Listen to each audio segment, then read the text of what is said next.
top chat to live chat. Oh, where we go?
Stu, how you doing, my friend? Thanks for popping on.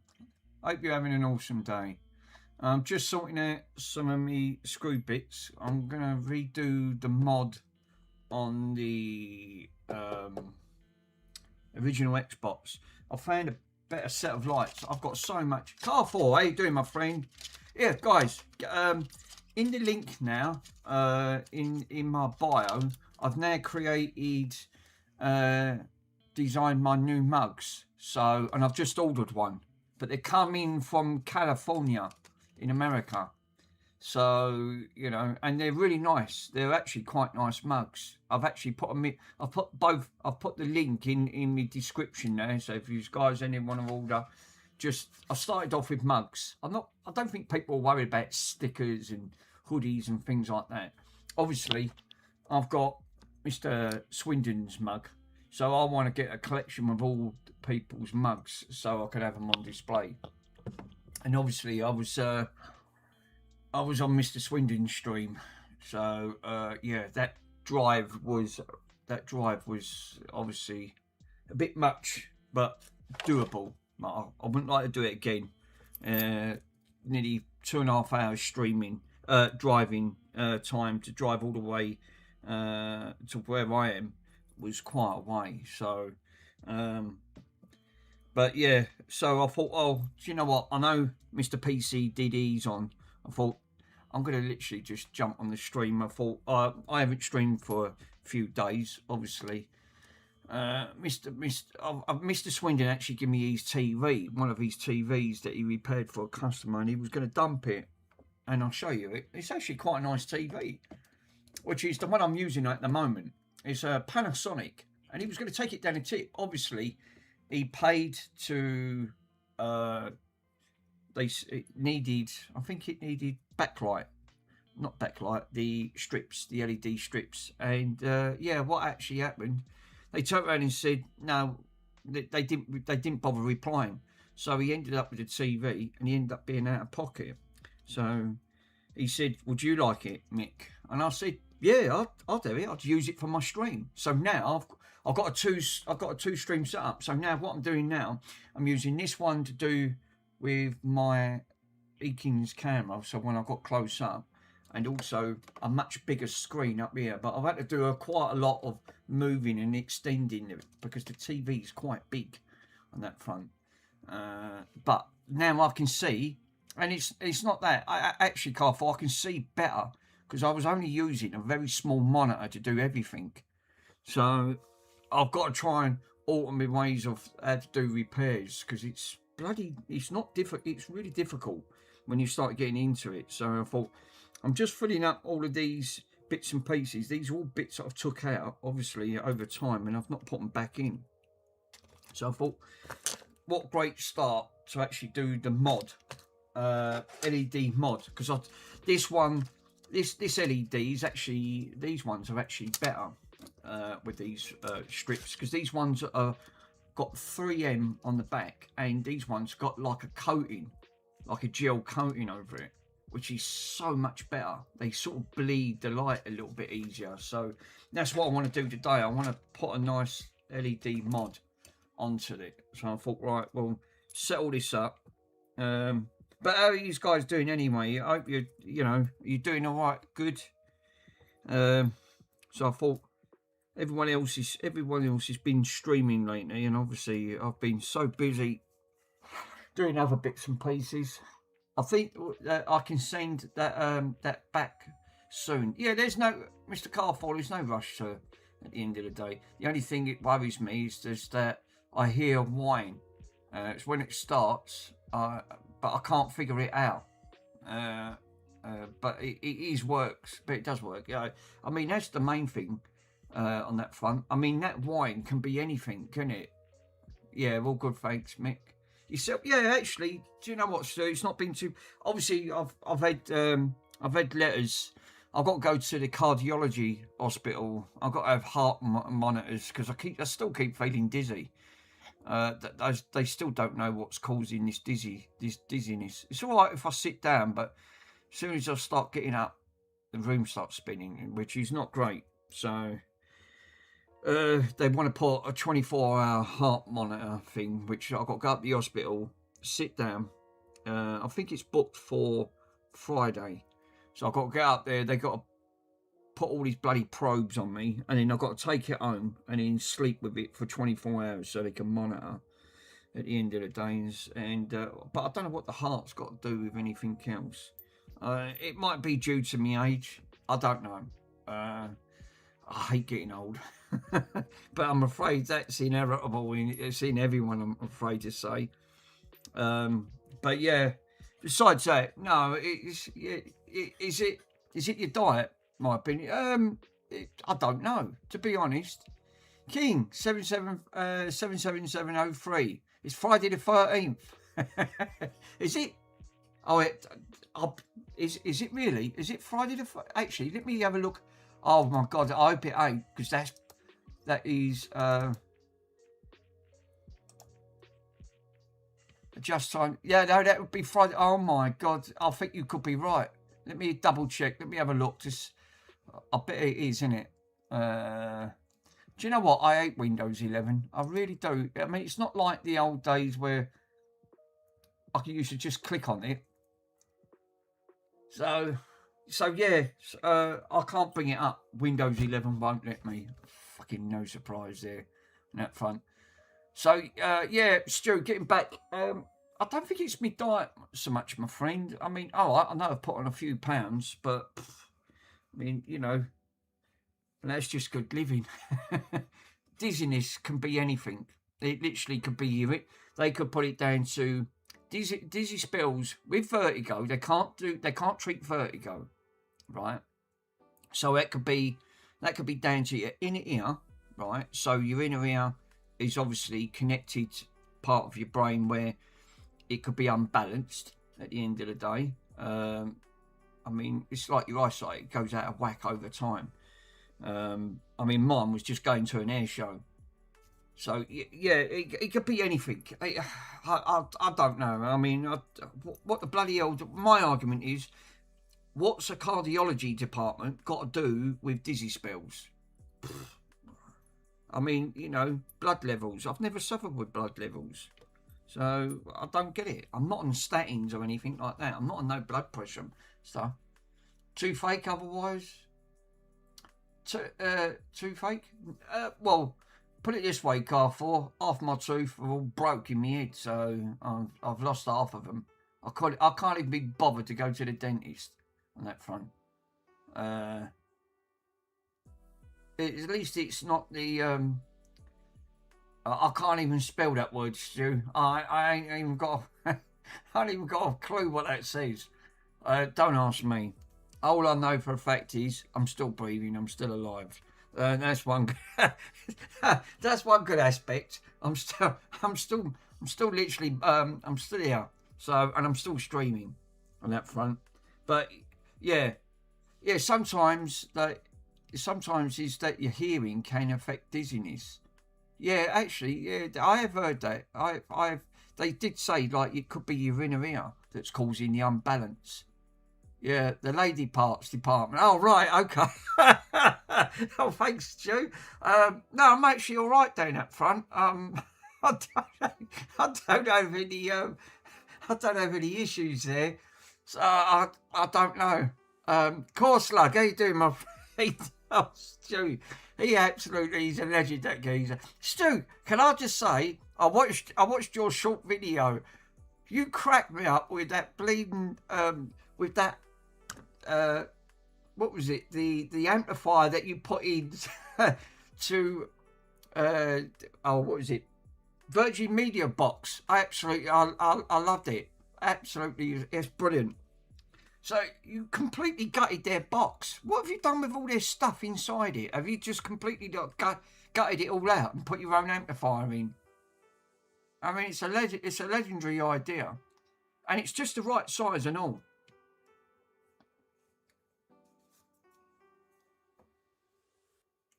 It just made me laugh. Oh, I mean, only Stu can do that. Absolutely brilliant. But just don't. I'm just wondering if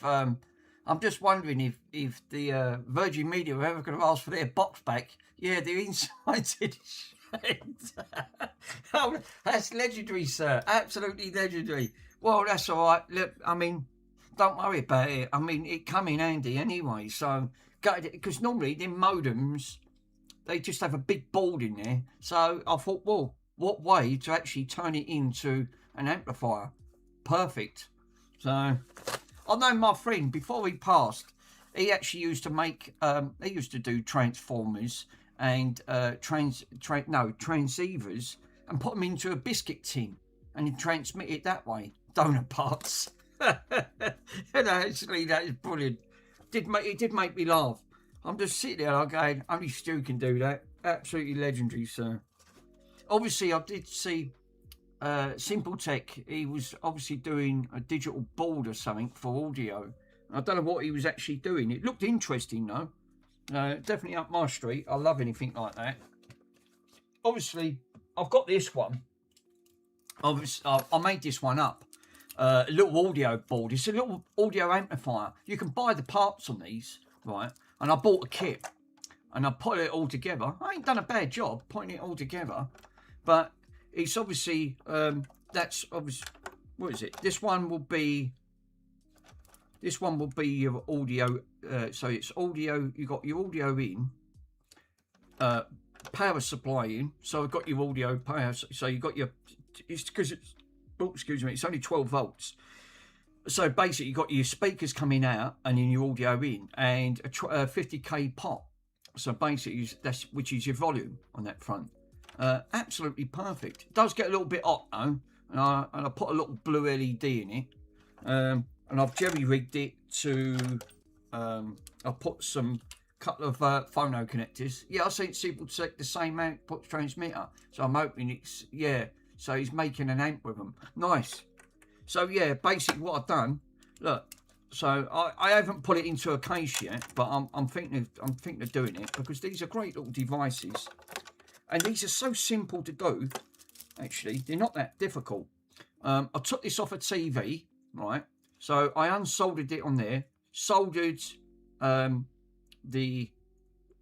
this is another audio input, right? So if you want to use phono jack, the 3.5, or so what I've done, I've created two wires going in, right, about 3.5mm wire, took that off the back of a TV, soldered that on to one of the inputs on there. But what I want to do is do a bridge, but because it's only like a mono input on this one, and then basically mount all this up inside into a little box, because like you said, all I've got to do is I can actually take these off on that front and put in proper phono connectors, so and then it just comes straight into the actual thing on the output side. So then basically all I need to do is just put them on the end of a speaker and then just slide it straight in. But that's, like I said, but yeah, actually really simple little device. Is that a TDA 7294?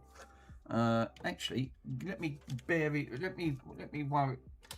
double check on that front, and I can tell you exactly.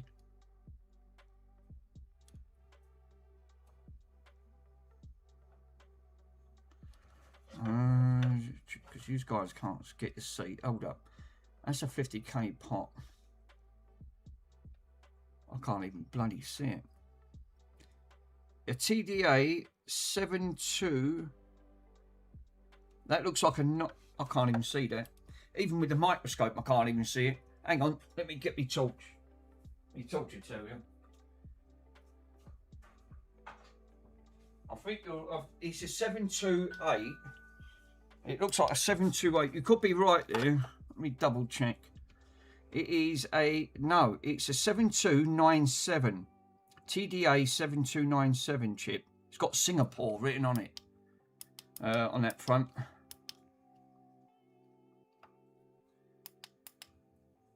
So, no, it's a 7297 chip. I don't know what that... obviously, I ain't got a clue what type of chip that is. Obviously, it must be something to do with audio. It must be like a power amplifier chip, I assume. Ah, that's the Tenai sub. It's a 2994. It's close enough, no? I mean, like I said, ideally, what I want to do is put this in a little cage, in a little box. Now, this is where the old 3D printing comes in handy. You know, I could have 3D printed a nice little box size, and then put something like this and mount it in, because it's got all the mounting holes and everything. But these are great because, like you said, if you haven't got like an amplifier, this will work lovely. And all I've done was put a little bit of thermal paste at the back of it, and then screwed it all up. But they give you the kit. I mean, I think I've got it off AliExpress, but I put it all together. It ain't done too bad, and I've used it ever since. Obviously, I do all my testing with it, because if I want to test like a speaker or something, you ain't got to have a big massive amplifier. You could have something that's as small as that, and that'd be great. I put some crocodile clips on it, but it's only a temporary fix because I do really want to mount it properly. So yeah, they ain't bad for a small amplifier. Yeah, I mean, they haven't got like the obviously that must be the power amplifier chip to give it its signal. But it's like everything, you won't know. And they're all right. They do the job. It's like the little Bluetooth wireless, the Bluetooth modules. I mean, they're all right. I mean, but they're not. They just do the job, but don't expect like miracles out of them at the end of it. And that's just it. You don't. Right. Let me put. Hold up. I need. Have we got? We ain't got none in there, have we? I'm trying to look for. I think I've altered some of the settings in OBS. I think it was just defaulted, to be honest. So, no, that one won't fit. Will that one fit? Yay, that one will fit. Right, okay. So I can put some of these back there. Good.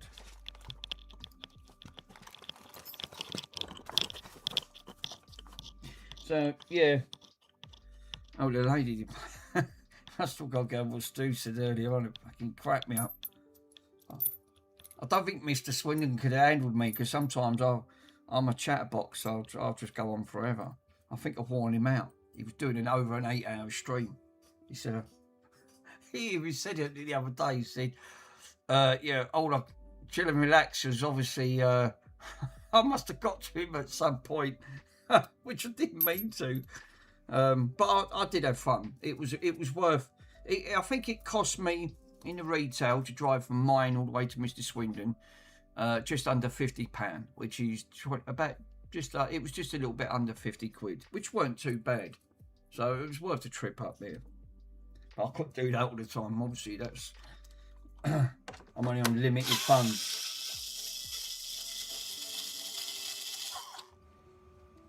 But it is a bit of a drive. It is a bit of a drive.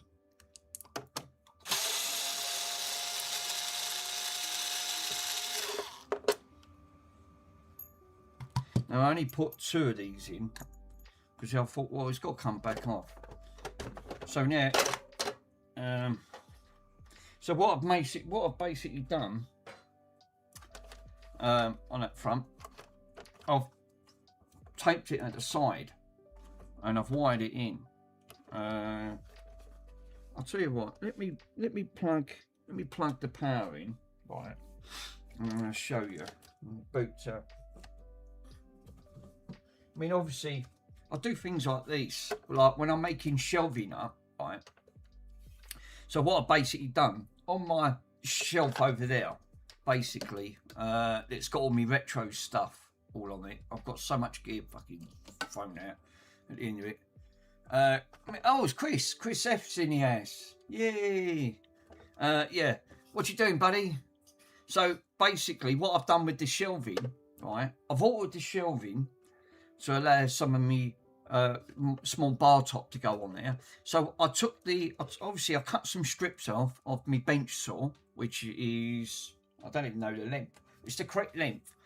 I then tacked it underneath, glued it, put some hot glue on, right, and then connected it. But then look, bloody the glue come off, ripped the bloody connector off it. So, oh great. So also I'll have to fix on that front. Oh yeah, I was going to find, let me see if I've got a plug for that.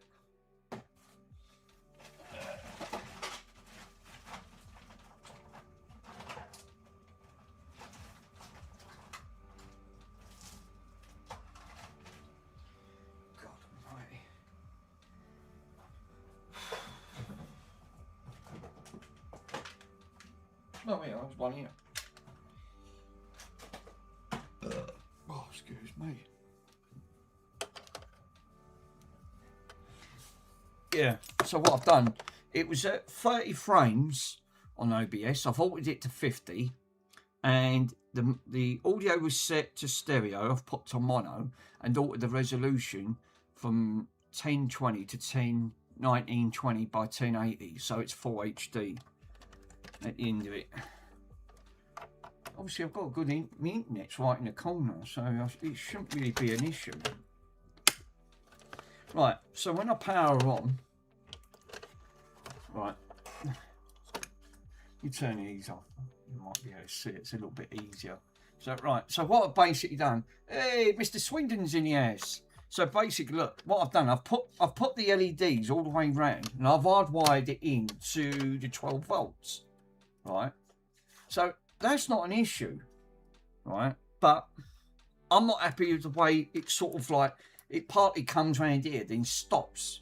So I've done all the ports. So I've put LEDs into the ports at the end of the day, but I think there is an issue with this, because look, it shouldn't be doing that. It's floating two different colours. So I think that these strips, obviously it's got an issue with the lighting system. So what I'm going to do is rip all this back out and then use this one here, which might be easier at the end of it. Mr. Swindon, did you actually see the new mugs that I actually did set up through the I've done it through Stream Elements, and apparently the company that delivers them, they got to come all the way from California. I thought, oh, for crying out loud. But it don't matter. They're not bloody cheap now, are they? It comes to about $24, and then part of that's import taxes and charges and things like that. It's Mr. 8-bit, yay! So yeah, what I've done, I've ordered. So guys, yeah, if you actually click on my bio, you actually now will see 2 mugs, because I want to get a collection of all the mugs, because I've got Mr. Swindon's on each one. So oh, poppies fell out. Oh, there's 2 poppies in there. Put me poppies in. I have them for Poppy Day. So I want to get a collection of mugs. So yeah, I've got Mr. Swindon's one. Mr. Swindon, sir, I've got your TV set up. Look, and I can actually see it. Now I can see the chat so much better, because I'm now using this one for the camera. So basically, which I find it is a lot easier to do, because you've got you've actually got, wow. So yeah, that's actually coming quite handy, putting it there. But I've had to extend the table, the shelving, because I couldn't fit the TV on. But now I've got a very similar setup where I can now duplicate, and I had me Eakins camera set up wrong, because when I looked at yours, I noticed, I thought, well, I've got near enough the same camera, right, of the zoom thing. But when I looked, it did have a HDMI output. So basically, I've now plugged a separate HDMI straight into the monitor, and it now comes straight up. But I can also duplicate it through the PC as well. So I did, which I didn't look at it properly. So now it is a lot easier. I've just got to get in the routine of, yeah, so basically, where before I used to just eyeball it, I've got to get in the routine of actually using because that's why I was watching what you was doing when you was trying to do some diagnosing, and I've got to get in the same way. I've actually tried to use the monitor now instead of just using my eyes. You actually use the zoom camera itself. So yeah. But yeah, I'm literally just so pleased now it's all it's all set up. But that TV is so much easier. I can actually see it. on that front. So now my eyes ain't squinting because the chat's literally right in front of me on that front. So I've had to alter the camera and put the camera here. But yeah, it's actually a lot better. But at least I've got my glasses off and I can actually see the chat quite clearly. So yeah, but obviously there was a couple of streams actually going last night. I think it was. I forgot actually, because I watched a bit of Russ's on that front, because he'd done the thing on there, and Ramdom Fix was on, but it was getting late. Obviously, they're in different parts of the world, so the UK is always going to be a different time, and I need me. You've got to have your beauty sleep at the end of the day. I was chatting with Mr. Worms yesterday on Discord, so yeah, he's had a bit going in his life, bless him. So it's that's probably why you guys ain't seen him. He's had quite a bit going on. So I've got to now try to undo. I'm going to have to take all this out. So now, who was? No, it was Michael. I was watching last night. Actually, yeah, it was Michael. He was doing a place. Obviously, he had to go to Switch, and you was giving him guidance on that front. Hat off to him. Comparing, he's never even took one apart. Michael, we was just saying about you, friend. We was watching you last night, taking away. I said, you've never took a Switch apart before. And I said, hat off to you. You've done a really great job there. So,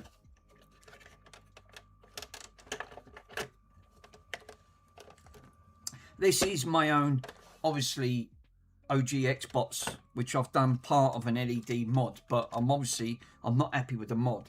So I'm going to take this one off and use a much better, heavier duty LED kit, because I think this LED one is a right cheap and nasty one.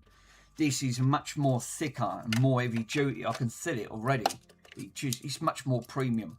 So I want to probably use this on this front, which it would make sense.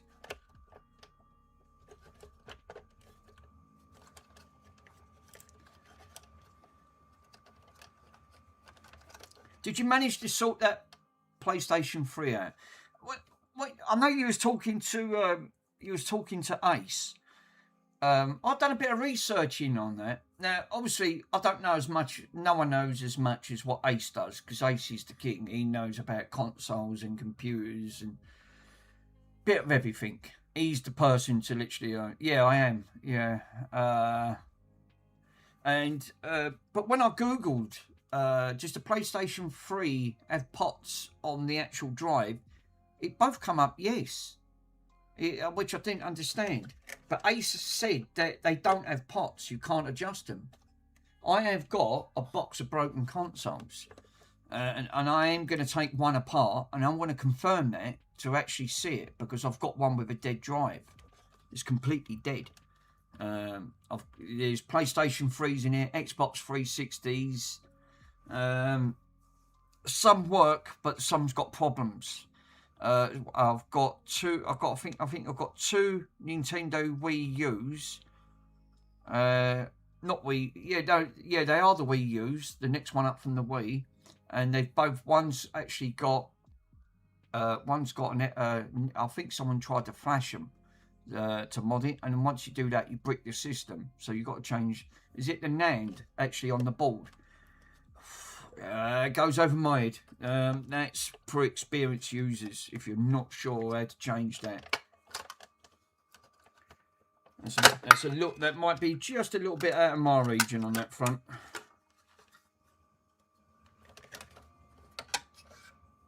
I'll tell you what. One thing for sure. All right, I upgraded this. I put a 2 terabyte drive in here. Right, I bought it brand new. It was about 40 quid. It wasn't that dear for a 2 terabyte, or 45 quid. It's a Barracuda Seagate one. I know Seagates ain't the best because they tend to have these, but really, it should have really been upgraded to probably an SSD on that front. Yeah, just needed a drive swap, and that I've suggested hopefully that PS3 would be, well, normally because the board's married, as far as I know, most boards, especially on PlayStations, you can't just swap the drive. If you try it, and I did try it, it'll play a DVD, it won't play games. Because there's a chip inside it's married, a bit like all of these. You can't just swap the OG Xboxes, right? Oh, right. Okay. So this is what I was saying, suggesting first, if you've got any drives, if it doesn't recognise, or as far as I know, and I know I have confirmed this, if you've got any drives that are a bit iffy, or the laser starts going weak over time, the first thing you should try, especially on like Xboxes, bung a DVD in, right? Just get a plain DVD to see if it'll detect before you put in a game. If it reads that, then part of it, because obviously the PlayStation 3's got, as far as I know, it's a dual layer lens. It's got two diodes in it. One's for the Blu-ray and one is for because the PlayStation 3 games are Blu-ray discs, as far as I know, which I'm pretty sure I'm confirmed this is correct. PlayStation, because they have to, because they're quite big. You won't fit them on a 4.7 gig on a DVD, because that's the maximum you can go, unless it's a dual layer. Yeah, you need to have some tester DVD or CD media for ready for testing. So if you know you've got one it sort of picks it up, but it's not reading, try DVD first or an audio CD. If it plays that, because obviously the laser don't really need to be strong to read them on that front. But when it starts reading Blu-ray's much more, it's where I'm pretty sure I'm right in saying they're lines and dots and zeros. And the further apart, the harder it is to read. So with a Blu-ray, it's more crunched up. So it is much more difficult to penetrate through the disc to read. And that's I'm pretty sure that's how it reads. And it's a nightmare. I did watch a demonstration, and there is one on there. If you're not too sure, I'm sure you can Google it and bring it up, and it tells you a diode reads a DVD or a Blu-ray, and it goes on for about over an hour. But I find it really intriguing. But that's how it reads.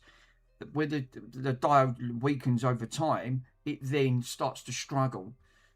You can adjust it on the pot on some consoles. But it says it's only a temporary fix. That's the indication. But I bought, which I didn't know at the time, you can't just swap. You can't just put any laser on it.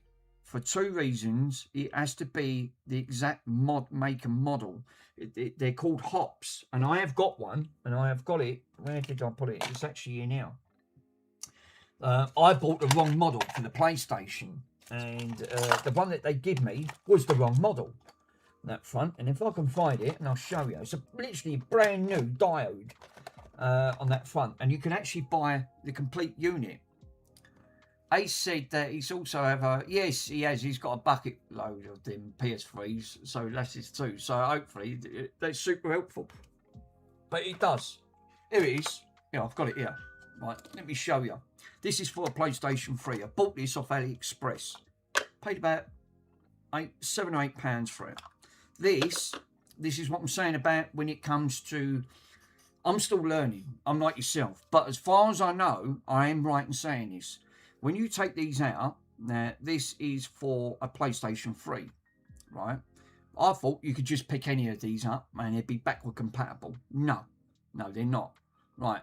Now, Ace said there's no diodes on these that you cannot adjust, right? But when I looked underneath, this one, it's got diodes on.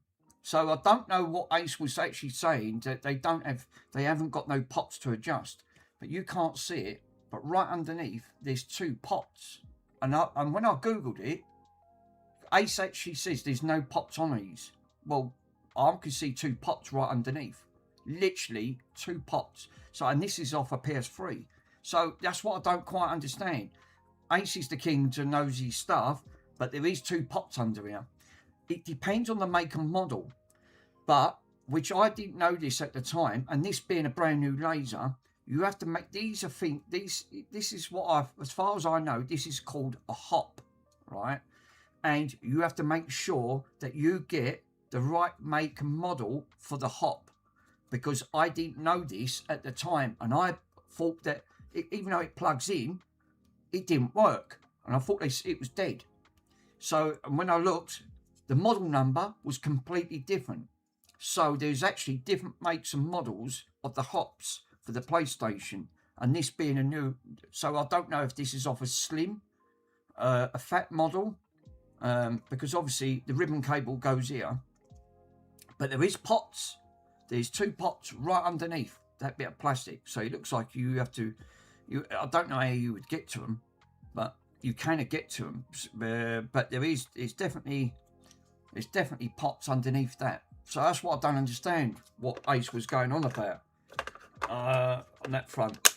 It's only till I look close. I mean, hang on a minute. I've got a spare hop for these.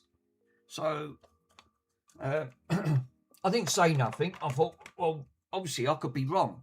I double checked and I was right. So I like to do my research first, because I don't want to be saying I might have done it, got it completely wrong. So I'm not sure how deep it would actually go into retro consoles in repairing drives.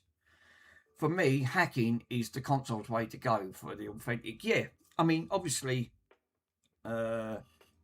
doing these, the hacking side, like you said, because when it comes to software, it's completely different. But this, obviously, I had to send this one away to get modded. He charged me £40 to mod it, which is great on that front. And let me unplug that, and then I can take that one out. Move that to one side. So this one on here, this is the mod chip. It's got the Xelium mod chip in this on the OG. Now the board had to come out because it had a jumper wires going on to one of the CPU or the GPU. Yeah, that's the yeah. I mean, I'm jealous of the mod chip. So basically, this is now custom firmware. There was a firmware chip here. He took it out. So, and this is our, because I'm pretty sure the OG, as far as I know, the OG Xboxes are only 10 gigabytes. You obviously, that's the way they set them up. Yeah, I sort of want to get an OG X done with a mod chip. They're a bit involving though, and they're not for the faint of eye. If you've never done them before, you can brick the system. Beware of that, because they got this. They had to use the very thin wire, because you've got an APU and a GPU. So one's a graphics chip and the other one's a central processing chip, right? And I forgot which one's what, and it depends on the make and model. This model is the latest revision, and it's the 1.6B. I don't know if it's the 1.6 or 1.6B. Now, as far as I know, the very first models were a little bit more easier to mod. Yeah. But this being the last model of the OG Xbox, it was much harder to do. And the bloke that actually done that chip for me, he said, these are a nightmare to mod, but they're much more stable. He said, once they're done, he said, these have a less failure rate than the earlier models. So I assume it's a bit like the Nintendo Switch, where it starts off, the later the model, the OLED, when Andy done mine, obviously, if you don't know how to do them, you can brick the system. And he proved that because his friend done one and actually bricked the system. And when I was there, he was trying to actually get it. So, yeah, I've actually got the Xenium Gold 24K mod chip on that one. Now, there is different types of mod chips you can actually put on. There is a top of the range one, but as far as I know, it's £300. But it does give you the 4K output. But it's 300 quid for a chip.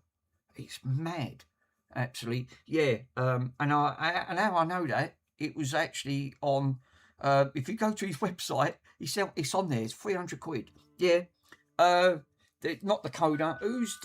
It's Luke at Retro 6. If you go to his website, right, and I am not making this up, the chip on there is £300 just for the mod chip. And then there's another 4K output, right, on that, and he actually sells them. Retro 6 sells them on his website. They're 300. They're mad. But it gives you apparently it gives you a completely new overlook on the interface of the Xbox. It uses its own custom firmware because obviously this expensive chipset on it. I fell off the chair. I went, oh, I can't go to that, man. I mean, these are only about £30. These chips. They're obviously nothing, and he only charged me 40 because of the work involved to try and mod that. Is obviously you can soft mod these, which is easier to soft mod, but you have to do it for the DVD drive to mod it. But you're better off actually trying to hard mod it. And the reasons why I say hard mod it, because now it's been hard modded. If that drive fails, right, there is a special bit of software on there, right, that you cannot get. It's a key, right, that's digitally designed for the board. Now I've got the custom firmware chip on it. As far as I know, and I'm pretty sure I'm right in saying this, that if this drive failed and I didn't have that chip, it bricks the entire system. It's just game over. You can't recover it because the drive has got this key that the board talks to. So really they're a ticking time bomb. So once these fail, game over. But if this fails now, it doesn't matter. It bypasses. I can literally put a brand new drive in. I don't even have to format it. I could do it all from the chip. This is why it recommends that you actually get these modded with a hardware chip in. Because these are, I know these have the bad clock capacitors in these, and these leak everywhere. I replaced mine. I took it out. I put a brand new one in, which you can see it here. And I've done a couple of them. They're easy to do. They're a pretty sure they're 1 microfarad. On these, or 100. I think they're 100, and literally you can rather leave them out, but I didn't. I wanted to put it back in so it saves all the time and date settings. But yeah, without that chip, if these 10 gigabyte drives, if they fail, it's game over. You won't be able to get past it. Because there's a key on there that you need, and it's a bit like the same with the Nintendo Switches. It recommends you back up all the NAND and everything else, just in case if it bricks the system. I still have the OG mine on mine, so I upgraded it. So yeah, once you've got the key off it, it doesn't matter, because all you do then is copy the key over, and that key talks to that board.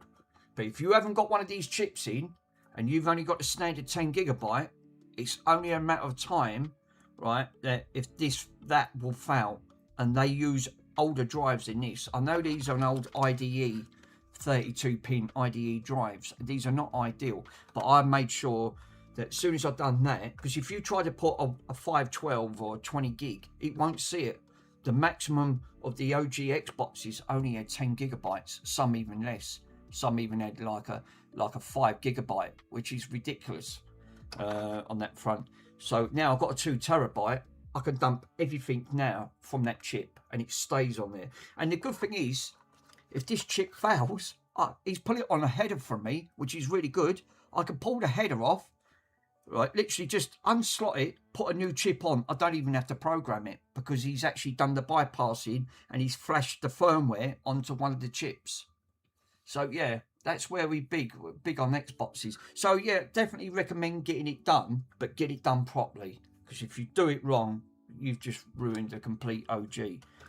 Obviously, I looked online to buy an OG Xbox modded, anywhere from 100 plus on that front. So yeah, it's definitely well worth doing. But I like the OG because now I've got custom firmware on here. I've now got I've got N64 running in the background on there. I've got a PlayStation 2 emulator. And I could back up every single game straight to the hard drive, and a 2 terabyte is ample, absolutely enough. But at the end of it, so it's a great system to actually have done. Definitely worth getting it. But yeah, that chipset, £300. he's a bit expensive, just a bit on that front. So what I've done with here, so let me get back on track and I can show you guys. So what I've basically done was I've tapped into the wire. Right, so I've took this. What I've done, I've created a I put a heat shrink on that with a little to earth it out on that front, and I've put, this is now going through an LED controller, so I can alter it on the system setup, which I am going to continue to do that, because then I can use, because this is like an LED, because these controllers, then you can have it like blue, green, orange.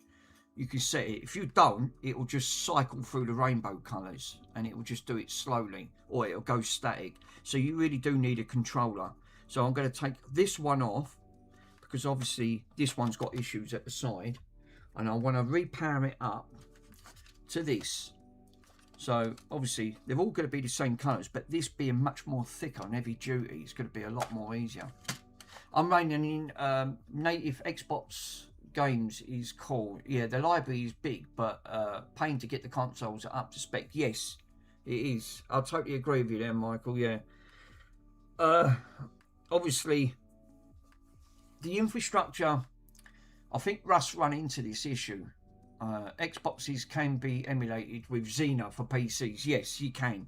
On that front, they've actually, there's always loads of emulation, but I like the, you know what it is, I like the challenge that you're doing it on a console and not on a PC, because with a PC basically the emulation's doing all the work. These wasn't really designed to play other stuff like the Nintendo Switch until the mods started coming out. But to me, I find it more intriguing, because then once it's done, it's plug and play. You ain't got to worry about it having a decent PC to run it. At the end of it, it's running on an architecture, obviously, and you can run other emulations from it. All right, the N64 is quite challenging. I've got the GameCube modded at the end of the day, so now I can back everything up on the game mod on the GameCube, because the GameCube is again, it's underestimated. I think it's just like you said, it's just a challenge to actually think that you can do it and setting it all up, because that's the hardest part. What is doing a mod is actually, once you've conquered the mod, it ain't so bad. It's actually setting it up, and Russ found that out. Trying to set up the OG Xbox, he run into problems, because OG has to run in a certain format, FAT32, and you can't, the C drive, you have to be careful of setting up all the C drive parameters, and it's absolutely a nightmare. So I'm back home, I'm lurking and working. No worries, Mr. Swindon. So yeah, they are literally not the easiest things. Soft modding's easy, but you still got to be careful with soft modding. You can still brick your system. So, but yeah, definitely. But I think doing things like this, custom LED mods, really makes it interesting. I like the clear case ones on that front. I mean, it's like you said, like, because you've got quite a lot of consoles that you're still working on. Yeah, it seems Fresh Compound them and the 360s are old ones too. Yeah, I would recommend it with the 360s, because again, they're a ticking time bomb waiting to go. With obviously the red ring issue on that front. So these don't use thermal. It must be using a special thermal paste, because to get the OG ones off, right, which I find that it was really difficult, because they're really glued on, and you've got to be careful, because you can actually warp the board. So the best way I could advise is that take the board out to get these off, and these are a nightmare to get off, because once they're bonded, they've been on there for like 10 years plus, maybe even 20. And I put a little drop of IPA, right, let it evaporate, and then got a little bit of heat, and just kept swirling it around, and the heat, and then just give it a little wiggle test, and literally it went pop, it comes straight off. But this one's loose, because you can see it on this one, on that. So great little trick to do, because once they're bonded, you cannot get them off. And they are a nightmare. And I've seen people trying to wrench them, and I'm going, you're going to break the board. You're going to, literally, you knock a component off. There's ways of getting these off. I've done loads of them, and now I know the technique. That works near enough every time. About 9 out of 10, it works every time. You just have to persevere. Now these are fresh thermal paste under both of these now, so I don't have any issues. And once you've got the custom firmware on it, you can then keep an eye. You can run a bit of software, which I've got on mine, and it tells you the chipset temperatures, so you can keep an eye of what it's running at when it's under load. Really cool. I have seen some people. I think it was. I don't know if it was Stu or one of the others. Yeah, I'm jealous. So I'll have to play with the mod chip firmware. Some of them's actually cut some of these out, and they've got like a clock on them. Yeah, I'm looking forward to programming the Pico Fly. Yeah, I have got a Pico, Raspberry Pi Pico. I've got one up there because I tried. Because again, you can actually use the Picos on these, but they recommend the Xenon chips. These are more easier. But when I watched a video from on there. Yeah, I think you showed me pictures of that, the front screen mod. Yeah, Chris, I did. I don't know who done it. One of you's, it was one of the streamers. It cut it out, and he had a front LED clock, and it was giving him temperatures, and you can custom.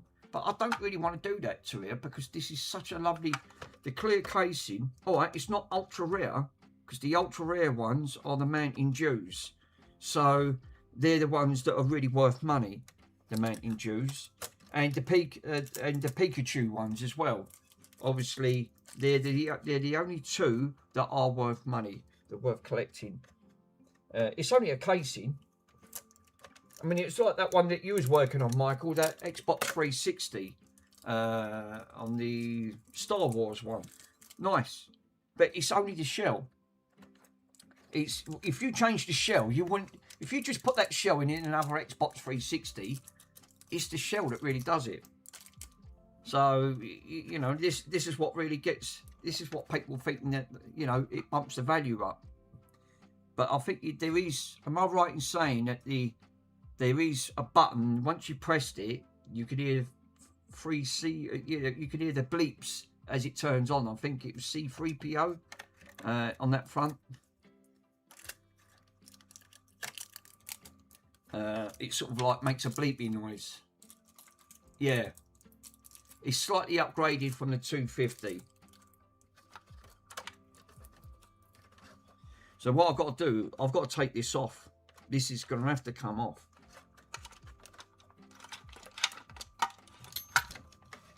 Let me move this out of the way.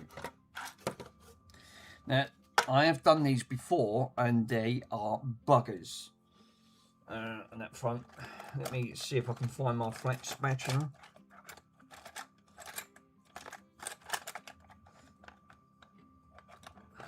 Definitely well worth. It's definitely well worth doing if you've got confidence. But when it comes to putting mod chips on, they're not easy to do. You can break your system if you're not confident. You know, I mean, especially looking at doing ports. It's a prime example. If you was doing a port swap, Andy's done loads of them. He can do them near enough blindfolded because he's done so many. Because he's obviously, it's all about technique and how you use that technique. Now, if we tried that, the likes of us, I've never took a port off, right? So what you're better off doing before you work on a good system is get practice. Obviously, work on some old boards, some old TV boards. It doesn't matter if they're broke. Get used to the technique because every soldering station is going to be different. So you've got to get your temperatures right, and you've also got to get, because you've got to be careful not to burn plastics. And again, once you've found and you get more confident at it, then obviously then you can have a crack at it. But don't have a crack at it first thing and then you end up bricking your system because then you're thinking, oh great, now it's a donor board for some reason. I've got to get to that stage. I haven't got to that stage yet. I wonder if Ramdom Fix can actually has anything he can send me. Well, what do you want? What, like boards to work on or something like that? What you need, Michael, is something like, and I'll give you for instance, look, let me show you. It ain't got to be a Nintendo Switch. This is what I've got to do. I'm in the same boat as you. Actually, 100%, because I've never done it. But I do really want to learn. Where's my other ball bits? And then I can show you. I can't move that here. still ain't done that I still ain't done that PC yet. I want to turn it into a jukebox. The PC is all upgraded. I've done it all. Ah, there it is. Right, let me move that. Let me take that up.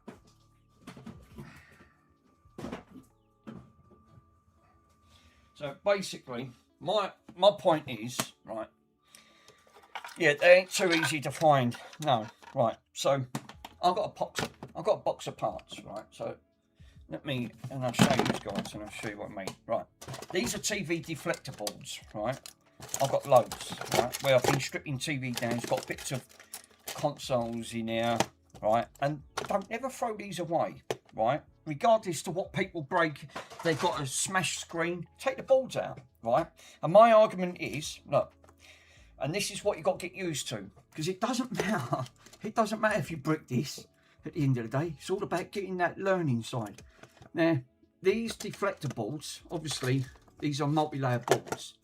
You've got ports on these at the end of the day, right? So what you want to do, and this is my argument, which I've got to do. I haven't done yet, because I've been doing other projects.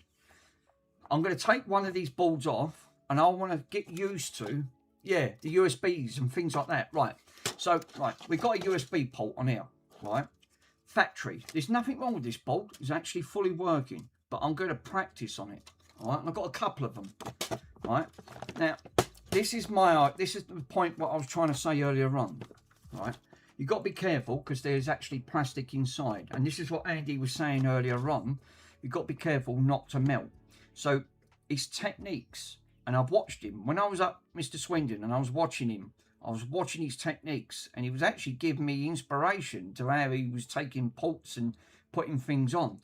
And this is what you've got to get used to, which it makes someone else look easy because they've done it 1,000, 2,000 times. So, bit of flux, take this port off, right? Once you take it all off, wick it. Make sure that you use plenty of flux, take it off, clean it all. Then inspect it to make sure there ain't no flux inside the port. Because the last thing you want to do is, say for argument's sake, this was a new port I wanted to put on. You don't want to cover it in flux, and then you end up bricking the system, thinking it's still not working. Yeah. Stop spamming chat. He says USB ports are, yeah, but they're brutal. Well, I was watching Mr. Swindon do his techniques, and that's what I was more intrigued in on that front. And that's what I'm trying to say. If Michael's never took them, I've never took a port off. I've never even attempted. So I'm going to use this, even though this board's nothing wrong with it. I'm going to get used to taking ports off, and then cleaning it all, and then putting it all back, and then probing it to make sure that we got continuity to the connections. If I don't damage and delaminate the board.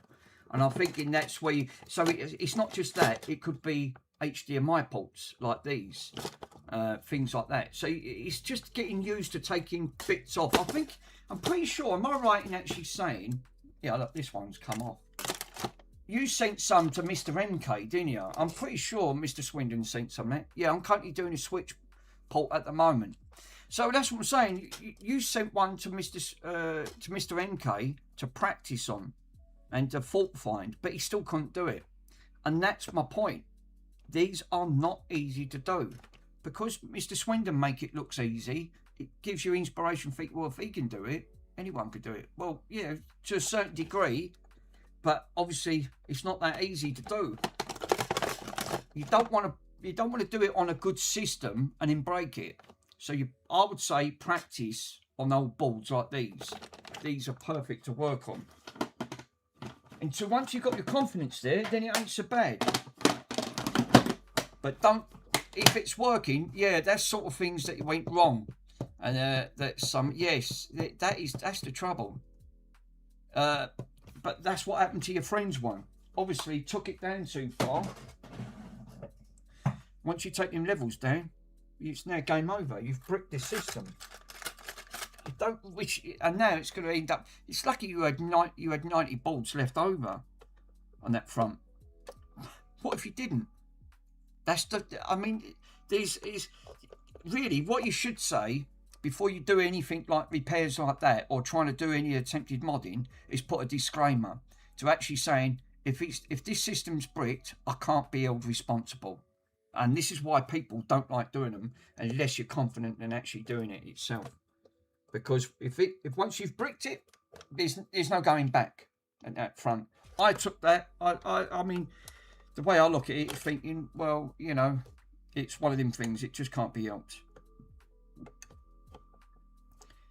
But this is the chance you take when you want to start modding things. If you do it yourself and you break it, then it's your own. It doesn't matter. It's come out your pocket. When it's someone else's, that's a different ball game. You're thinking, oh no, yeah, I'm not going to be able to get out of that one. And you're saying, sorry, but there's nothing I can do. This is what happens when you do repairs and things like that.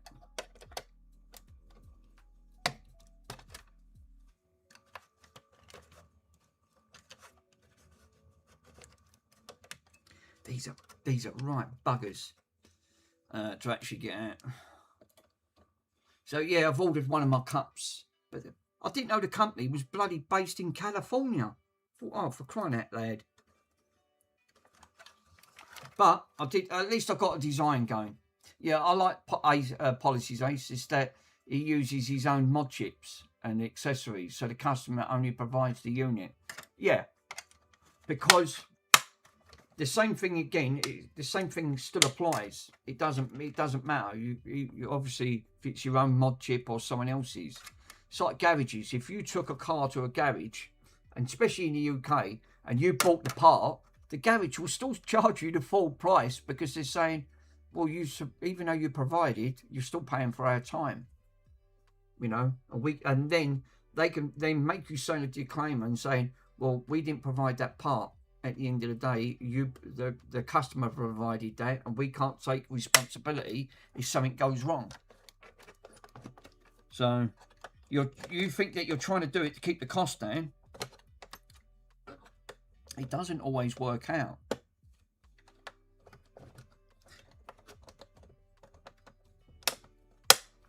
God, friggin' these OG Xboxes, these are a nightmare.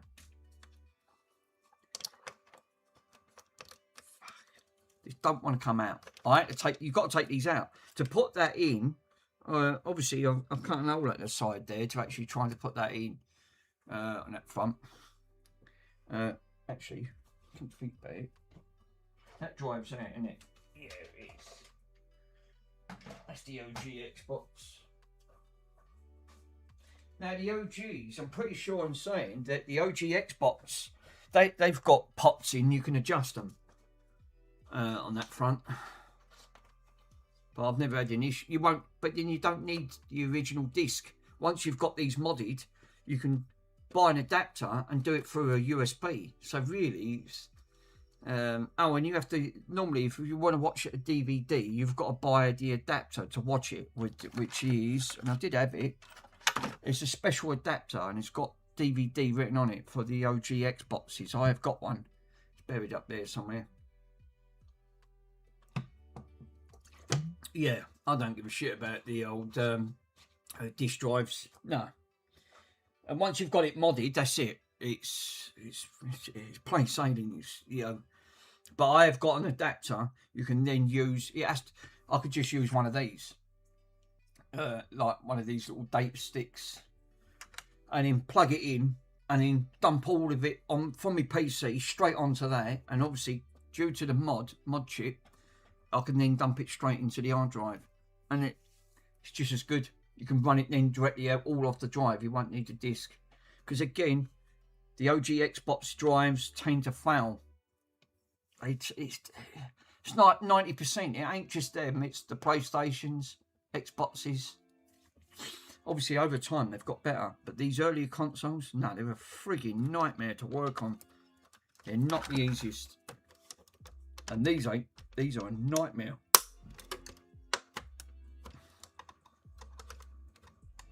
But that's how I'm going to practice, because obviously I'm like you, Michael. I've not got to that stage yet. I've not got to that stage where I'm not confident of taking ports off, because I've never took a port off. But I should do, because it's going to come to a point where you're going to need that. You're going to need to do that at some point. I mean, what if there was a port on here? I'm not confident enough to take a port off because I've never practiced. And this is part of the learning process that you need to gain experience.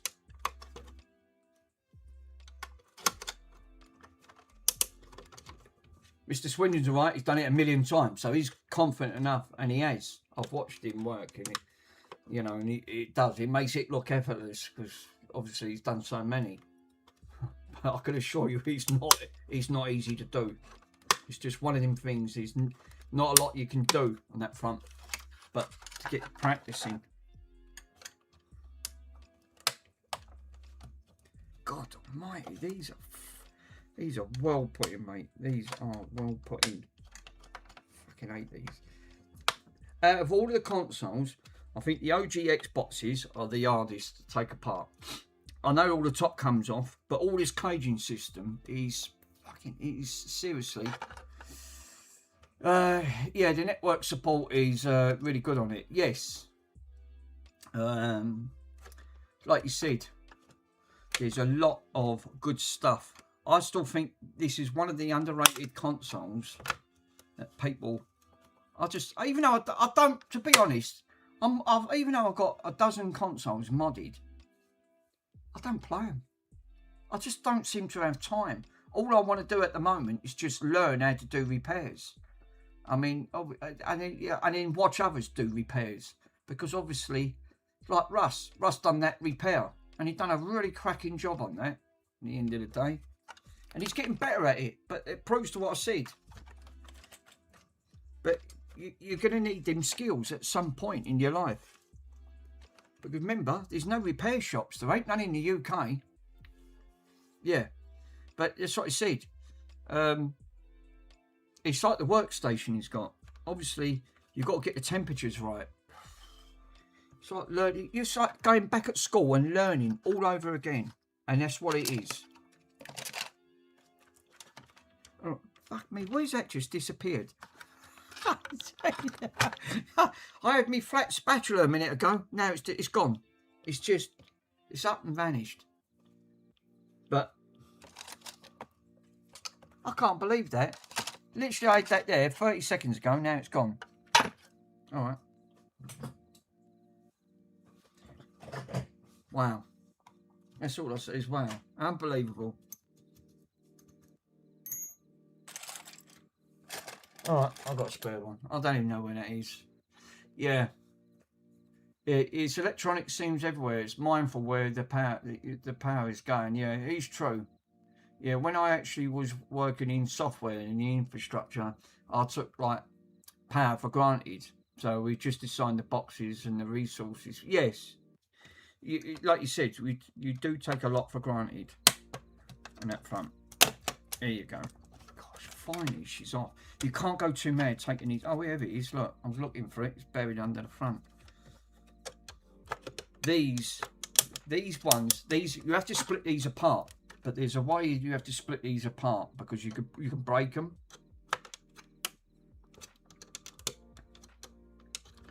Ow, ow. That's my finger. These are really, really pinched in.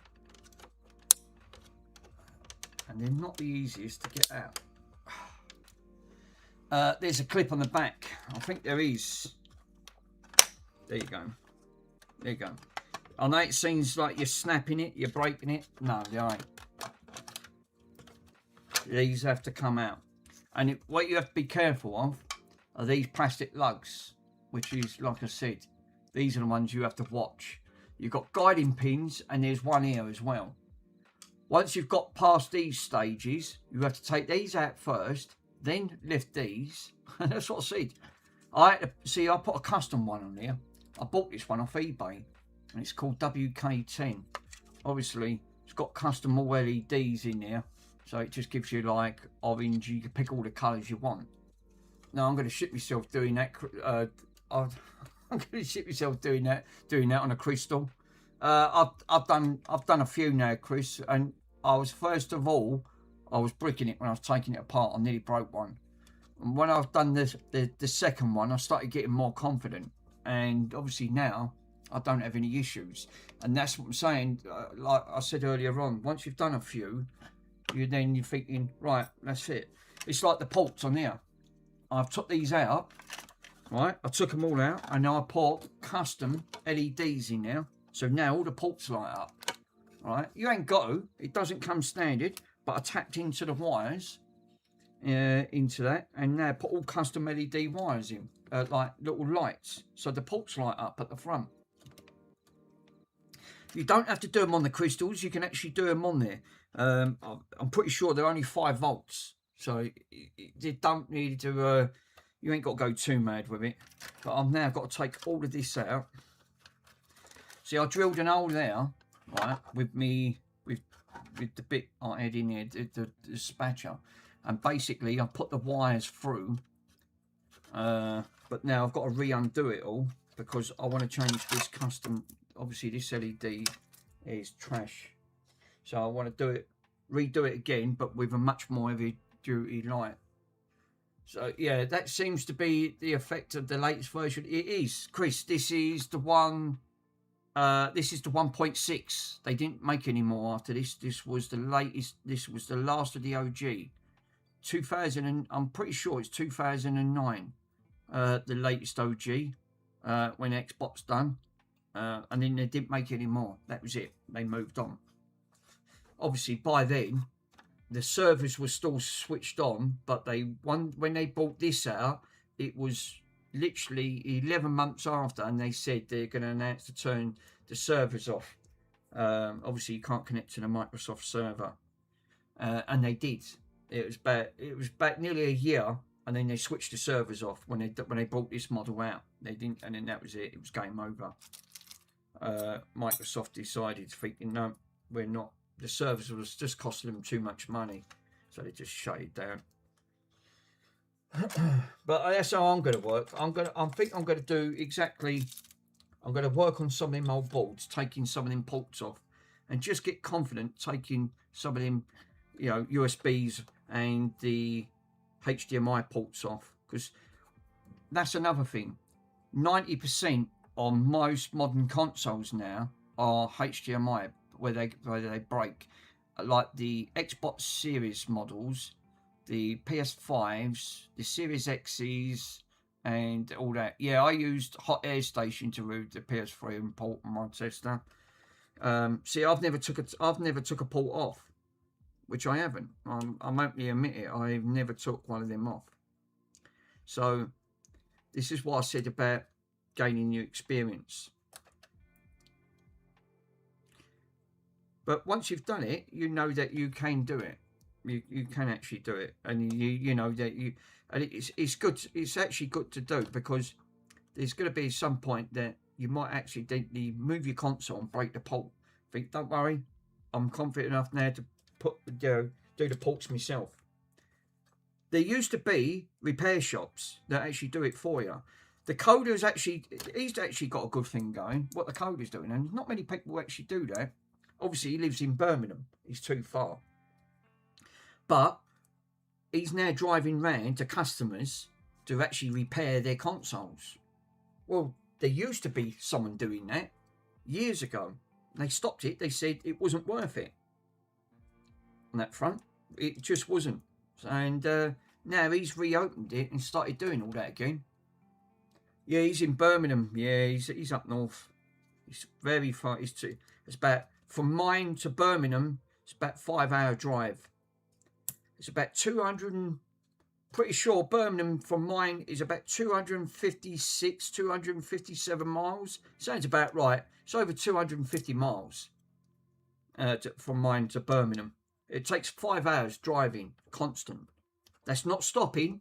That's just constant driving. You couldn't drive for 5 hours. I've got to Mr. Swindon, and trust me, 2 hours is enough. Because your back starts hurting after that time. Unless you're driving a really luxury car, and you've got really super comfortable. But even that, you should really still take a break. It's not like Australia, because they don't run into miles, it runs into kilometres in Aussie. And obviously Australia is twice the size of Texas. just in one part alone. It's massive. You know, and this is a prime example of what I said. You can literally, you can get lost, absolutely get lost. Now, what I'm going to do, I am not going to desolder these ports. So what I'm going to do, I am going to cut this and re-lengthen these wires, because try to solder onto that board with how tiny they are. These are so tricky to do. So it's going to be easier to do a quick snip like that. So I've now snipped these. That is now off. And up front, I could put a heat shrink over that. Right, just wanted to confirm that these ports, yeah, they're not the greatest, but they are on.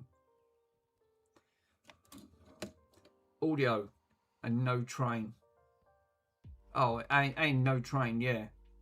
Yeah, yeah, it's 100 kilometers in the next big city. Yeah, that's what I'm saying. It's massive.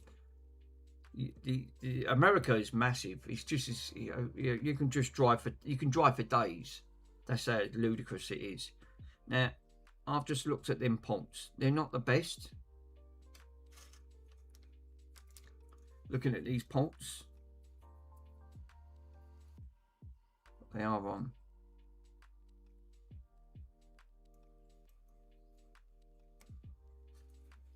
That looks like a bridge. Do you know what? We moved the camera over. Oh, great. Now the fucking camera's froze. Oh, no surprise. Have a look. Right. Camera. Elgato. I want the ins. Right.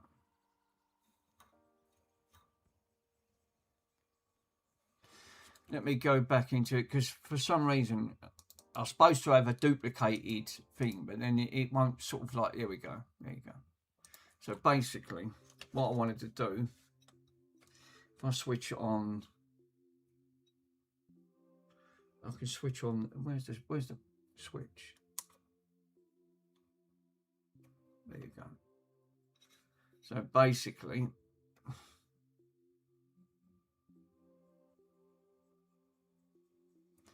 it looks like to me,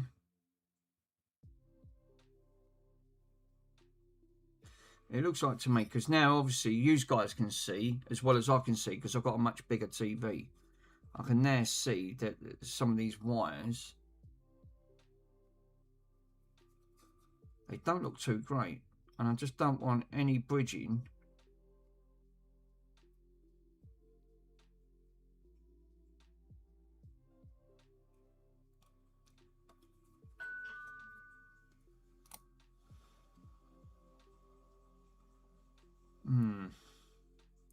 I wouldn't say that I wouldn't say that was the greatest, and this is what comes standard. I never done this.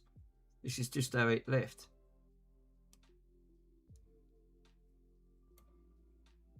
Yeah, I'm not convinced on the way. I might have to put some hot glue onto that.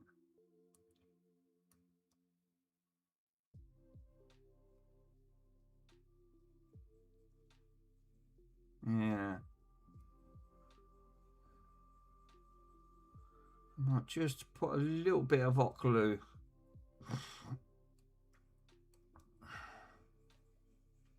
Yeah, that red is it is. Yeah, I'm just looking at that.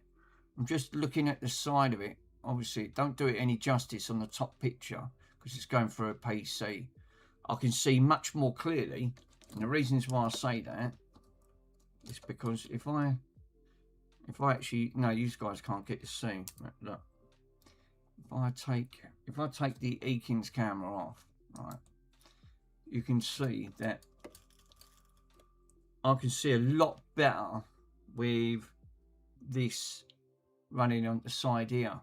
So yeah, it's just not, it don't look, it don't look appetising, put it that way. Regardless, but that's what I might do. I might actually just give it a little bit of as long as I don't want nothing bridging. I mean, I could always put another heat shrink around this, but it just don't look great.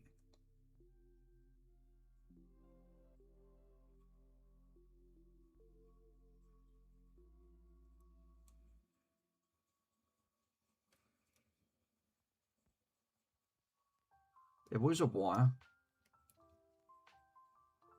touching that to a certain degree. I'm glad I did check. There was a red wire partly bridged over onto the blue.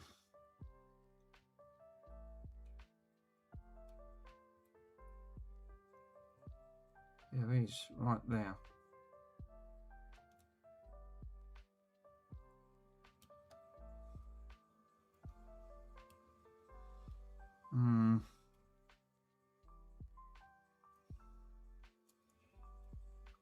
It was a blue wire.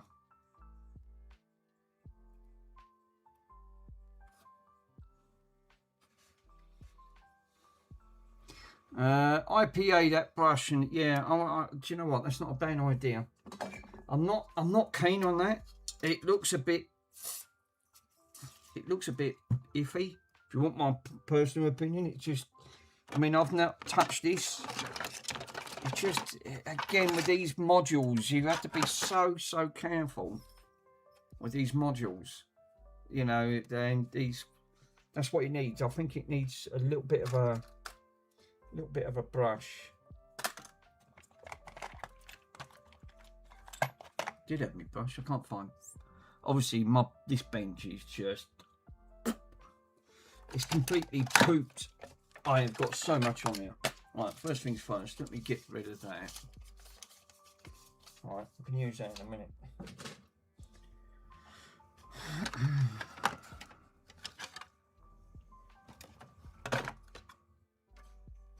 All right. Did I just move? I did, didn't I? What a banana.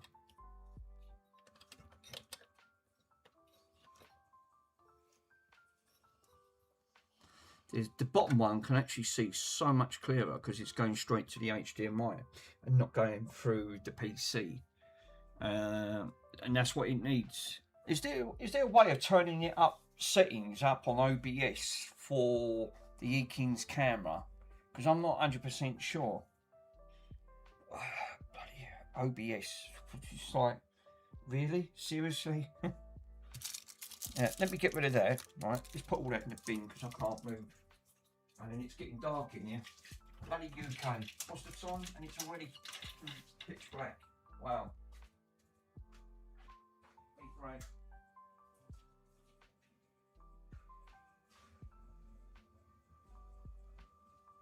Obviously, I've got the diesel heater on. Bloody fruit. It's cold today.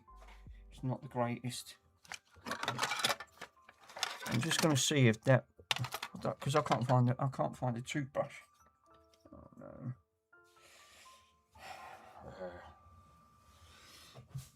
Obviously, I mean a right old tidy up. There it is. Found it. Buried. No surprise. Right.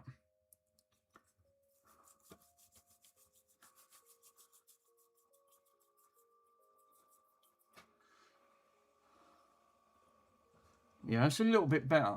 It's a little bit better. Let me read your comments, guys, because it's got camera in the way. It looks like you've got like there is 12 volt. Fishing frustrations. Yeah, you're right there, buddy. I think one of these is 5. The other one's a 12 volt. I have to tap on the 12, which is the red. I'm pretty sure it's the red. I'll put the multimeter on it. I can definitely confirm it. On that front. Oh, that feels, yeah, that's actually, it does look a lot better now. Now I can actually see. I think some of that was factory flux. I'm still not happy with this now. It looks so jank with these wires. See that wire there? Look, this one's loose.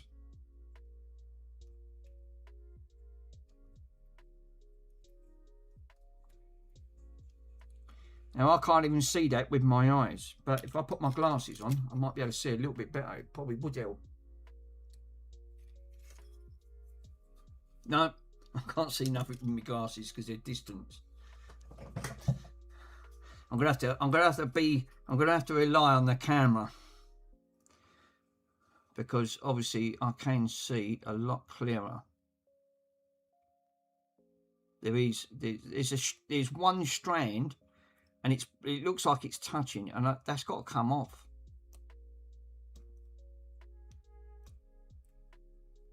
And it's still there. Wow.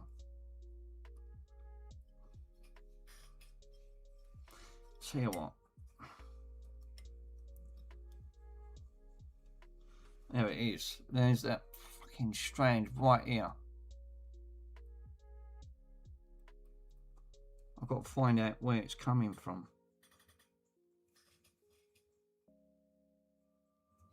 There it is. I can see a little bit. It looks like it's coming off the red.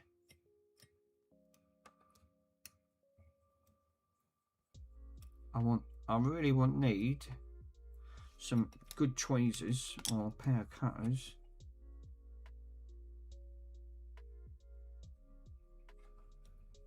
Yeah, pulled it off. I've actually pulled that off.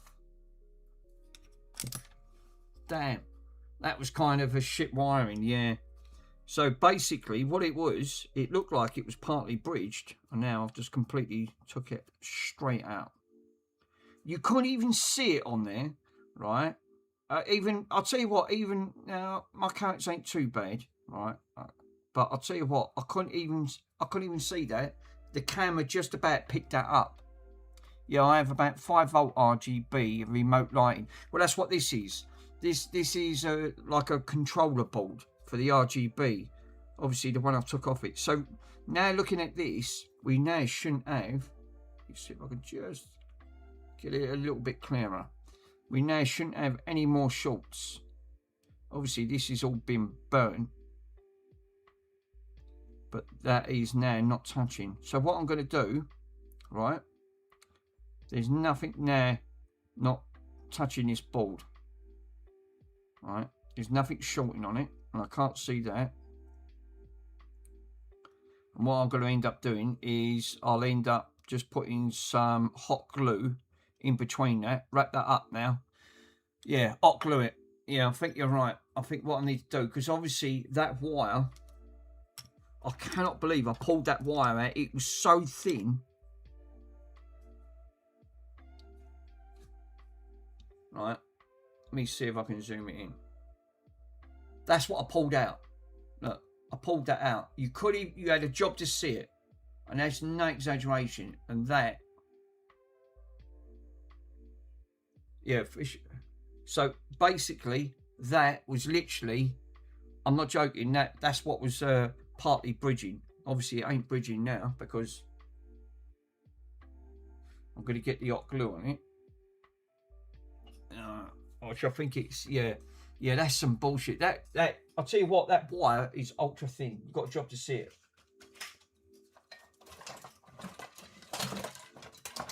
So now I'm going to get the hot glue on.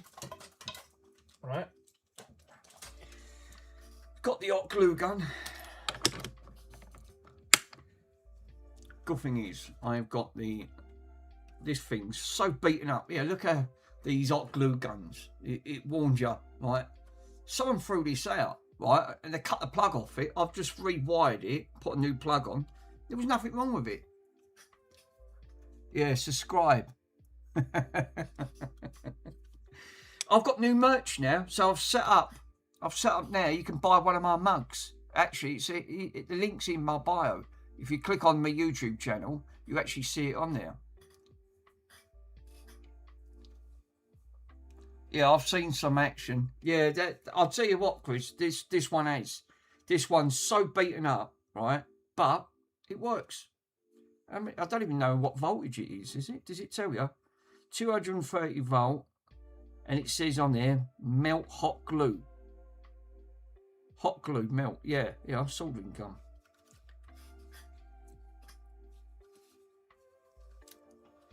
So yeah, obviously that did needed to come off. That hair needed to come right out.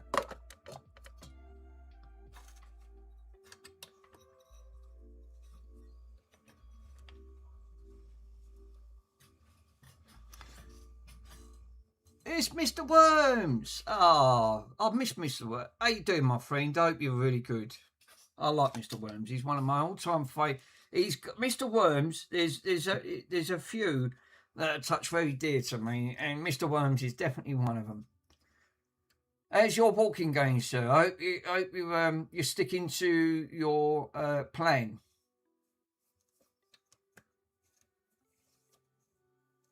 Mr. Worms, I've got my new mug set up now from the website, so now I can on that front.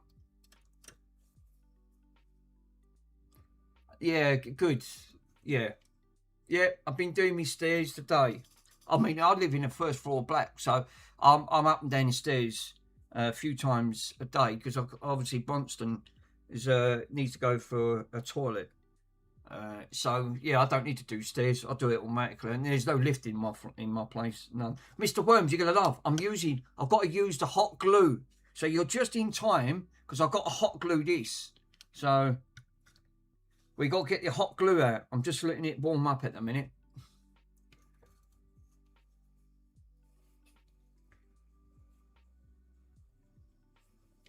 Yeah, where's my water? Oh yeah, it's down here.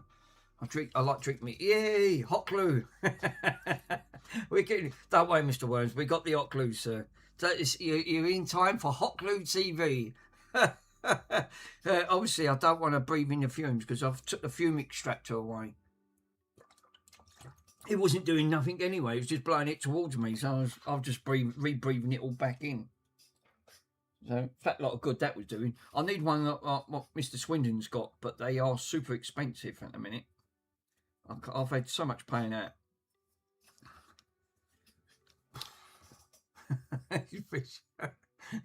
Hot Glue TV. Let's get the glue. So look, Mr. Worms, right? Look, I'll put it under the microscope. It does say in there, caution, right? Hot melt glue, and it's a glue gun.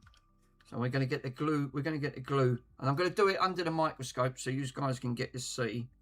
I'm getting the glue out.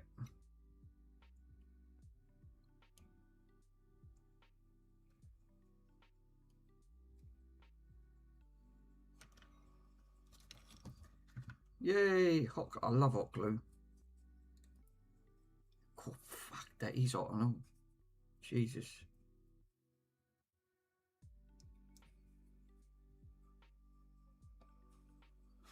Get the hot glue out. You big old O. Yeah, use a full stick. It's Chris. If I use it, fuck me, I won't be able to put it back through the hole if I use a hot. Mind you, it wouldn't have to use a little bit more. Look, I'll fill that little bit in with hot glue. Look, I'll please use guys because I know you. I appreciate you watching. I really do. We're getting. Oh look, it's the only thing that glue's just. It's worse than Bronson's. Actually, no, I'll take that back. Nothing's worse than Bronson. He glued me up twice today. Absolutely twice when I was around my mum's. Because I had to jet wash all the drive and everything, and it took me a few hours. So I couldn't even watch Mr. PCDD because she wanted it done. And I'm shopping tomorrow with my mum, so. Oh, yeah. Oh, I tell you, look, fuck me, that bit stuck to my hand. That is off. So, I know it's not pretty, right? But it does the job. Yeah. Top end of the glue attack. Oh, fuck, I've top that glue. Look, I've left it on. Jesus, quick, turn it off. Well, that ain't touching now. And that's rock hard, that glue. That's really good stuff. So we've hot glued. We've definitely hot glued it. Let's just top it up. It literally is. It's good for 100 years, that is. I'll tell you, it is. Do you know what? That's one good thing I've always said about hot glue. There's many uses for hot glue. There's no excuse, and it really ain't. Yeah, hot glue is very yellow, and it's compared to of mine. Yeah, but I don't know how old these sticks are, Mr. Worms. Obviously, you can see. I don't think they were supposed to be in that colour. They're probably nearly as old as what I am. And I'm a dinosaur compared to some streamers.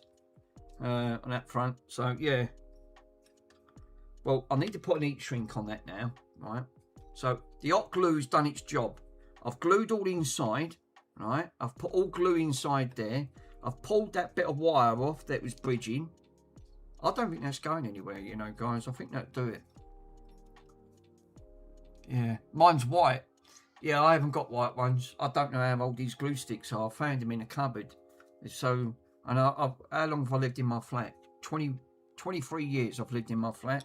So they're probably 23 years old, and they're probably even older than that because they was in the cupboard when I moved in. Because glue don't really have an expiry date, does it? To be honest. That front, I can't believe that. It's actually done a good job though. It's very hard.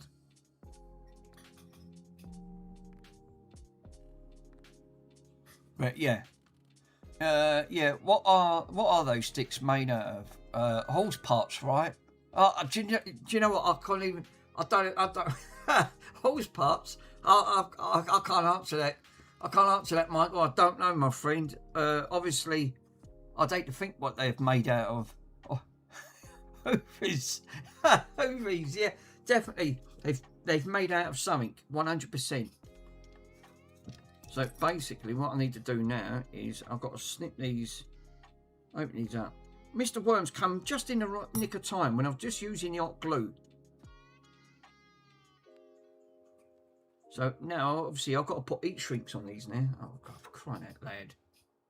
So I've got to put a heat shrink over this to make sure this don't all come off. No, no, it's Sloth Tech. Is it the bald guy with you today? No. He's in the chat. He's probably lurking in the background. No bald chap today. Obviously, I must have got to poor Mr. Swindon. I must have. He did stream for over 8 hours, so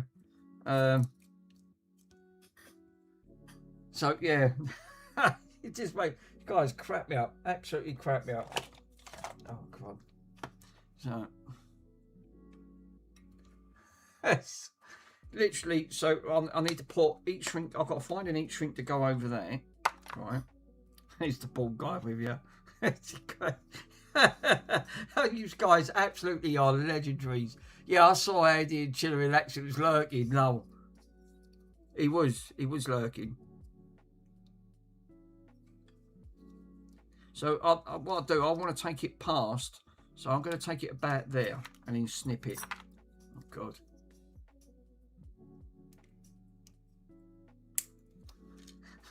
Slottek cracks me up. He's literally, yeah, that was cool seeing you both. Yeah, I don't think Mr. Swindon can handle me. I'm a bit of a chatterbox, but I'm a good laugh. Trust me, I am. I couldn't thank enough. I'm grateful for anyone's hospitality. So what I'm going to do, look, I'm going to put an heat shrink straight over this. Obviously, this is being the wireless sensor. I don't want to cover that up. But then what I'm going to do is take it over and then heat shrink this up. So what I'll do now, I can now come out the Eakins camera. Right, move that out of the way. Move that one back in, and now I can see. Yes, you have the. Yes, you have a guest title. Yeah, you do have a first guest title. If you go to the UK, I'm shared the possible to huge travel destination. Well, I've even said it, Michael. If you do come to the UK, sir, please message me. I'm sure we can meet up, sir, on that front. I'd love to. I could show you around. You can actually even come back, and you can, you know, if you don't mind with Bronson, you can even be a special guest on my show. So. Actually, that'd be amazing. If you do come to the UK,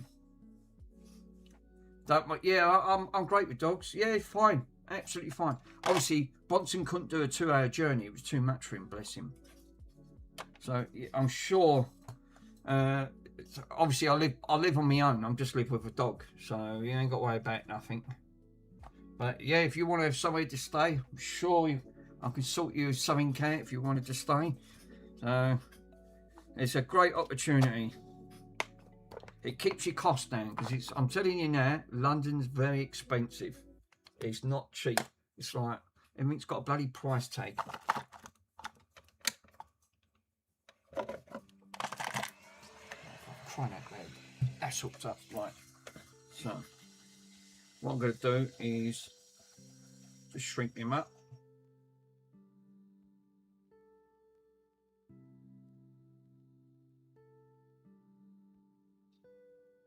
Look at that. That's what I love about heat shrinks. Nicely done. Oh, fucking hell.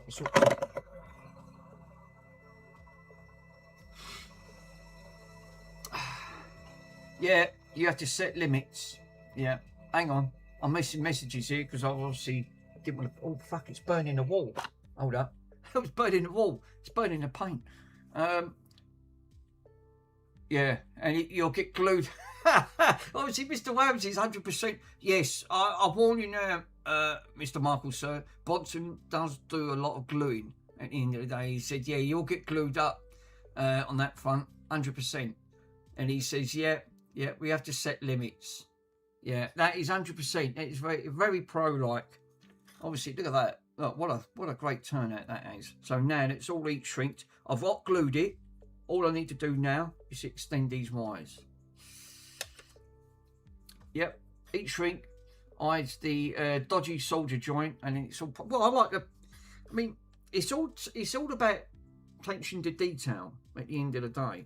So it does help. It really does help. All these little things add up. You know, yeah. Yeah, an LED mod is cool. I just wish that it was better to do with the 360. Yes, well, you don't have to on that front, Michael. I'm pretty sure I found somewhere on eBay that actually does sell the proper kits for the LED mods for the Slims. When I finish the stream, I'll put a link on the Discord, and I'll link that over to you if you wanted to go. Obviously, I can't do that on there because obviously the shielding's all taken up there. Yeah, really, yeah, that'd be great. Yeah, I could sort that out, my friend. It's not an issue on that front. Yeah, these are pre-LED fans. I think that's it, Mr. Worms has got it right. It's a pre-LED fan. It's already got it done for you, so you don't have to muck about. You just literally swap the fan out. It's obviously got a spare connector. It's all tapped in. It's just plug and play, and they're actually great. I did see them on there. Do you really want them for what? Because I've seen some Xboxes, the OG Xboxes, where obviously they've got a clear case over them, and the 360s as well. I've got one for the PS5. I actually did get one for the PlayStation, and then when I sold it, because I don't use them, and then I decided to build a gaming rig, and I don't even use that. Yeah, that was actually used for the Xbox Series custom shell. Yeah, you can get them. I've seen them on there, 100%. When I've finished, I'll go through. It's on one of my favourites. I'll dig it out, and then I'll put a link in the Discord, and then you can, if you want to order one, then by all means, that front. So what I'm going to do first, then, I've got to put these wires coming through, because otherwise, if I do this after, I've got to re-undo everything. And I need to mod this. This is obviously not big enough because I've still got the heat shrink. So where is... Now these are another tool you should have, right? If you're doing any modifications. And these are great. I bought these off the TikTok shop, right? I've got a couple of these. These cut through steel, wood, metal, anything. They're called spaders, right? They've got numbers on these. You can go through masonry on these as well, right? These are like diamond tip drill bits. Obviously, I've been using it on the wall to make it. I used them on arcade cabinets, and basically what it does, it widens the part. So if they're numbered, obviously. That one's a 2. That one's a 5. That one's an 8. That's a 10. And basically, it gives you the correct size when you want to make a hole without not going too big. Obviously, they do bigger tips ones there as well. See, it starts off at 2. Oh, that one starts off at 4, goes all the way up to 20 mil. And these are great. These are, I swear by these. Put these on the end of the drill, and it does this. So basically, if I want to make that hole just a little bit bigger, I can then take it up to an 8 mil hole, and then it gives you the perfect hole size, and it won't go any bigger unless you want it going bigger. And they're really great. Put them at the end of your drill. Yeah, my old Xbox is the 2003 model. Yeah, the obviously went all the way up to 2009. This is a 2009. This was the last of the edition of the OG Xbox. That's it. Then 11 months after, they shut the servers off, so I didn't have that for long on that front. Yeah, I'm not a fan of drilling holes in things, so I preferred. Yeah, obviously, I just wanted to make a little hole, not go too mad, but I want to extend that hole just a little bit more, and I use that tool because that cuts through anything. Yeah, I'm not good with a drill.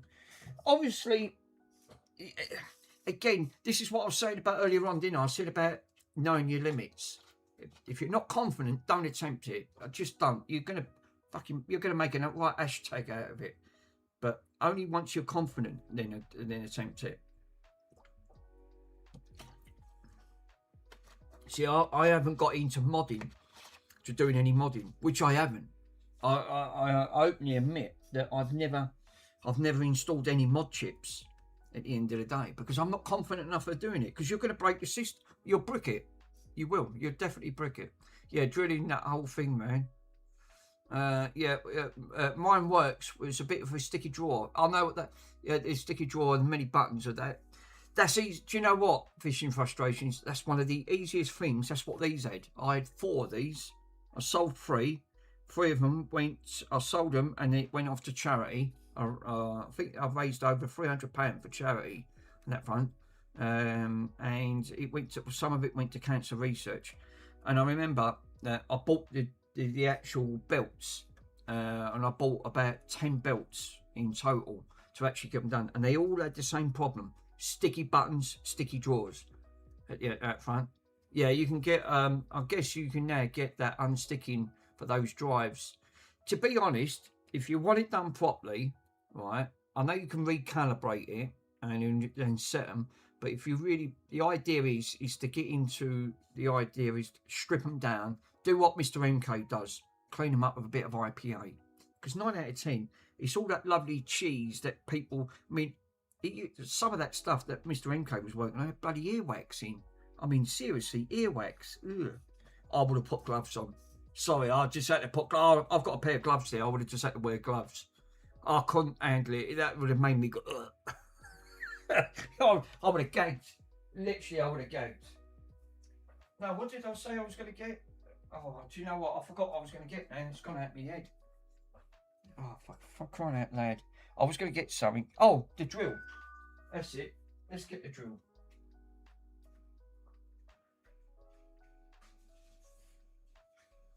See what I mean? Unbelievable. So what I'm going to do, I'm going to use the smaller part. Yeah, I'm happy if it's clean. Yeah, that Xbox looks really smart now. Michael Dilemma, do you put that on the Ultra? You could do. You could actually put it. That's a good shout out, Mr. Williams. You can actually put that in the ultrasonic, sir. Now, this is what I'm saying about old drilling, right? I just want to take it up just a little bit. You know, that's it, it's done. Them bits drill through anything. And then now, if you look, that's the perfect hole size now. And I'm going to prove it. It won't go through before, right? That should now go through, and that will not interfere. Yeah, perfect. It's the right size. This is what I'm saying about having the right parts.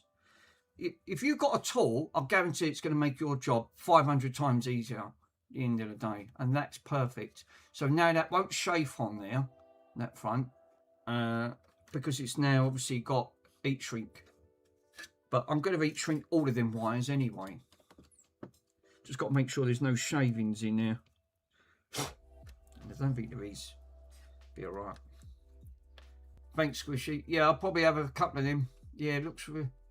Did you put that in the opposite? Yeah, thanks, Squishy. I did. I put a couple of them in the cell pieces, and it did a great job on them. This is what I'm saying. Ultrasonics. I've only used mine. I've used mine in a bit. I've used it. We was talking about when me, I think me, Chris, and Mr. Squish. We was talking about bikes. Obviously, I've got the ump, right. It's getting back into, because obviously as we get all older, I mean, I can't say this for everyone, because I can't, you know. But when you start reaching my age and above, you're going to get to that age yet. Some people have obviously already got way past me. Me and Mr. Pico, there's only 1 year difference between me and Mr. Pico himself. And I spoke to Mr. Pico. I FaceTimed him a few times, and we've spoken to each other, and on that front, and we get on like really good. He's got very similar things, and but we both said the same thing: exercising. It's one of the hardest things to do at the end of it, and it's like a constant battle.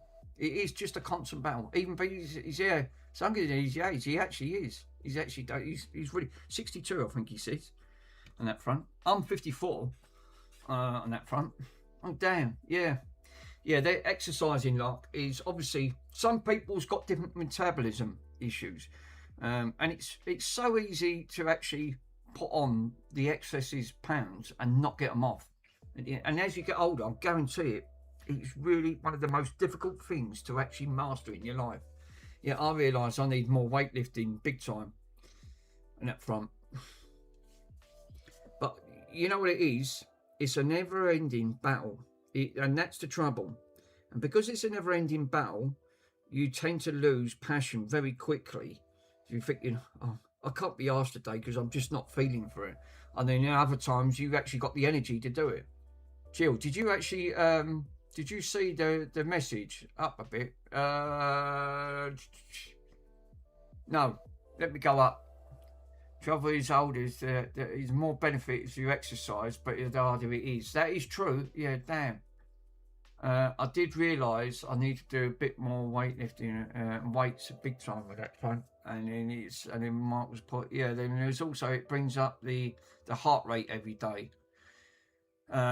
Yes, obviously. Now, I've got medical issues, so I'm asthmatic. I've got back issues. I'm falling apart. I'm just fucked. I mean, once you reach 50 plus, it's just downhill.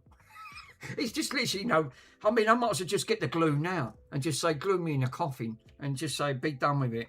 And then no more problems. I won't have to wake up with backs like a banana at the end of the day. I don't get a cramp. I'll get that chronic cramp in my fingers and my leg and my toes. Oh, this is the life we have to look forward to. And taking medication, oh my God, it's just like, where does it stop? It's just literally just, doc, just finish me off now. Just sign me a prescription. Just say, give me one pill and be done with it.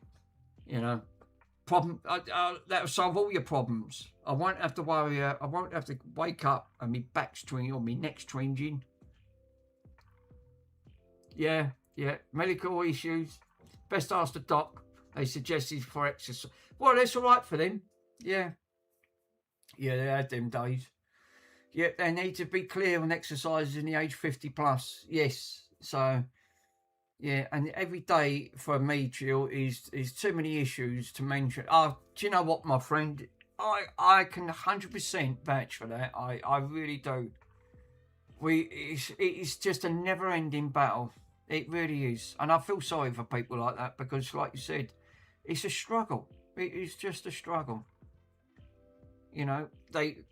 What do they recommend? You eat healthier, daily exercise. Two big key issues. I wish I would have done that 30 years ago.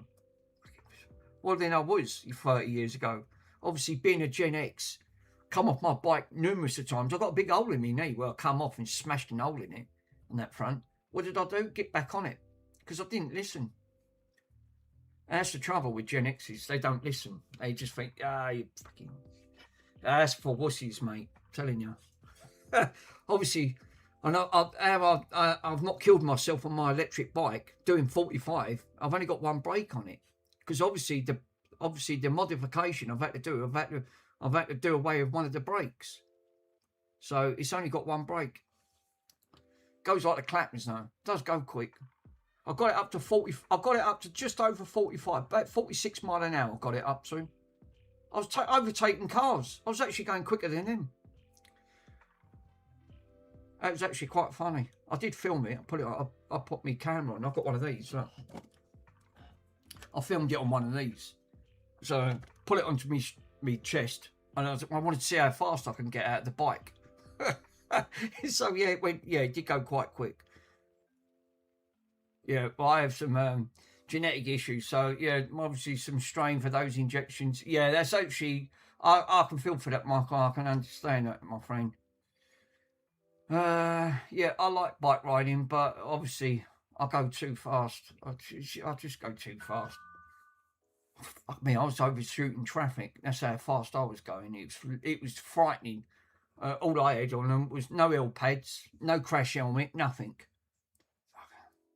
See, that's the Gen X in me. Obviously, back in the 80s, we didn't believe in it. Fucking come off your bike, you just get back on. Cleaning my bike, so I don't ride it so much now. No, I don't. No, it sounds like you're... Well, I was coming back from Mr. Swindon's, so the traffic was actually quite light. So I put my foot down a bit. Yeah, obviously, just a little bit. I did get a little bit carried away. It took me just over 2 hours. So I did look down at the clock, and then I realised, I think, oh yeah, you better slow down a bit. I was obviously, I've got a lead foot. I'm just nuts. I just go. See, that's the gen region. The gen regions they just don't care. Obviously, like, you fall off things, like you climb a ladder, fall off, you hurt yourself, and you get back and do it again. Yeah, not so chill on the bike. Obviously, look at me back in the early 80s. That picture that me and my mate, that was 1980. That was 1989, and that. I remember those days before speed cameras. I went out. I'm not joking. We went out on the bikes in shell suits, and it was thunder and lightning, and we was donutting it, driving it up down the banks. We was covered in mud. Absolutely covered in mud. I come off that bike so many times. It was so beaten up. I didn't care.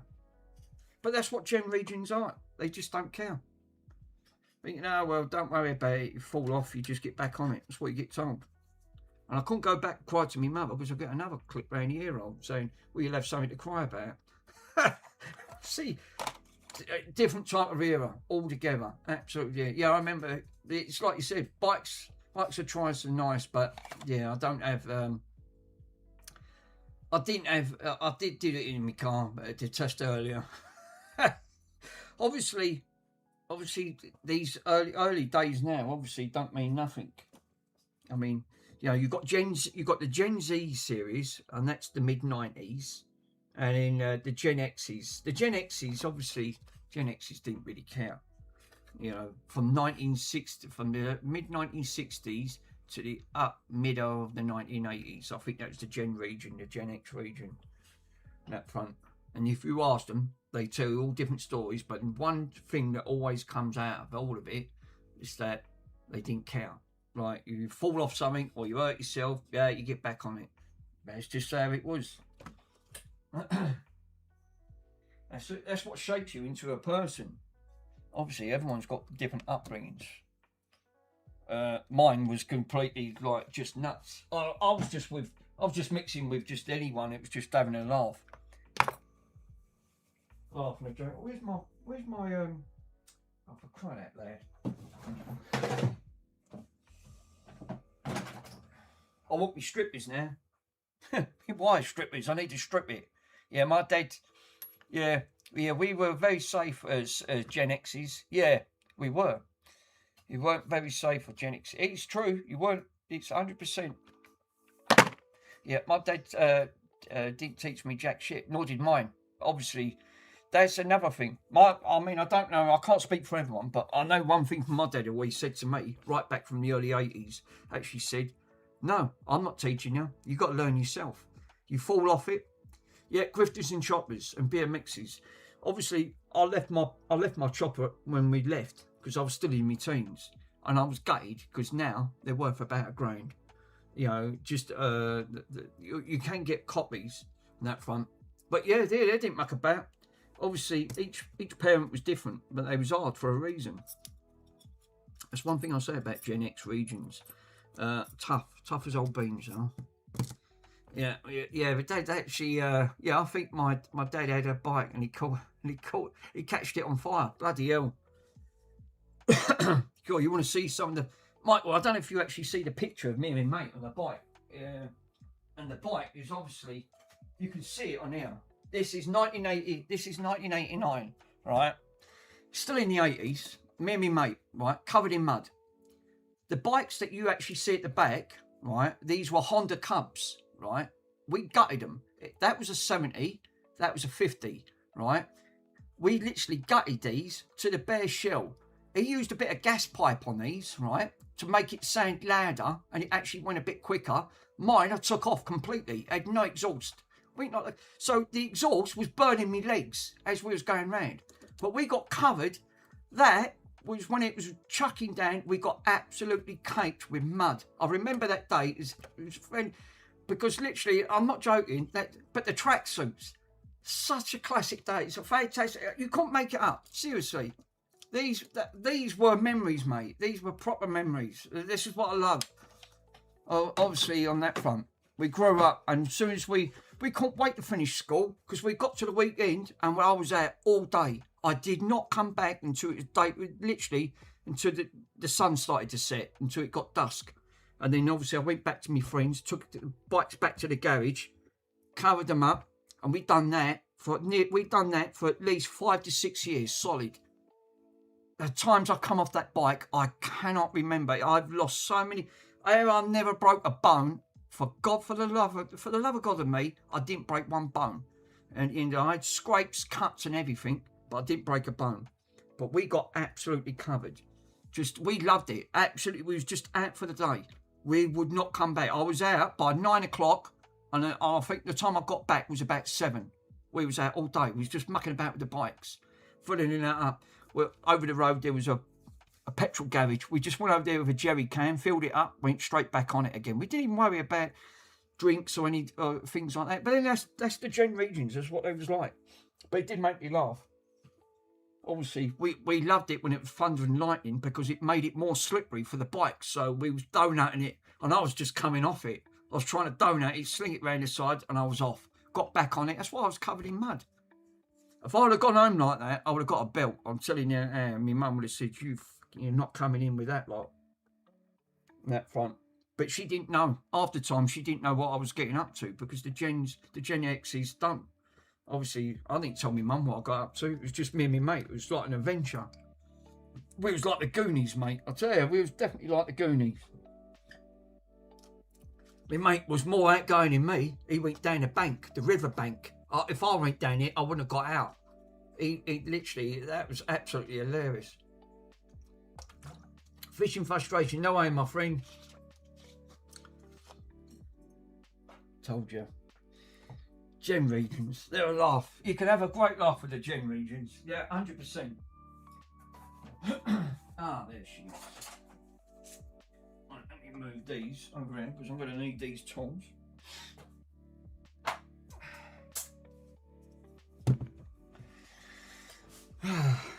we was going out for a trip. That's why I still got one of my motorbikes. Obviously, I've got that other one in here, the Yamaha Jog. Nice little bike. Goes like the clappers. Obviously, I've done a little bit of modding to that, to the exhaust. They're supposed to be limited to 30. I'll get it up to 45. But the bike feels quicker. My electric bike, because obviously I've modded that. It's a 5 kilowatt motor and a 40 amp battery. So I'm keeping up with traffic, put it that way. If the police see you, they will confiscate it and you'll lose it. Because anything over 15.5 miles an hour is classed as a motorcycle. You're supposed to have tax and insurance for it.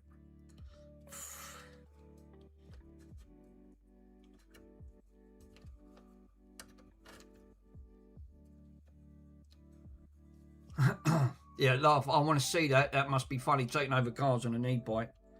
It does go, Mr. Worms. It does go, my friend. If you went on, I'll tell you what, if you was local, I'd say have a go on it. You'd brick yourself.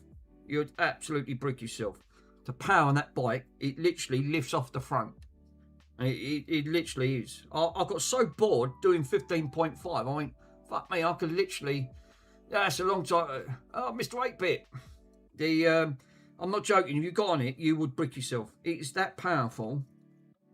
And I was going to do a little bit of an upgrade. I was going to actually put, that's a 5 kilowatt. You can actually have a 10 kilowatt motor. And then they do a 70 amp battery, right?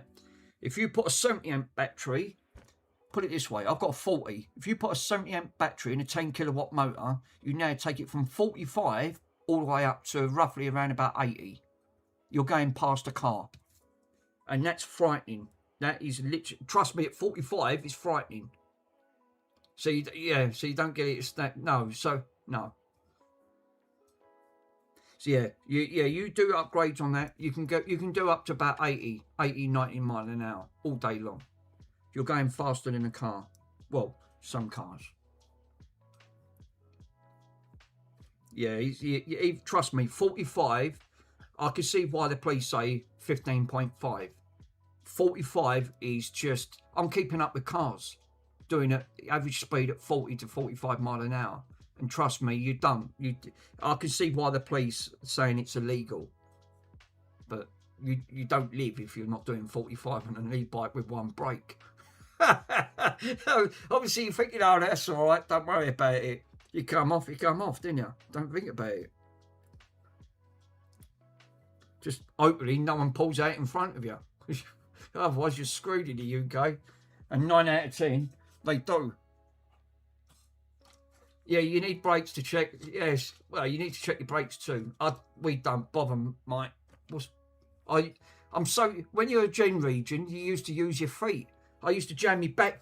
That's why I went through shoes like I wouldn't believe. I used to jam, on my chopper, I used to jam my back foot onto the actual wheel to actually slow it down because the brakes were crap. The rubber brakes were crap. My foot done better. Yeah. You just pop off. Literally. Told you. Proper regions, mate. And you haven't lived if you've not been through them sort of motions. That's what shapes you up. Yeah, you'll end up going through some shoes now. Well, I do. That's just it. I still go through some shoes. But brakes are for wimps. You don't use brakes. just hope and pray. That's all it was. It was just hope and pray. Hope and pray no one pulled out.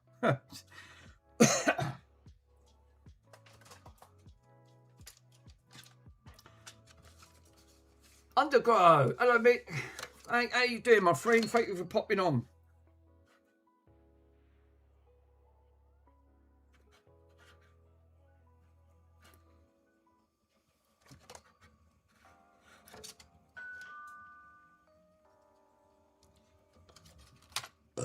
Oh, excuse me. Proper, yes. Undergrow, yeah. I'm fine. Thank you. What about you? No, I'm actually. We was just talking about gen regions, multi-gen regions. Obviously, I was telling about the. I was just saying about the modification I've done on me mountain bike. Boom! Fuck me, that's gone. That's just pinged off. I ain't even got a clue where that's gone. That just went. Chomp, it just shot off over there somewhere. So, I am at the minute, sir. I'll fill you in. I am doing an LED mod on the OG Xbox because the one that was on it, obviously, we've just used some hot glue. So I've got some hot glue on it, and I'm on the verge of just literally soldering these up. Oh, Jesus. Oh, see, that's that fucking gastro stuff I have to take. It's horrible. Gives me right bad indigestion. All right. I was just going to say, oh boy. I forgot. Actually, he does that, doesn't he, Mr. Ace himself? Yeah. What does the mod do with? Well, that's a mod chip. What we've got in there, right? I didn't do this. I paid someone to do it. On that front. Yeah, Aceism. Yeah, he cracks me up, Ace. He when he burps, he says, "Oh boy." I can't do it, but he does. Absolutely, he's a legend. Yeah, so it's got the Xenium chip in this. So obviously, I've got a 2 terabyte drive, which I upgraded on that front. But this is all working because it was all already up working. But all I wanted to do was I took the other LED off it because it wasn't working too great. And now I've got a much more heavier duty LED. This one's got like a gel coating over it. So this one would be easier. And it's got some 3M backing. But the chances are that's fucking crap anyway on that front. So what I'm doing at the minute is extending this. And then, because I've got a big nice reel of this stuff, and then I can cut it, because you can cut it up to these gold connections, and then that's it. And then you, if you want to reconnect them, you can just resolder them in that front. So, oh, fuck, hold up, my hands are going crampy. I've got cramp in my hands. Jesus. I was just showing them a picture, sir, on that front. I've got a picture of me in shell suits in the 1980s. When we was out on the push bike, on the motorbikes when I was out. Yes, those LEDs, they actually got to the shell, yeah. Individually, that's it. Yeah, you took the words straight out of my mouth, Mr. Worms there, so thank you. Up front. So yes, getting back into exercising. Obviously, I'm trying to get into electronics more than exercising, because obviously I'm finding this really fascinating, but also it's bloody challenging at the end of it. But I think I've left it too late in my lifestyle. I should have done this when I started off, when I was at school back in the early 80s. I wish I got into it then, because then that would have been 30 years gone past and not thought about it. That would have been so much easier to literally do it that way.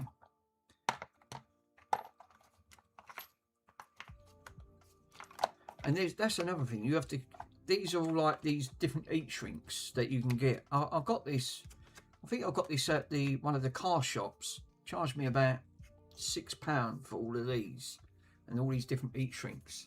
And these are great because, like you said, it just helps to keep it like neat and tidy, and the wires ain't exposed. You're not going to see it anyway. It's all going to be covered up. But I didn't want any wires exposed, which I don't. I don't want any wires exposed or touching. Otherwise, it'll light up like Mr. Carfor's Christmas tree at 60 volts, which was very funny because at that 60 volt one he done on that Christmas tree, right at the end when he shoved 60 volts through it, the LED lit up like a blue neon light, and it was beautiful. And I went, "Oh, and that lovely," and then it just went pop. It went out. That was brilliant. Yeah, I blew a track off a tree, I think. That was absolutely legendary. It had a really lovely little blue LED light right at the end, and then it went out. It popped. Obviously 60 volts. So obviously it couldn't take 60 volts going through.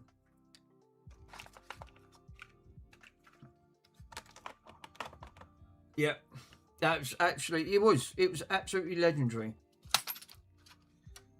Was it? Oh, right, let's go. Okay, right. Because obviously I've got to put this. So I'm going to put this one over.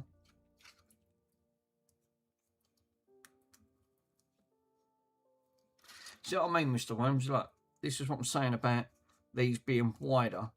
Now it's fucking not even. I think it's a bit too. This is obviously just needs to be a little bit more.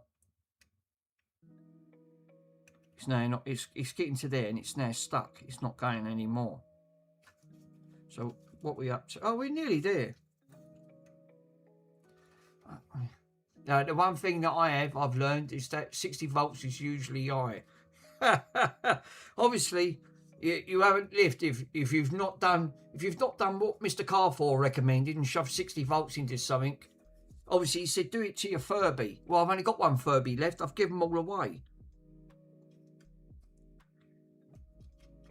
I've given one to Mr. Swindon to put on his stream. Yeah, how did you read that without your glasses?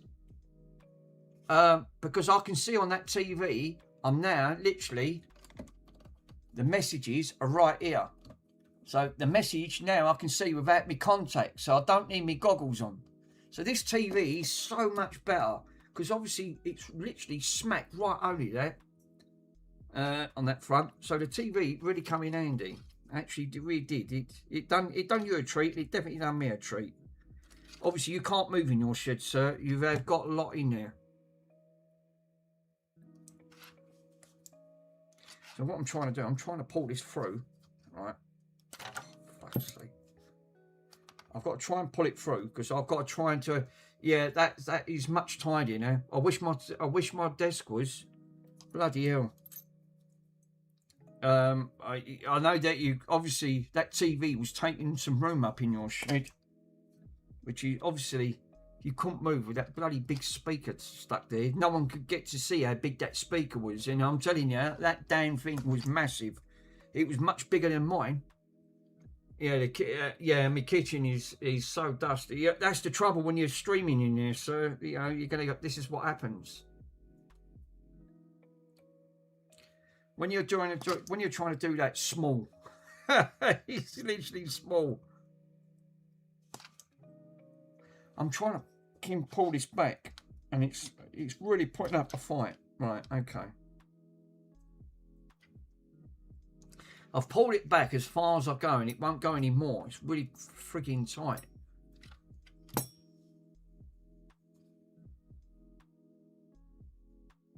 So I'm going to strip these back now and do that. Yeah, that's the only. Yeah, because you're streaming in your kitchen, Michael, aren't you, on that front, which is not really. It's like you said, when you've got Borats in your house. I've got to do more commands. Obviously. King in the castle, king in the castle. Point where I'm thinking. Have a chair, really? I have a chair. Yeah, right. Yeah, I need to. Go do this, yeah, go do you're this. Right. To adjustment to my kitchen.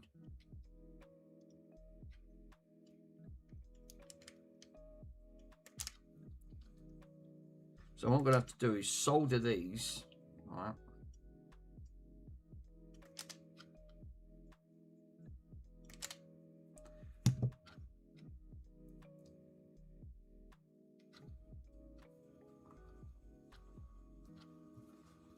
Yeah, Mr.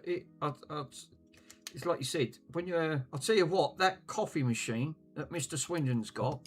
I'll tell you what, if the money wasn't an object, I would have bought one of them. That coffee was just like at the coffee shop. That was really nice. Yeah, you've done one of these mods before, Chill, haven't you? Yeah, I have, my friend. Yeah, I've done it. I've done one of these again on the other Xbox. I definitely did. But he was only just saying, Mr. Swindon, when I was on Mr. Swindon's stream, right? Yeah, I like these LED mods, right? And I did say this. I did say this to Mr. Swindon. Yeah, them coffee machines are super nice. It was. I've got to make an exception, right? The slushy give me a brain freeze. That was that cold, right? It just it shot, pain shot straight to my head. It's like, fuck me. It's like sitting on an ice block. It's again really nice. It literally, I'm not joking. Right? I actually said this to Mr. Swindon. I said, wouldn't it be good, wouldn't it, if everyone got together in a hall and they had like a retro event, like no repairs, right? Because obviously people were probably getting sick and tired of doing repairs, but it would have been nice to all to get together and literally had like a retro event. And I've got fucking loads of retro consoles. I've got stacks of them at the end of the day. So I would have provided a good portion at the end of the day. TVs, I've got about 6 monitors next door, so I could have powered at least 6 up. But yeah, but that would have been cool to actually have everyone to get together, and it would have been a right old laugh. I'm telling you.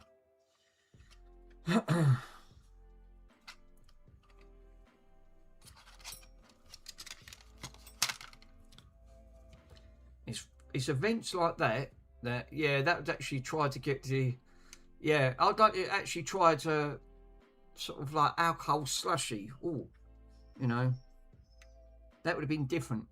Absolutely would have been different.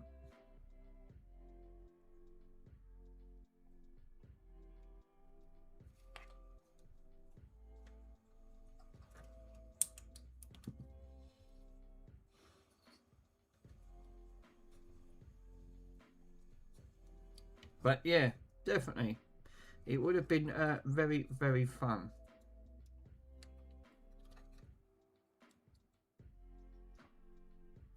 Now what I've got to try and do is, I'm actually trying to, I've got to snip these down a bit. Well, that's gone. That pinged off. I ain't got a clue where that's gone. The shell suits, no. Don't see shell suits like that no more. Yeah, sorry, I had to answer the door. No worries, my friend.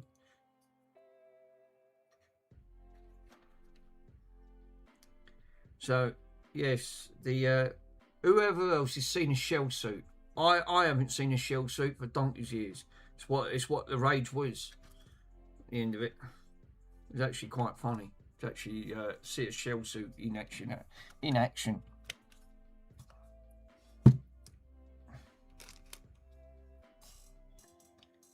I can turn that other one off. I don't need it. Turn that off. Mr. Swindon sounds like he's busy. Obviously, hopefully picking some of them items up. He had a lot of items on the shelf there. Hell of a lot. Well, a lot of them didn't even bother, like, paying for this stuff.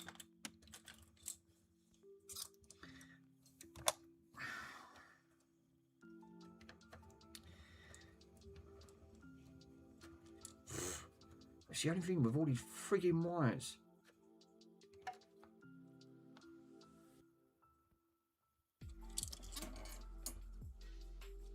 I ain't got a fume extractor. Oh, that's gross. Yeah, your flux looks like chocolate. Well, it looks like earwax. It's just like, you know, it's been over here for years. But I'll tell you what, I found it in a cupboard. I don't know how old it is, Mr. Worms. It's super messy, but I'll tell you what, it sticks like anything. It's like glue. But it's really good flux. Look, stuck to that. Right, obviously I've got to clear all that off. Wow. Retro hot glue, retro flux. Obviously, I told you, Gen Regions don't muck about with nothing, mate. If it's old, it does the job, we don't care. That's all that matters. Now look at that.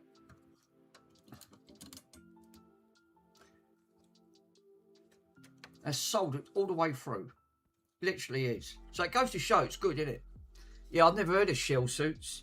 We've not lived, my friend. If you've never heard of a shell suit since the 1980s, I mean, I can't say. Obviously, you've been brought up in America. The UK, obviously, we went through phases. And I'll tell you now what we did have.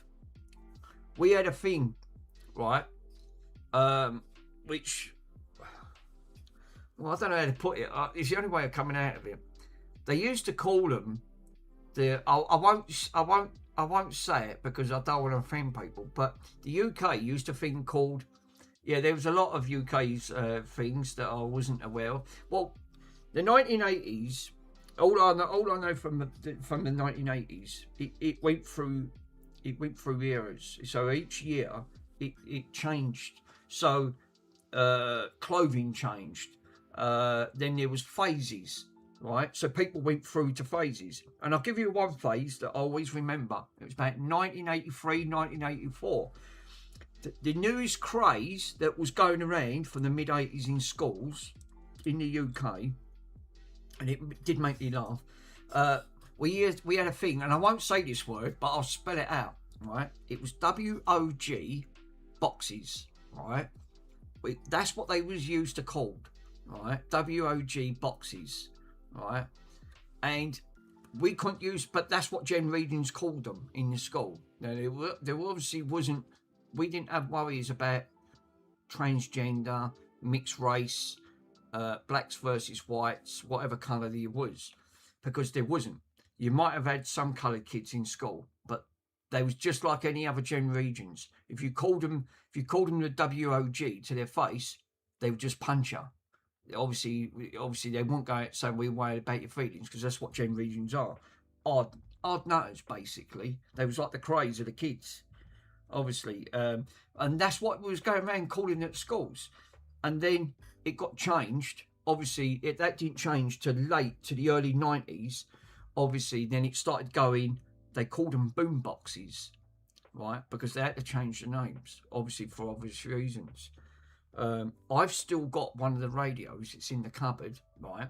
That's actually still got the WOG name, which I can't show for obviously reasons, because obviously I'll get the channel taken down and literally be shut down for being racist on that front. But it's still got the WOG name, and it's the brand actually come out. They had to rebrand it. Yeah, we've heard them soon, boom boxes. Yeah, but it was called that, what I said before that, the boom box. And it was around at the time of the hip hop and rap stuff that was all coming out. Yeah, boom boxes, it was called Ghetto Blasters. The Ghetto Blasters, yeah, but that's what I'm saying. The Ghetto Blasters actually was the correct name to do, but the schools went through different phases, and one of the radios that I've got, they actually did put the WOG name brand straight on the box, because obviously no one took offence to it. Obviously that changed since the mid-90s. Then they just called it, yeah, I've had the G Ghetto Blaster. I think that's what they renamed it, the Ghetto Blaster. They just now and then called them the boom boxes. Dual tapes, AM, FM, yeah. But that goes to show what the eras were like in the 80s. It changed every year or two, and then it went through another phase at the end of it. So, like I said, different. It's all about different regions over the years. So obviously, like I said, we had a couple of coloured kids in school, and when we used that term, he didn't go to the class. He didn't go to the headmaster to actually say he used a racist word. He used to just come up to me and punch her if you upset him. But that's how the Gen Regions were. We didn't stand for nothing. We just stood there, and well, my motto is, like my dad always said, if someone's going to stand there and punch 7 bells out of you, you make sure you hit them back at the end of the day. He's right, 100% right. You settle it like the old, like what the other people recommend. That's how they settle it, which are the travellers. The travellers are another one. A prime example of the traveller community.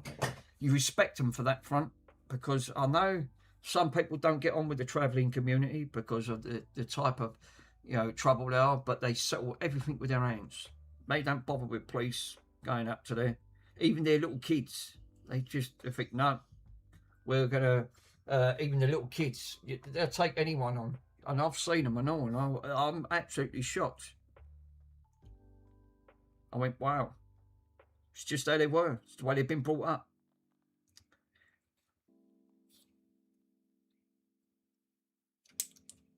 Well, that one didn't ping off. Right, that's one sorted anyway. It's easier to do it this way than doing it the other route, trying to sort all that stuff on. Yeah, I've had to totally don't have for those people. Oh yeah, travellers. I totally don't have these people over here. Yeah.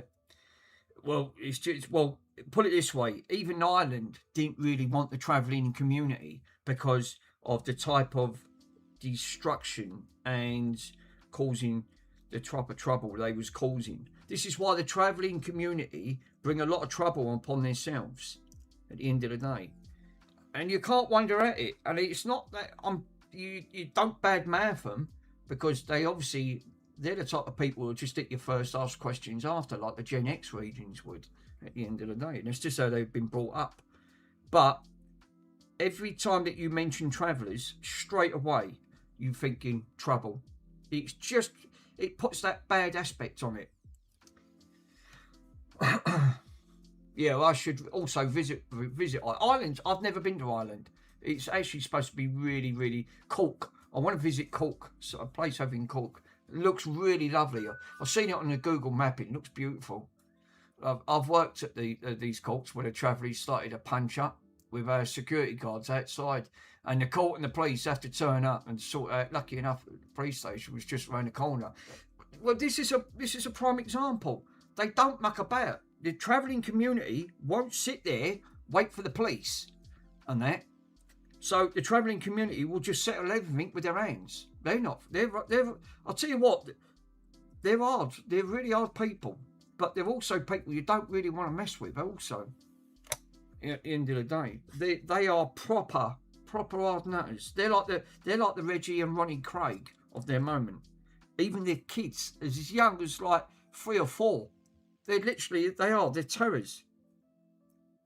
I've heard them with the travelling community, and I would just literally just stay clear of them.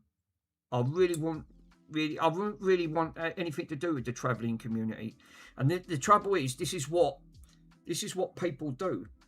They end up just thinking, no, I'm not having nothing to do with that lot.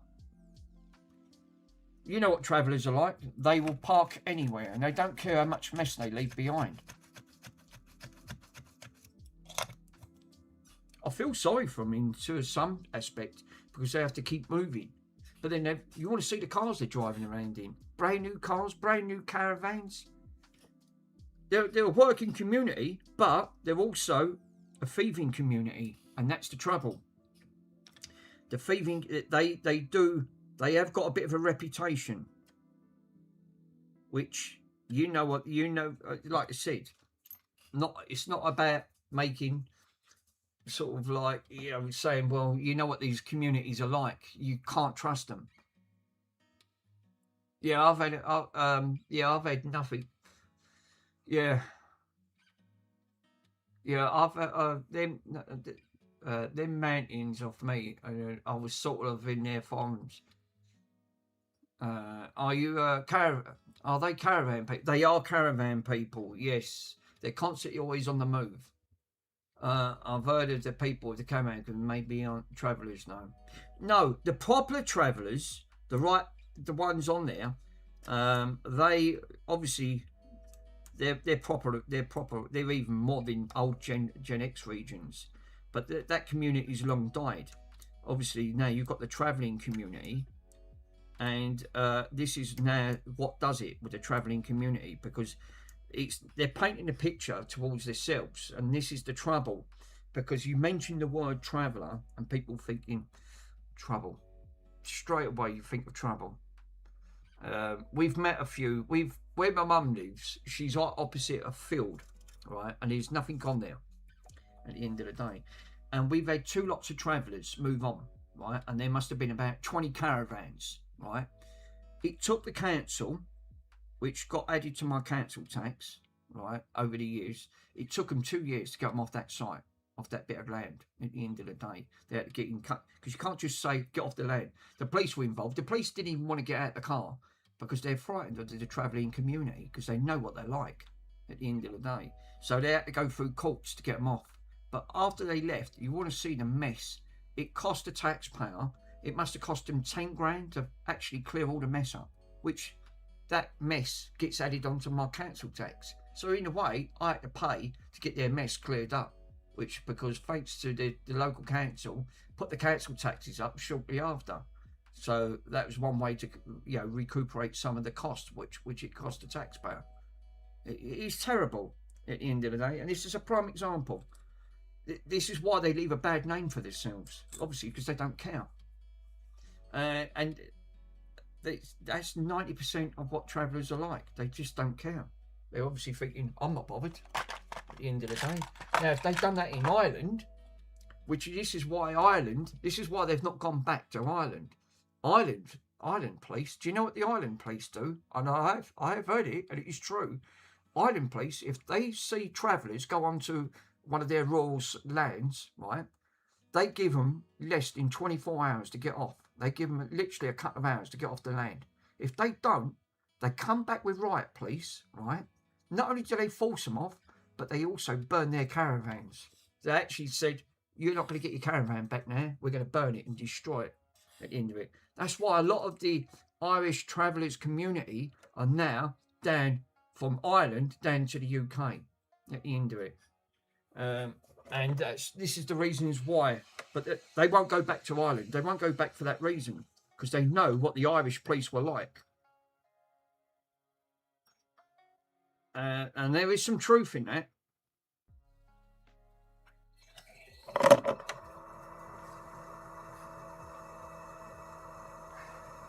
Yeah, thanks to that, they have, where they're caught is we ask them to move. That's all they can do, Squish. That's all they can do is ask them just to move on.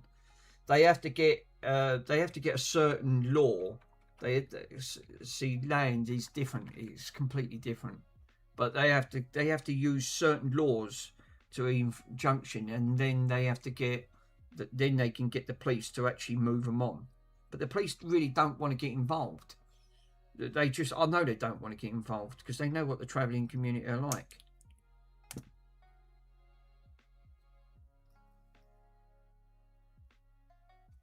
But yeah, they won't go back to Ireland. It's purely for that reason. They know what the Irish police are like, what they do to their caravans.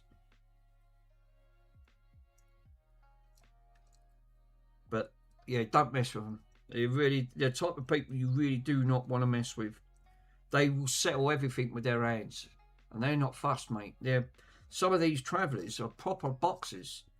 So yeah, even their kids, they're hard as bloody nails. I thought the Gen X region was, but they're nothing compared to what they've got on them. Yeah, I don't know how old that flux is when I found it in a cupboard. It's proper old, that is. It looks gross, but it's sold as well.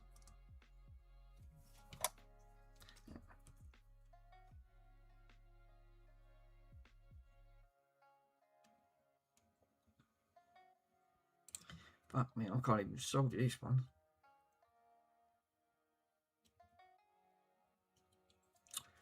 Oh, come on, for crying out loud. What we got? 11. What? It's not your... Oh, here we go.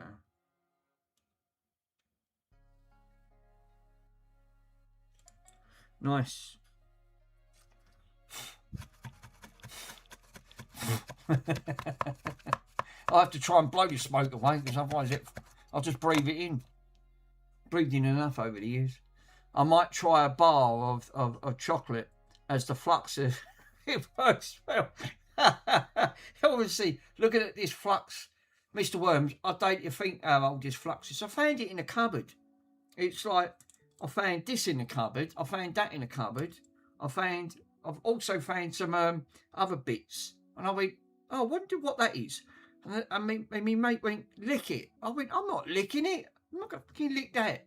And so I smelt it. I went, and he went, that looks like flux. And he had a soldering iron. I did have a soldering iron then. He touched it. He went, that's flux. He said, that looks a bit old. I said, yeah, just a bit. Yeah, it did make me laugh. He said, lick it. I went, no, I bloody ain't licking it. Maybe get flux is better with age. Obviously it does. Looking at the state of it. But it does the job. I've been using it for the last, like it says, it matches with your 20-year glue stick. Thanks God, it obviously does. Obviously, the glue sticks were in the cupboard. So the bloke must have done a bit of soldering, because this is the original solder. That was the original flux. And the glue sticks. There was about 3 glue sticks. And I just end up using it in there. Well, you never say never, do you? So I just like I like making the most of it.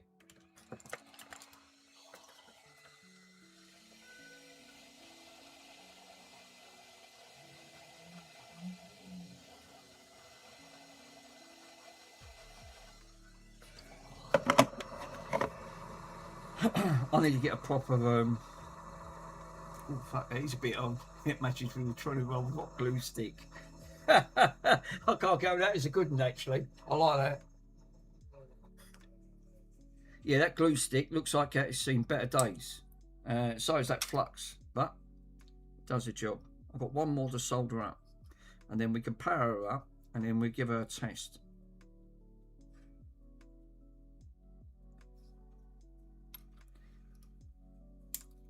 Look, it ain't a retro channel if you ain't got something retro. Obviously, I've got more than that.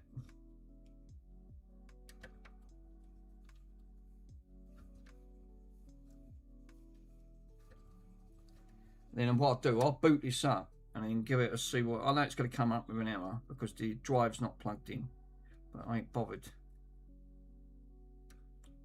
Right, let's get that soldering on. Let's use that 20-year-old fucking solder.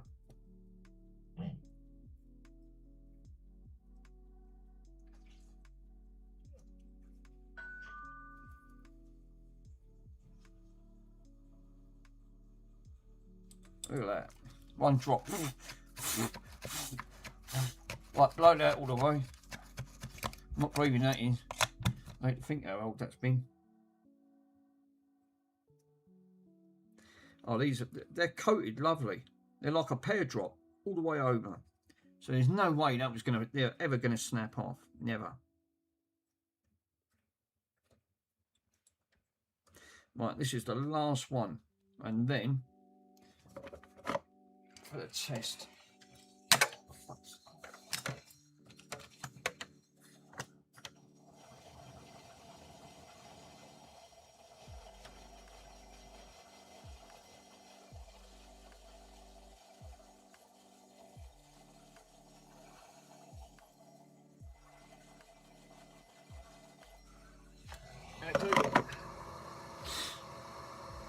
Forget the NF flux.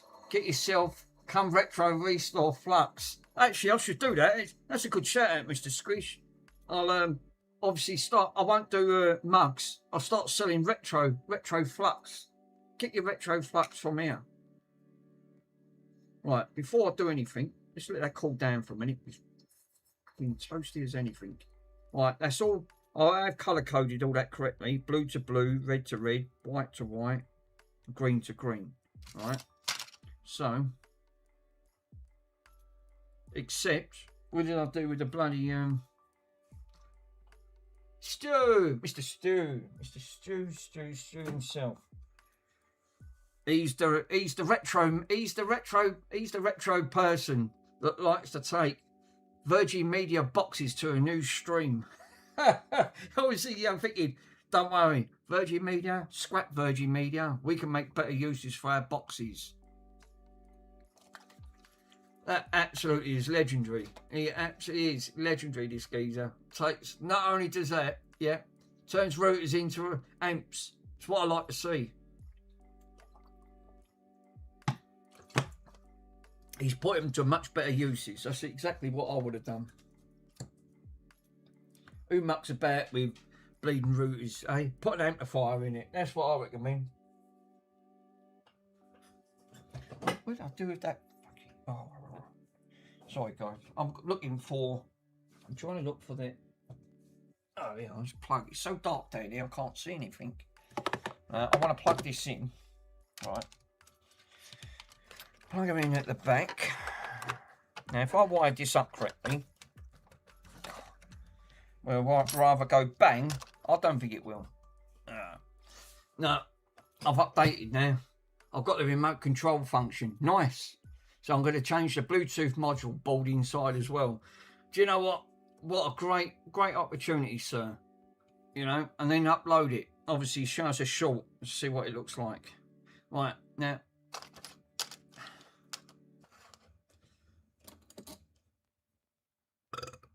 Excuse me. Oh, I've undone the board, didn't I?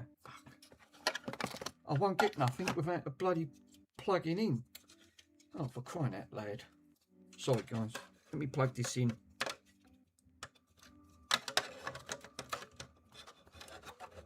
Can I take that out?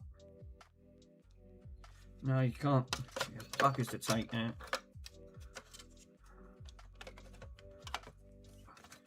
That is so tight.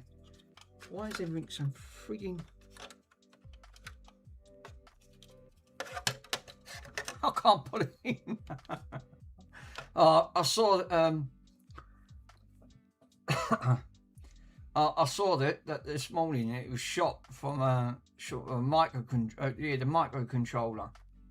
I've already have painted that inside in the Ferraro rest. Yeah, I did see that. I see the 2 wood screws at the side of it.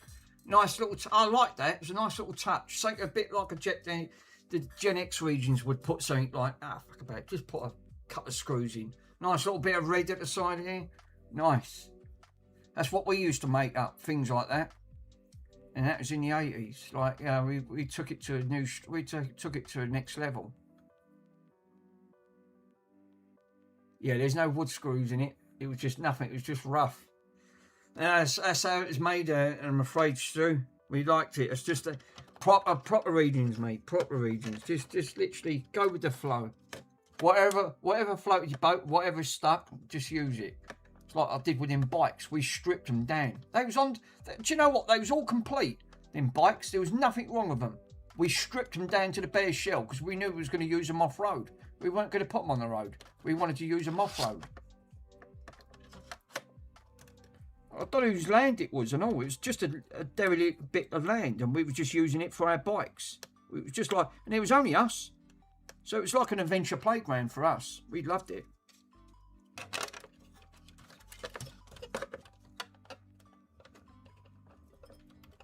So I said, we've got away with it for a few years. Don't know what happened to the bikes now. I think we sold them.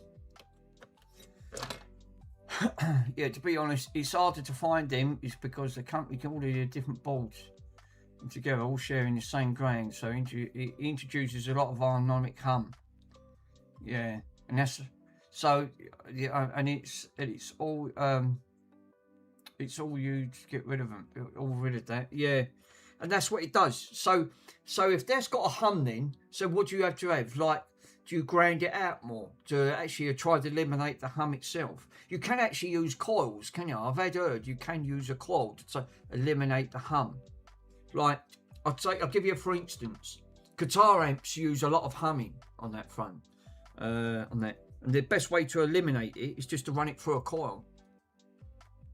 No, grind all your, no, it's get all your grinds all together apart from that, from your speaker grind. Right, okay. On that front. It's actually, that's a good little tip.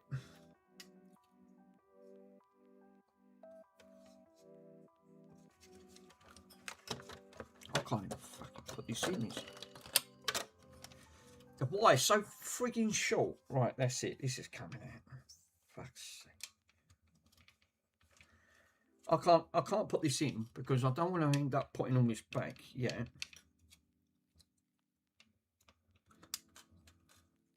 No, it's called the Star Grand in the amp world. See, you're the only other one that's like that knows his stuff. Simple Tech, he knows his stuff. He loves because he deals with amps. And some of them amplifiers he had, fuck me, was they beefy, especially the ones that he was mucking about with. The size of them transformers, mate, they was bigger than a dinner plate. He said they're 2 and 3 grand, some of them, and I do not doubt that is true, because I'll tell you, them transformers have all got copper in them to eliminate most of all of that noise. That's why they're powerful. They're like 4 and 5 kilowatts of power. It's mad, absolutely mad.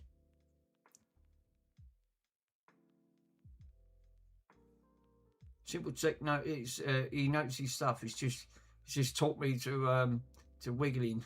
Yeah, he knows. He does know his stuff. He's good. Really, he's the best person. That would be the best person to go to if you've got audio equipment, like especially amps. Right, this will be easier. Should have done it fucking start with. Fuck about trying to put that in. I didn't want to take this out, but I've got no option. Right, finally. Right, jerry rigged it. Right, so that's jerry rigged. Yeah, Simple Tech. He knows his stuff. He's just self-taught wiggling. Does he? Does he actually? So he's learned all that himself. Fingers crossed. Nah, it'd be all right. Switch her on. Watch for it for the bang. Let's power up. Well, that didn't power up great, did it? There's hardly anything coming out of it. Wow. So this is rather a 12. That's got to be a 12 volt. I mean, this is flashing because I've got no drives connected. No, so no, he's self-taught wiggling in simple tech. So I don't know his background. But he's a wizard compared to me. Yeah, he definitely knows his stuff. Well, that's disappointing, isn't it? Obviously, that is hardly coming out with anything at all.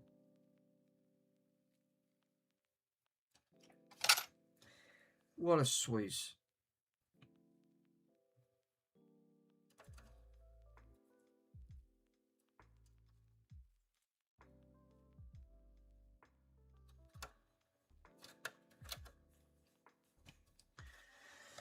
Well, felt a lot of good that was.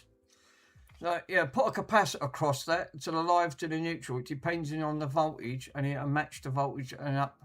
So it'll match the voltage up on it. I mean, these were supposed to be in 12 volts. It's supposed to be in 12.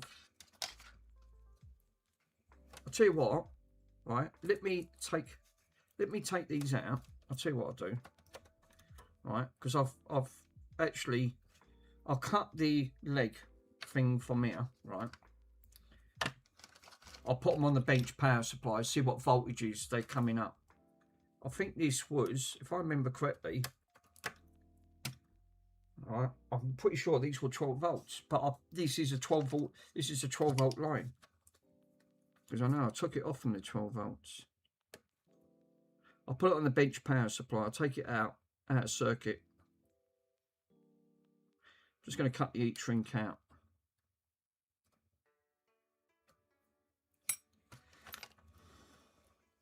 I soldered it. It's all done properly. Yeah, drop the voltage along the line, and it's normally I'm going to do this first, though, Stu. I'm going to take it out. Right now, I've tested all this. I know this is all working.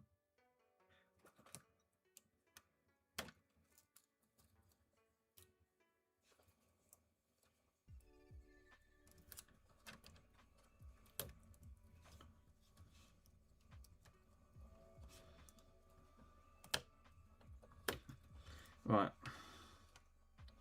Yeah, so obviously I've cut wire there. So let me snip that wire. That one snipped, and then I'm taking one. That one there can actually come off the board because it's actually earthed. Where is my there she is.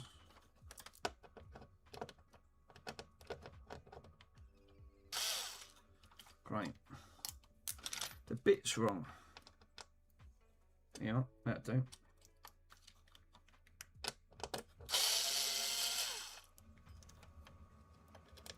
Right, that's disconnected, right? Yeah. Properly disconnected from the thing. So it's not connected to the board. I'll put that back in and I'll rig, because that was easier to do it from this way. Then I didn't really want to undo all them, take all them things back off again. So I'm going to unplug that.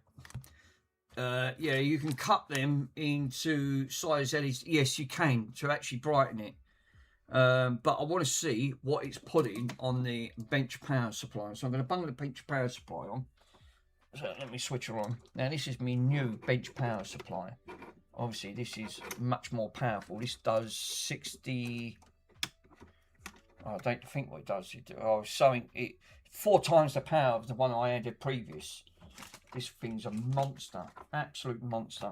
Even the crocodile clips, look at the fucking size of them. They're like nipple. These are like nipple clamps. You put these on, mate, you never get them off. It's game over, literally. So what I'm going to do now. So we've got a black to a black, right, and a red to a red. Oh, look how small that fucking wire is. Jesus, is that for real? Right. Right, they're not going to touch. Cool. So, now if you cut them into, obviously, yeah, you don't want to get clamped with these.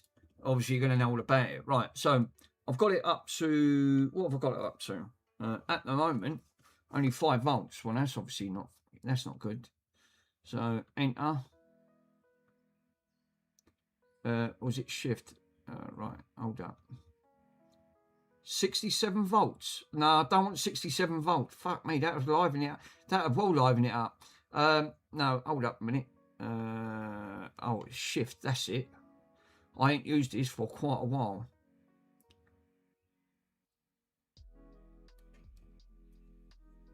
Fuck me, that really will liven it. Max voltage.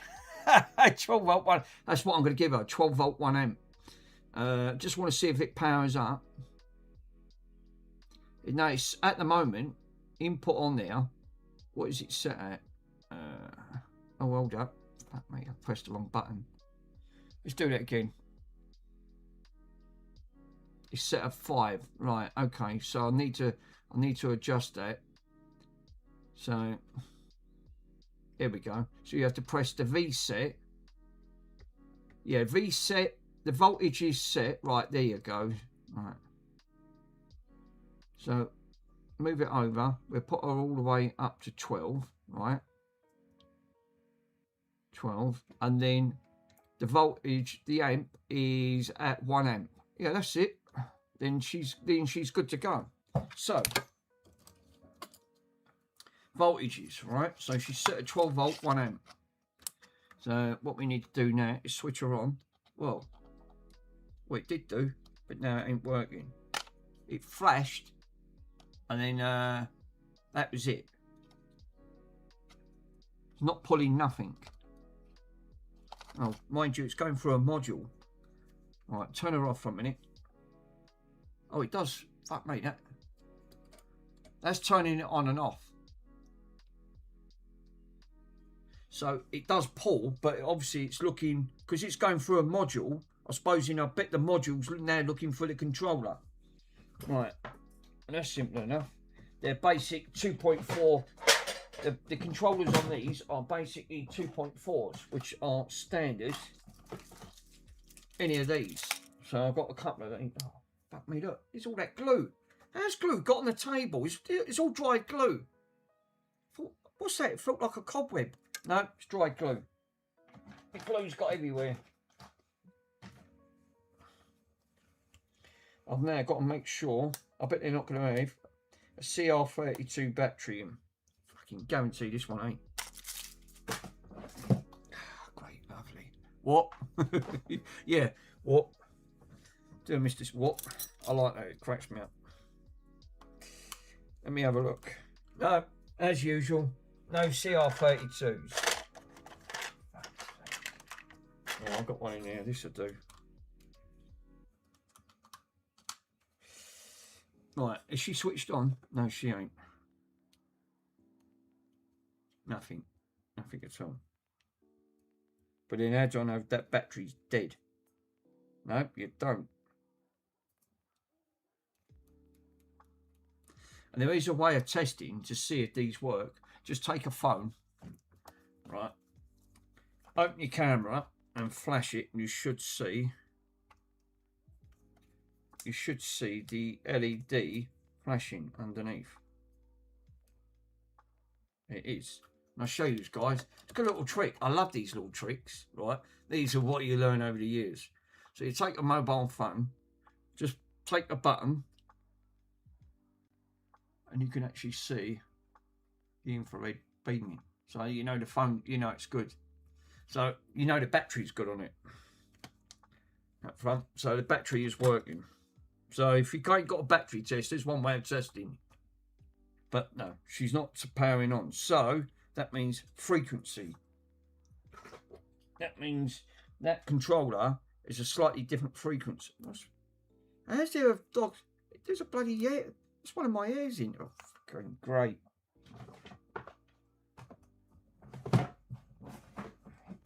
Where's all the other bloody controllers? I had a box on it.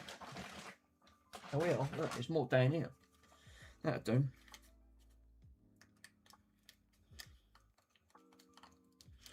Let's see if there's. I bet there ain't no battery in this one. No, of course not. Don't be daft. Or use your TC. I could actually. That's a good shout. That's actually a good start. Thanks, Stu. But I'm sure one of these. I've got boxes of remotes. So I know the battery's good because I just see it. Nice. What's wrong with it? Well, I've got it powered up to the meter, right? So I've took voltage. I've unvoltage it from here, applied it in, but obviously the module on here. So I don't know if it's a module issue. But it's not powering up. So obviously I don't know if it's these bloody things playing up.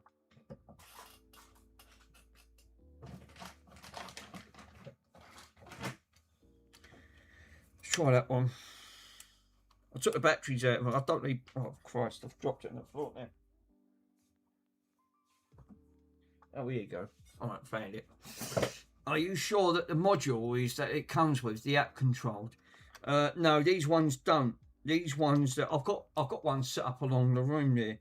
Basically, the way these work, that these don't have an app control on these. You basically just use these silly little remotes.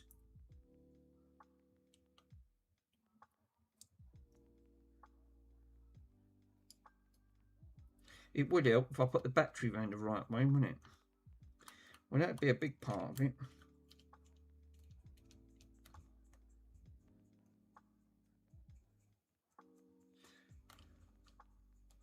That is powered on, so it tells you which way the batteries should go.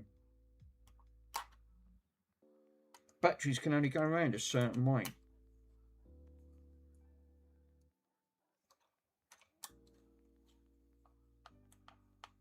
No, ain't making no difference. So I don't know if I've got a 40 module there. Right, if that module's 40, because that could be the point as well. That module could be actually squish. Power issues. It would flash and turn off. It does, look. It does do that. 8-bit, look, watch. If I put it on the bench, turn it on, it'll flash and go off. So it's wired up. I think it's now turning towards this module. I don't know if this module's gone 40. And like I said, yeah, I replaced it, which it took 2 hours by my bloody Nora.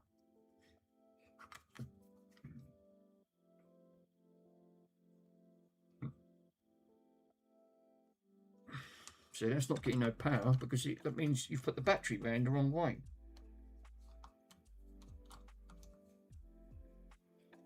So I know that when these get powered up,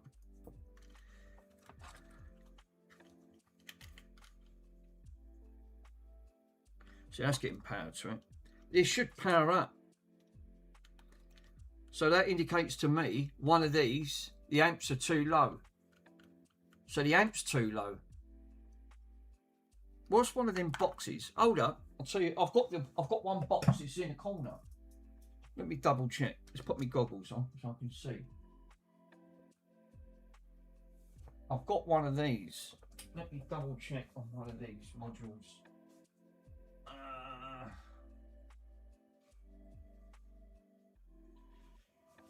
don't know if I'm going to be able to reach that.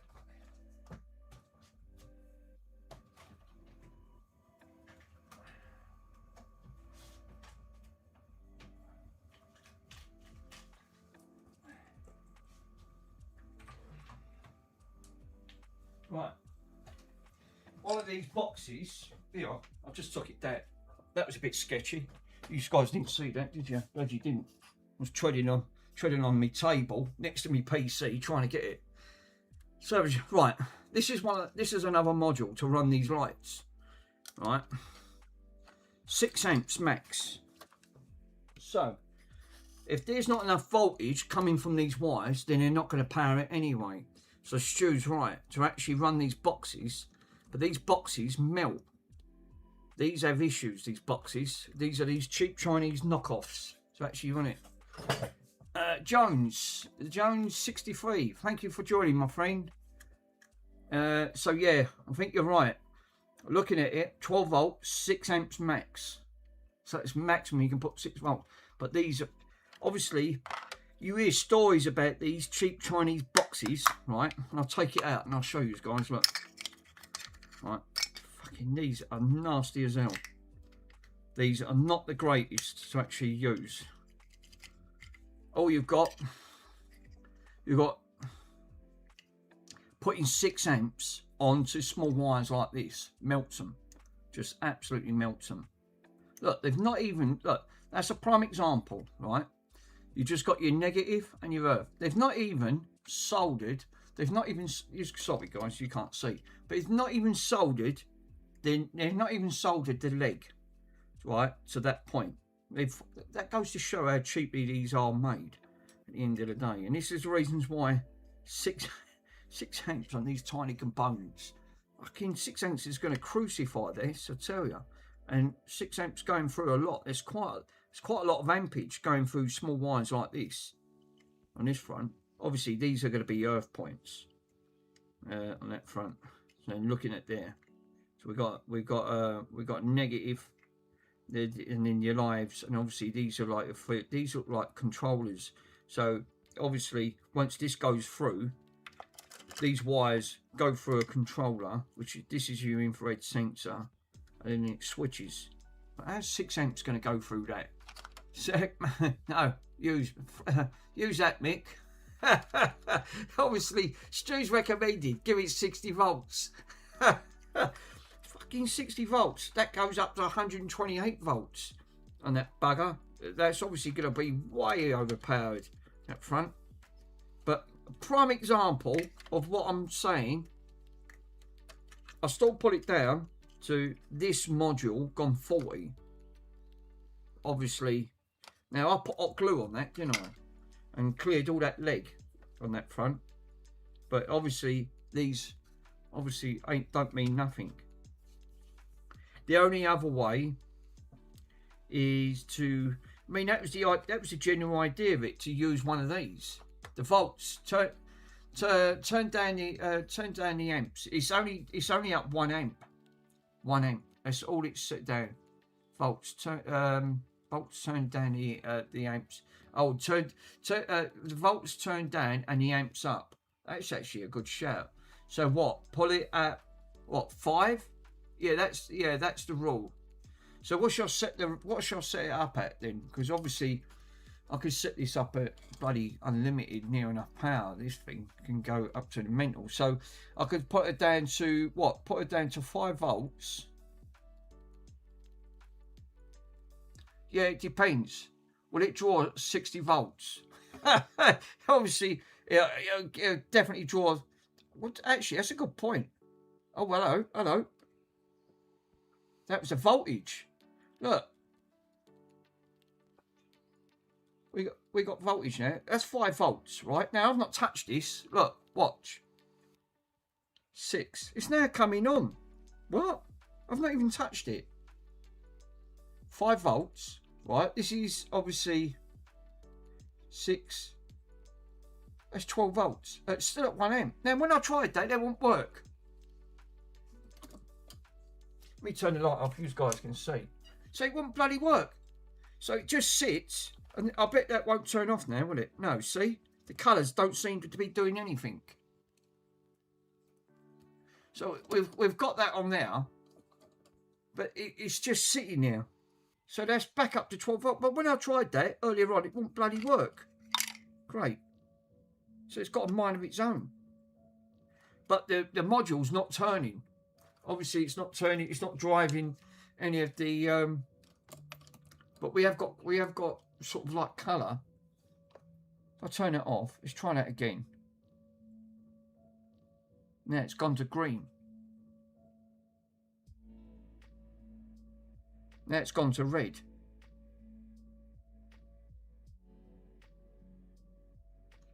That's weird.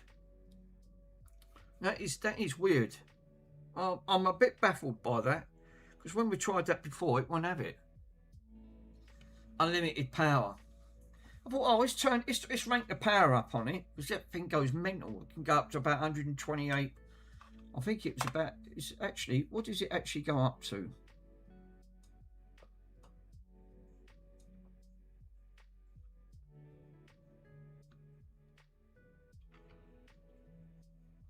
I want to crank all the way up. 61 volts at 30 amps. Is it 61 volts? So it can go 61. What about the amp wires? let me find out, see how much that can crank up. The maximum amps on this can go up to 23.6 amps. So 60 volts at 23 amps. So yeah, she's still a bit of a beast on that front.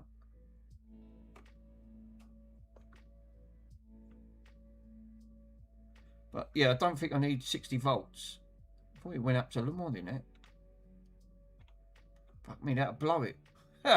Obviously, that's obviously a bit too powerful. Yeah, mine couldn't do that. Yeah, did you car 4 is just saying 60 volts. That'll liven it up.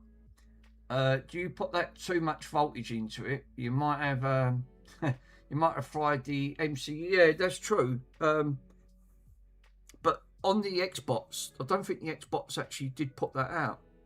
What the only other way of knowing, that's a good. Do you know what?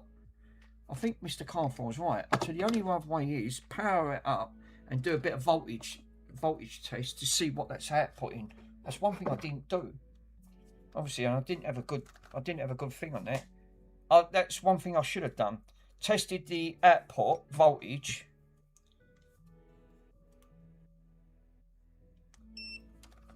Right. Put her into DC mode. Well, it should read it automatically anyway. Switch her on. Right. And then test the output voltages. And then we can see.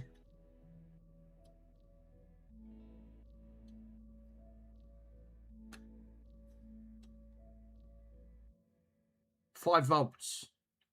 So it's only outputting 5 volts, so it's not enough. So we need a 12 volt line.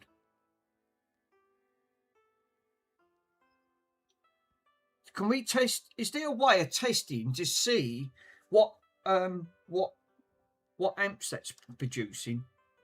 I mean, obviously that's because I'm not sure with multimeters. Can they actually give you that reading to see what the amps are pulling?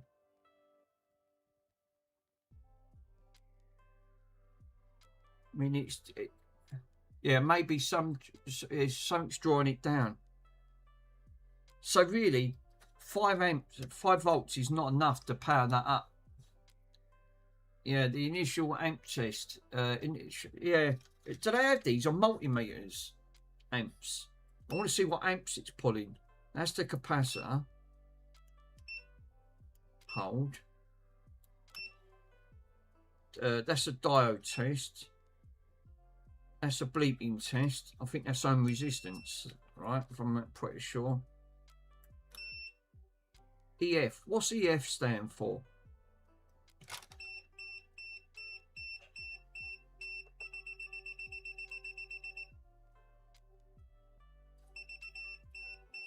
I ain't got a clue what EF stands for.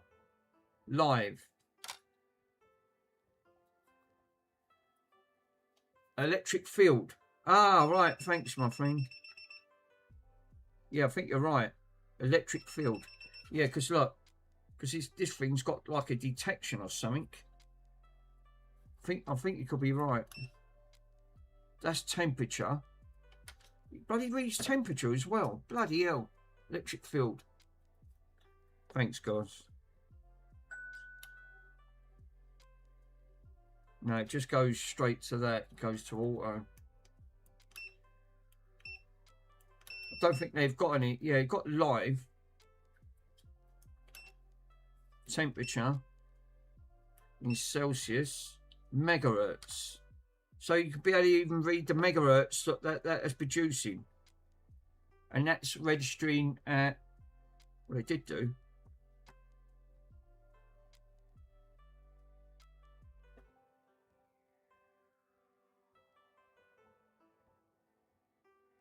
They did register.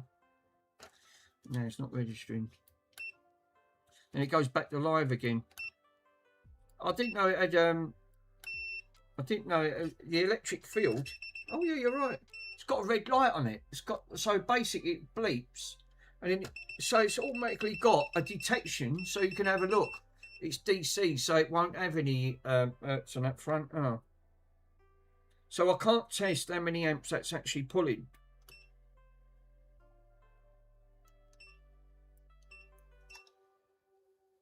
Capacitor. Back to auto. DC. Can it?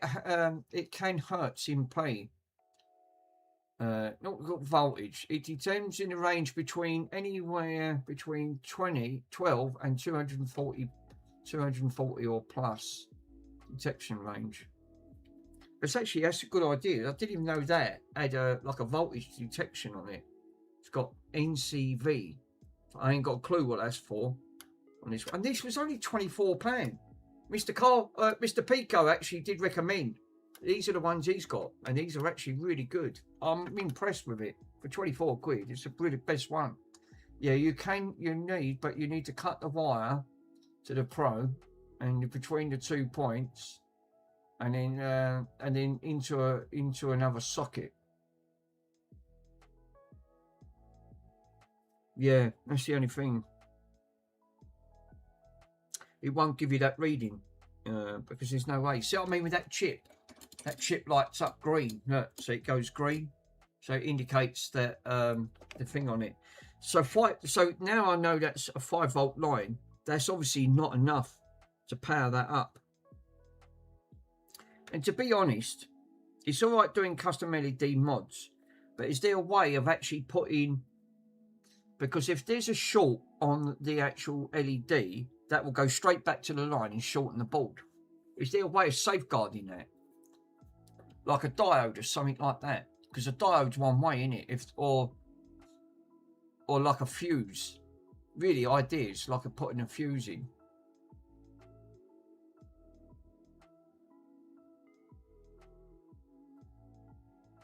Usually LEDs blow open. Yeah, they blow open. So, but you can get a short. Cut the 12-volt line from the PSU. I'm pretty sure. Is it the yellow? Let me probe the yellow. Well, I'm gonna have to be careful here because I'm touching high voltage. There's a yellow one down here. Let me probe it. It is the yellow. It's 12 volt. It's 11.72. So we've got a yellow. The yellow is, so we're looking at the yellow then really is the 12 volt line. The red down here is 5 volts. So where's that yellow going? It goes right in that corner. So let me probe that. It goes straight onto the board. It is. Yeah. So the red's 5 and the yellow is 12 for standard ATXing. So I need to cover that back up on that front. Because now that's a 5-volt line. So the yellow's the 12 volt. I mean that's coming directly from the board, from the actual the live side of the board, which is right next to the power supply.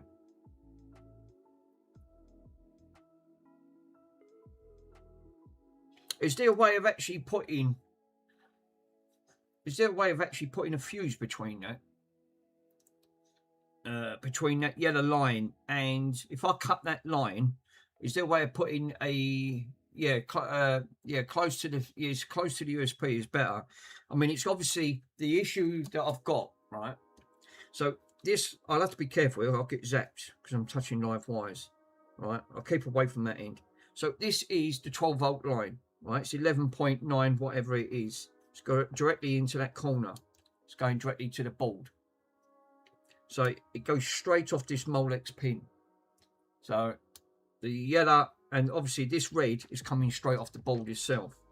So it's going straight off. It's obviously feeding the 12 volt lines on there. Do you need, you don't really need that, your LED controller by cutting it, the fuse line. No, you're right. You're probably right. You don't. But it'll just be one standard colour. Obviously, it's not doing nothing at the moment. I've got all these controllers, and these are supposed to be standard 2.4 gigahertz. And this being a controller is supposed to operate it, but obviously it don't. So I don't know if these have actually gone faulty. on that front. So the controller is cutting for the inline fuse for that. Yeah. Yeah, I could do. I know what you're saying. So the trouble is, I won't need all these wires then, will I? But then it'll only be one standard colour. The idea is to actually put like a controller on it. But I don't know the voltage of these things. They obviously, like, they're 12 volts on there. Do you, where's that, where's the visible arse? So that line in it, so this is the microcontroller board. It's supposed to operate it. Obviously, that's the infrared. Hardwired, that's all been now re-extended onto there. And where is that RF receiver onto your LED? Strip that then, Mick.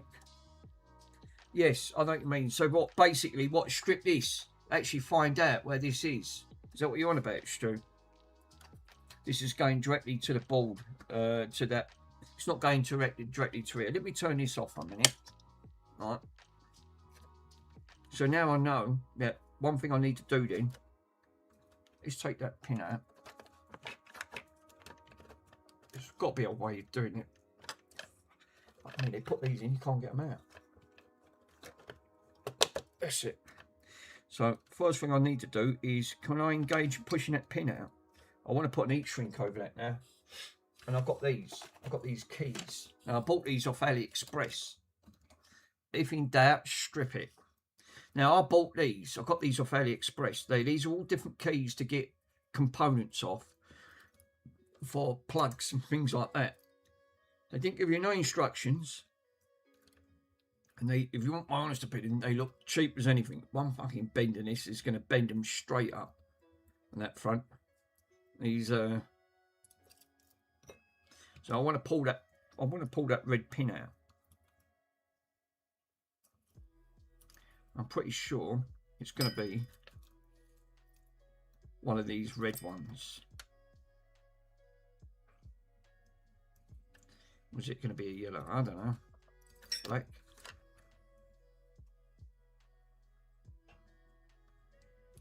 No. Blue.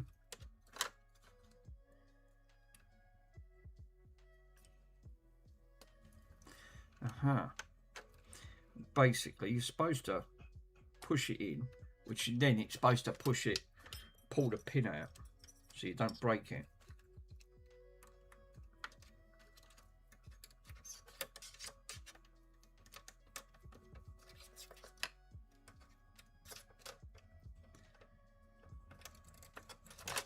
Ow. I can stab myself.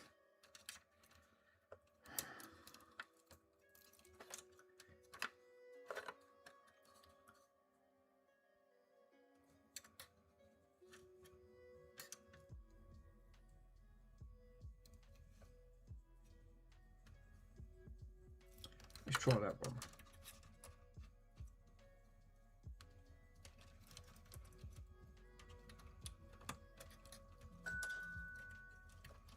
I found it a ping pong a lot. I know that is as far as messages, or in the, if in doubt, it's the Discord.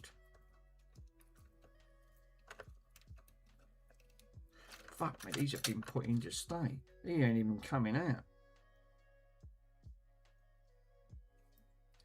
That's what I thought. That's what these keys were for. You're supposed to push on them, and then what it helps to do is just push the pin out. It does it safely.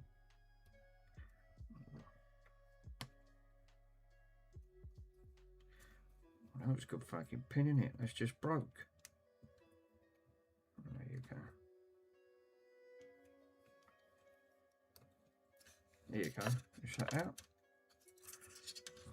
No. The thing's broke off.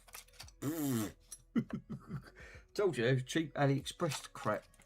They say leave a review. Don't ask for a review. You won't like your opinions. It's obviously cheap Chinese rubbish. There you go. Is that out? Yeah, she is. Yeah, it's out. See? That's what it's supposed to have done. Now I can put an heat shrink over that, right? Cover that up properly. Fuck's sake. So there's no point me trying to use that that Pacific one. There, right? This will do. These are nice wide ones, and we can put all this, and then we can put this one back.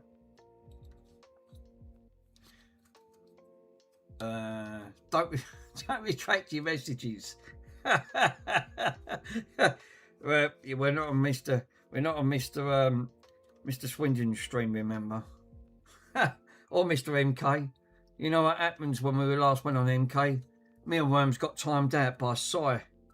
Yeah, well, Sai's now on my banned list. Sorry. Although, if you can't have fun on the stream, don't be a killjoy.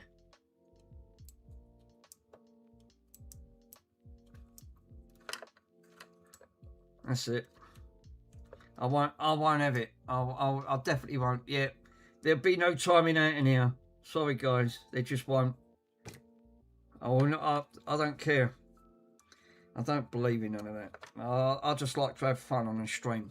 You don't be, like you said, don't be an old killjoy. You don't need to be a killjoy.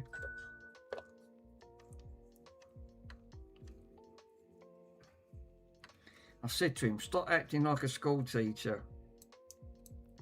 I said, that's it. He said, now he's going on my banned list. I've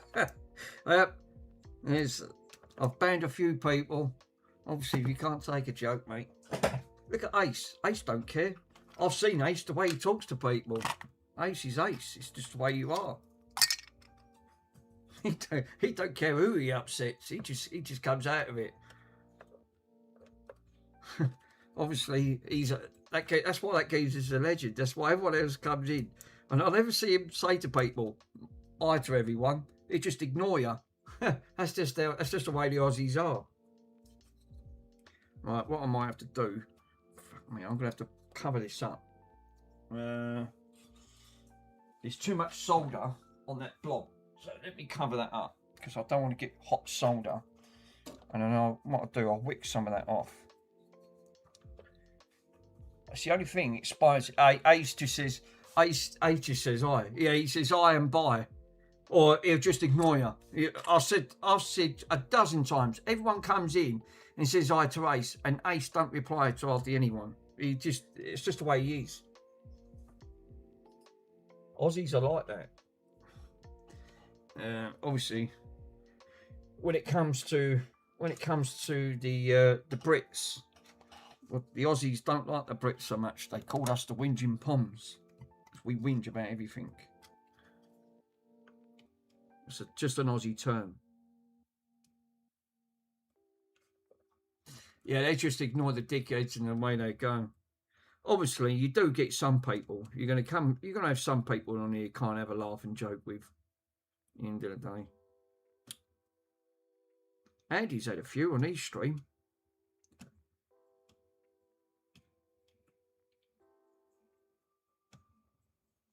Mr. MK's had his, I think he's had his channel hacked a few times. Fuck me, this solder, I don't know, what did I use? I've always said hi to it, and then people, the peps to join. Yeah, that's right. Don't cost nothing, Worms. It don't cost nothing, my friend. I mean, it's exactly, that's my point, you know. I'm rude to people that are rude to me. That's the way I look at it. It's the way I've been brought up.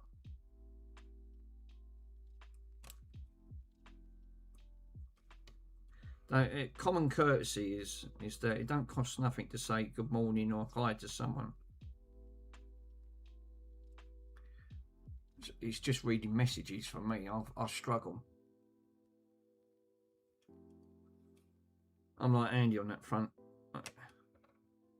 But then that's the way I've been brought up. I didn't go to no comprehensive school in the 1980s.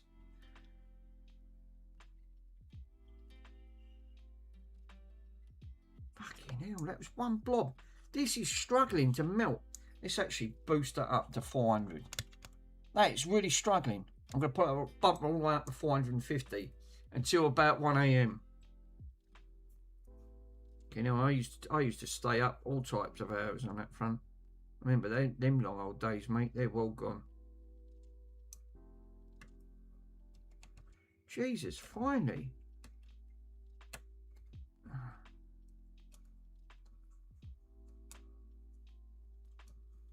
Fucking hell. I bumped all the way up to 450 Celsius.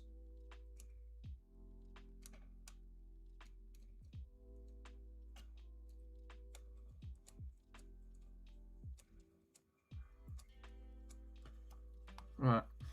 Wow. That's crazy. I used to do that, Mr. Worms, when I used to play when I used to have streaming nights when I was doing networking, playing the old games like Call of Duty and things like that. Fucking 4 and 5 o'clock in the morning, we was wrecked. I'll tell you what, we've done that for a few years. Actually, a good laugh. Ow, fuck, that was up. That was a good laugh. Now I really enjoyed that, and I missed him times again. Something like I miss something like that. You don't get this again. Great moments, absolutely crazy nights. We got a couple of pizzas in, and that front, and then that was it. Got a couple of beers, and we was away. We was well away.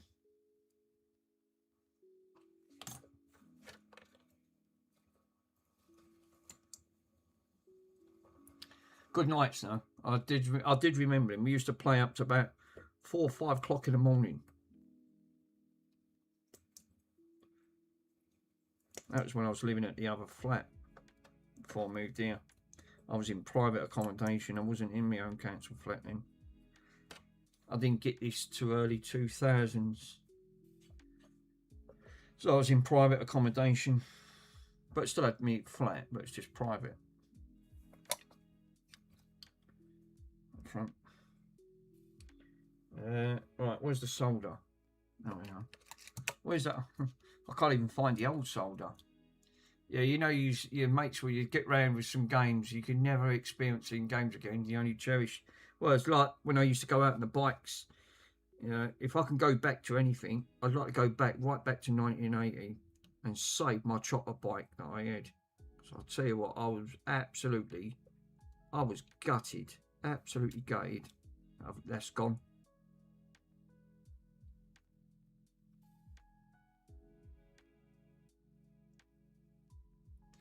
One thing I would have loved to save more than anything else.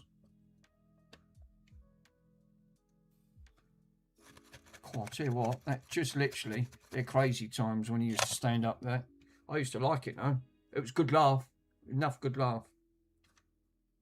Yeah, she's a bit hot. I'm sorry, guys. You can see him. You see me roasted nuts there. Jesus. There you go. That's got solder. That's done it. That's bit it. Now I need to put an heat shrink on it now. Proper soldered on.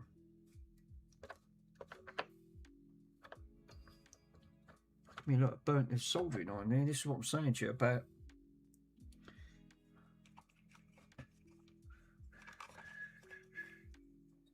Yeah, there used to be really good times. There was one moment that I'd love to I'd cherish more than anything is when we used to have them type of moments like you just mentioned. Right, you know, crazy times where you used to stay at like 3, 4, 5 o'clock in the morning. Just get the old gaming sessions right. Absolutely legendary they are.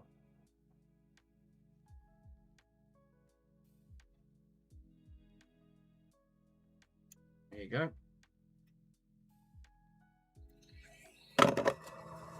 Lovely. Yeah, you know when your mates would come around, so you could get some things like, you know. Yeah, I'd go back to the early 20s. The 2000s. Well, I was actually, the UK, depending on the type of era, it's like you said, most of my treasure times are from all in the 80s because I was a teenager then, so I was exploring, which was great. It's like you said, we was out on bikes, going for bike adventures, driving like nutters, getting up to things. Yeah, my late nights were probably around about 30s until the early 40s. Yeah, see, we done ours we was doing that in the 20s. So, yeah, we was literally, we were still at college at the time when I was doing that. Up front. But yeah, absolutely legendary. You cannot make that up.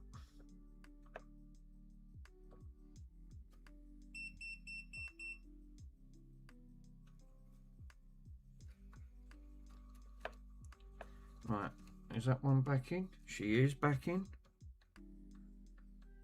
And it's locked back in. And it's all heat shrinked up and it's all soldered.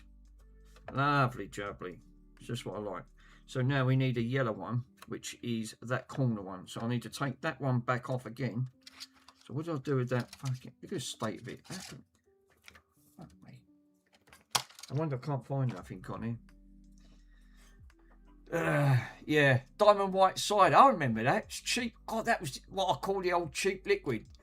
Yeah, that was. God, that stuff was like unbelievable. That white cider. That definitely got you drunk. 100%. Yeah, it definitely. I'll tell you what though. I find it now very sickly. I couldn't drink that now. I just couldn't. Can't believe that stuff was literally like liquid gold. And it was definitely like liquid gold. Yeah. But you say that, Worms. I was doing that in the 80s when we was on our bikes. We used to get absolutely hammered. So not only did we get plastered, so we was really light-headed, we was out on the bikes when it was thunder and lightning, pissing down the rain and swamped with mud. Had them 3-4 concoctions when you're out on the bikes. It was actually more fun. Because, again, you didn't think of the danger, but it was actually all about the buzz. And that's exactly what we was end up. That's what I said about the gen regions. They're nutters. Proper nutters. I used to do the same with rainy days. I'm telling you, you did. You got more of a buzz doing it that way. And there's no exaggeration. Now it's cocoa and slippers. Well, it's actually, you say that, I've got my slippers on. You're right, 100%. Cocoa and slippers. Now, if I tried that today, mate, I'd just pass out. I wouldn't be able to hammer it now. I could have got away with it like 30 years ago. Literally, I would have even thought nothing of it. But, yeah, a bunch of pussies. You haven't lived until you've had something like that. You think, oh, God, now. I just think, oh, God, don't. I couldn't even comprehend how bad that was.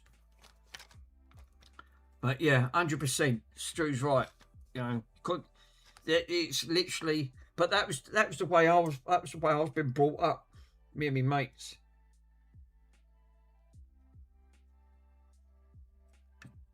But it is funny. It is really funny.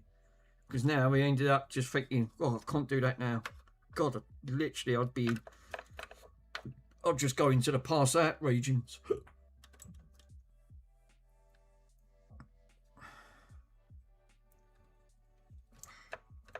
But me, I pulled that red one out. Now I need to pull the yellow one out.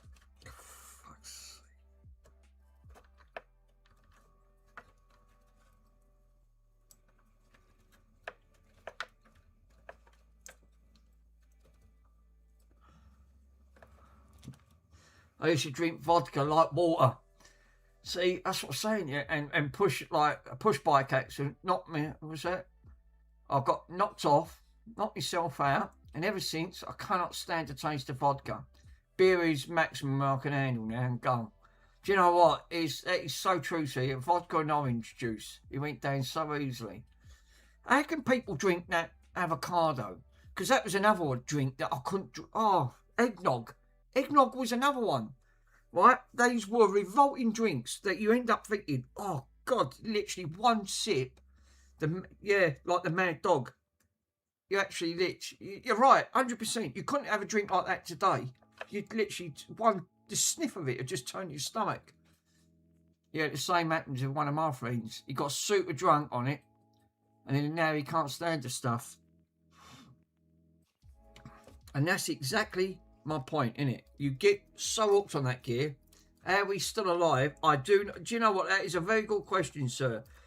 How are we still alive? You honestly would not think of anything else. You're thinking, no, they couldn't do that today. You couldn't. Wouldn't even be heard of. They'd call you wussies, mate. I'm telling you. There was no pressure on your mates because your mates just stand there and laugh at you. So now you was pressured to actually do it because they used to say, "Yeah, I thought so. Didn't think you was an orange drinker." Obviously now looking back at it, you think, fucking hell, I wish I'd have just said no. I was just thinking, no, it's all right, you have it. You know. Yeah, but he's true. 100% Mr. World is right. How are we still alive today?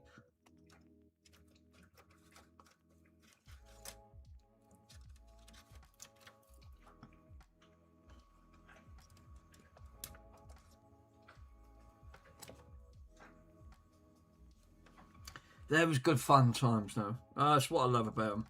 They are definitely the fun times. I can't even fucking get this out. God, I don't want to break the pin. The other one, look, I fucking squashed the end up. I squashed all the bloody end up on it. Actually, see if I might be able to I might be able to straighten that out. Let me see if I can try to put a screwdriver. Yeah, that might do it, actually. Come think about it.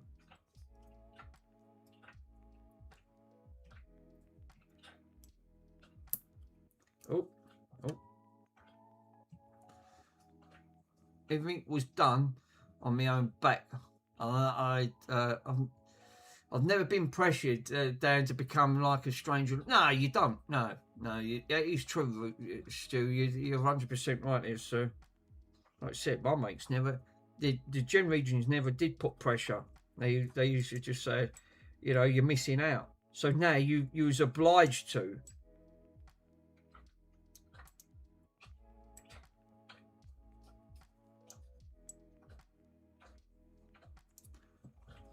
Yeah, it was easy to it was easy to blame others. Yes, you're right, 100%. It was easy to blame others. But those all treasured moments. At least they will stay with you to the day you're gone. My friend was only in his he was still drinking at the time, and I'm afraid he ain't no longer here. I stayed off to drink. Obviously, I'm here to tell the tale. I'm afraid he ain't. He's been long gone due to the drink. This is what happens. You get a taste of it. It didn't bother me. To be honest, I still had a laugh and joke without the drink, but it did give me a buzz. But I didn't do it too often. I just stayed, and then that's it. I went off it completely.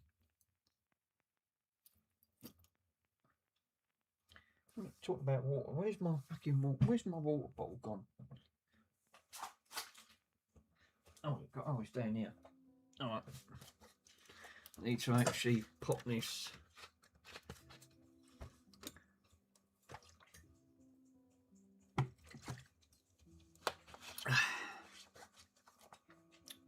Now I'll just stick with water.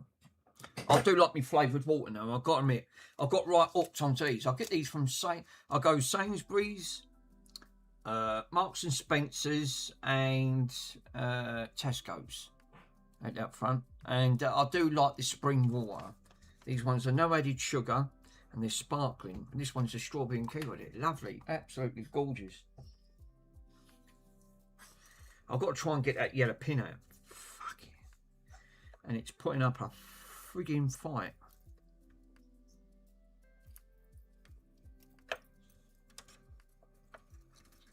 Let's try that one. One of these is going to get it out. I've got to get that yellow one out. I need that 12 volt.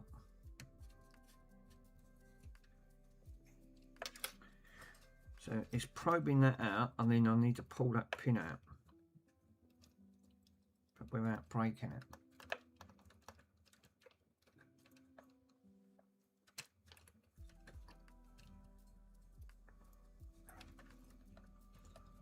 No.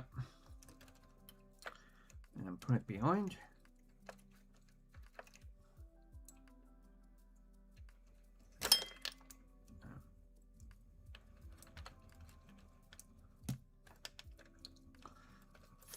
These are really, really tricky to get out. I hate these pins because they're like, once they slide in, these don't want to come out. Where's my torch? I can't, because I can't see frigging shit in here. It is dark as hell.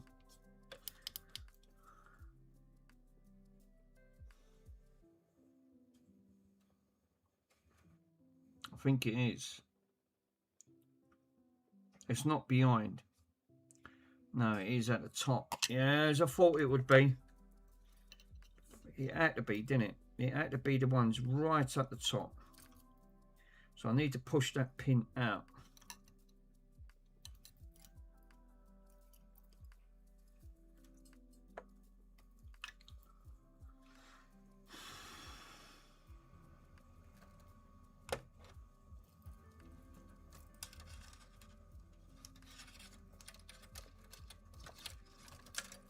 Oh, fuck. All the keys have come out. Oh, no. Oh, fuck. Look, they've all come out. Every single one. Jesus, how's that fucking happened?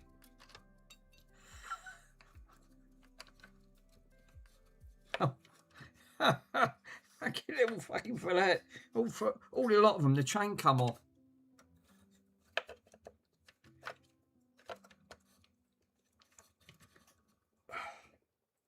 So I'm trying to push that for that guide pin.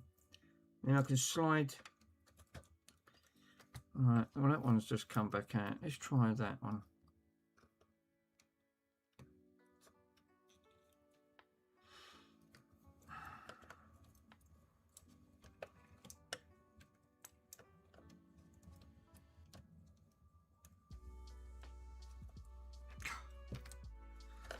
Bloody no. Yeah, did you didn't even know that you could actually get keys to do that? Well, you're supposed to, Mr. Worms. Well, it is. These have like a locking pin in them. So when these come, they have them on the PCs, and this is why they're a nightmare to get off. Now, obviously, I've got the red one off, but I bent the bloody key up to push it in, and you're supposed to push in between, which is you can't get to see, but right in between there is like a locking mechanism. What you're supposed to do is push that in to slide it out.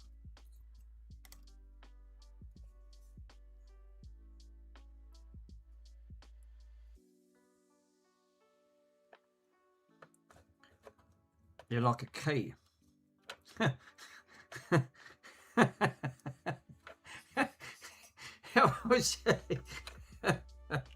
Mr. Carfoy, you always come up with the classics, so you're absolutely a legend. Thank you for that one. That I could see why people refer to hammers. So that one tickled me. Yeah, ow. Right, don't give me a hand. It don't matter.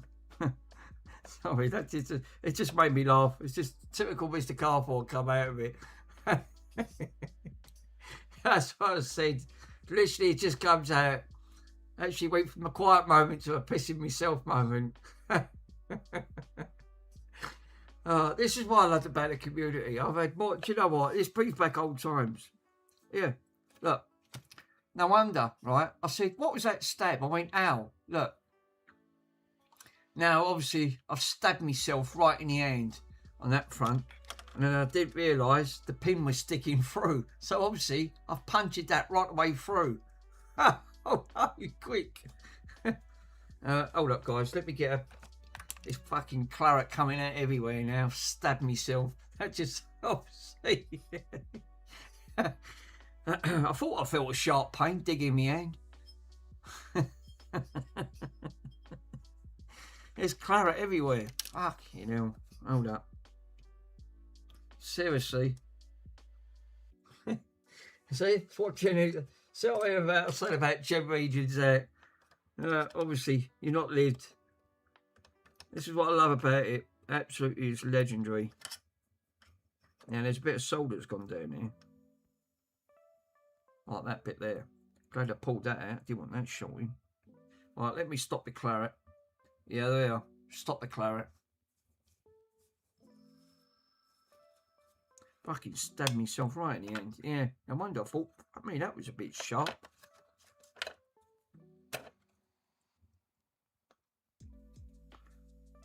No, still coming out. Hold up. Claret still coming out. Claret alert. That still gets me funny though. Didn't make me laugh. Let the claret stop working. Things are dangerous. I've heard worse than that, Worms. Trust me, my friend. Got a big hole in my knee when I come off my bike. Did that stop me? No. I had to put a part of a plate in because I had half my knee missing. Well, a chunk of it. It was about that much. I've got an hole. Obviously, I had to patch it up. It was just claret coming out. I don't remember now. I just passed out, and then when I woke up, I was in hospital.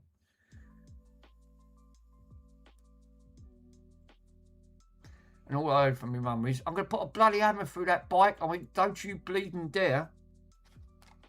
She said, I told you them things are death traps. I went, shut up. You ain't. I said, it only stings a little bit.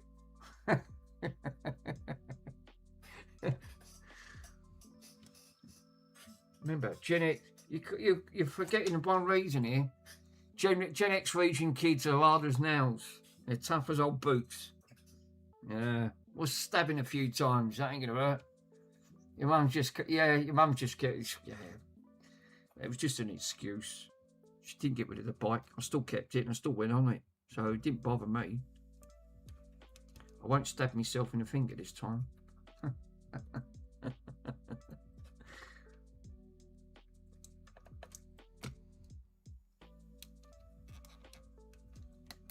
I wonder that fucking, I thought, fuck me, that was a bit sharp. I thought I cut myself there. No, stabbed myself right with that frigging pin.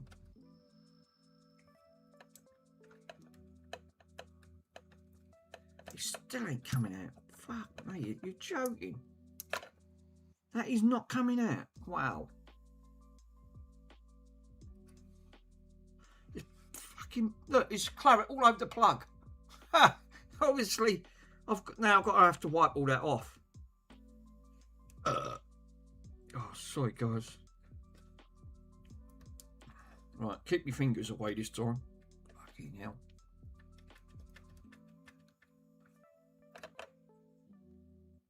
The claret stopped. Look, stabbed myself right there. Literally, it was a tiny hole, but just I'd bleed like anything. I'd just bleed out. You know, I was trying to drag it into a pallet truck, and I just ran over my foot. Oh, fuck me, yeah, pallet truck. Oh, God.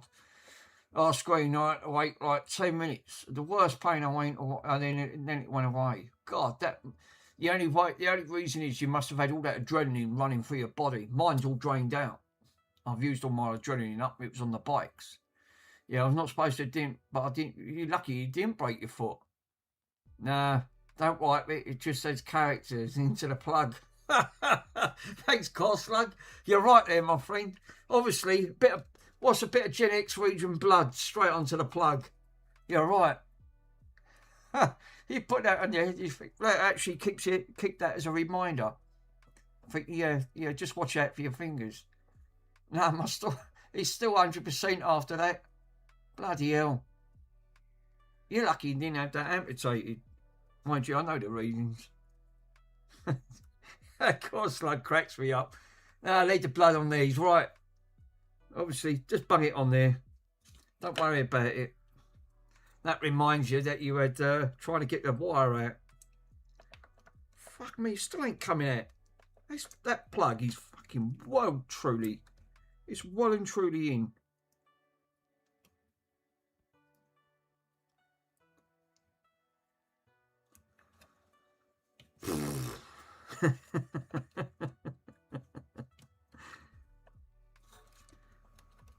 Can't be a bit of claret.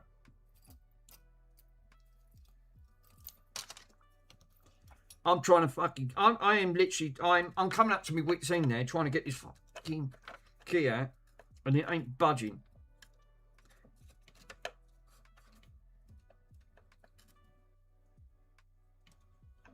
Yeah, the pain's coming. Yeah, pain's kicking back in again. I can feel it in your finger.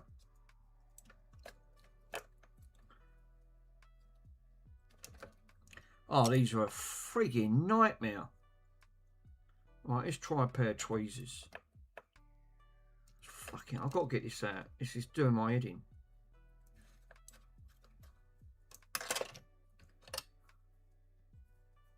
Would help if I unplugged it. Fuck me, what am I like, eh? Even though it's switched off, it's still plugged in.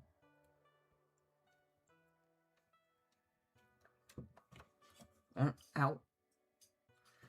Stab yourself in the process. Nice.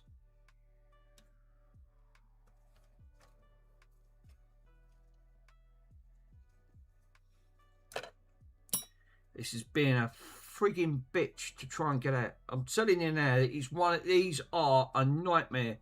These are not the easiest to get out. This is how you can end up breaking.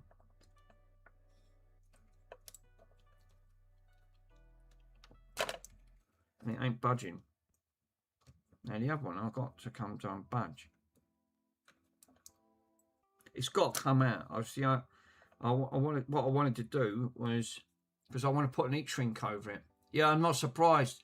You think like getting injured, obviously, that often that you're fully recovered from it. Yeah, you get fuck me worms. I've had a lot worse, mate. Seriously, I've come off bikes so many times. Obviously, acting like fucking lunacy. It's like I'm so used to going flat out and things. Obviously, right back to the early days. Obviously, you don't stop and think about danger. I mean, when you're doing 45 on an electric bike, trust me, I went from 2 brakes down to 1. Half the time I use my feet. That's why my shoes get worn out. I've worn my other pair out already. They've gone right down. I'm so used to it. I used to just jam my back. I'm so used to just jamming my foot straight in to the back to slow it down.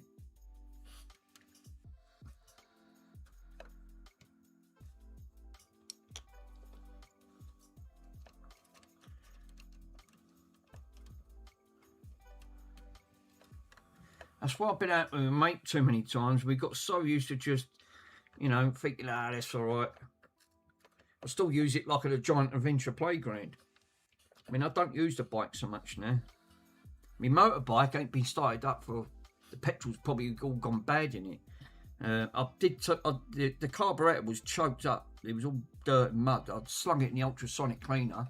DJC, how you doing, buddy? I'm actually, well, besides, I've just stabbed myself. I've got claret all on the plug. Besides that, I'm doing all right.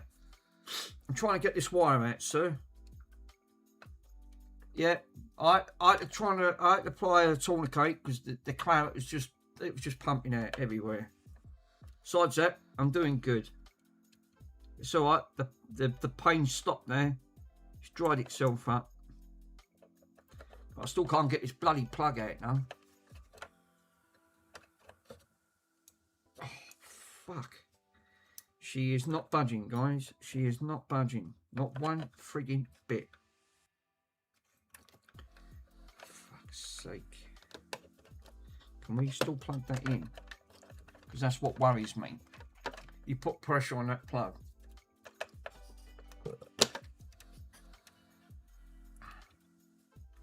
Well, it still plugs in.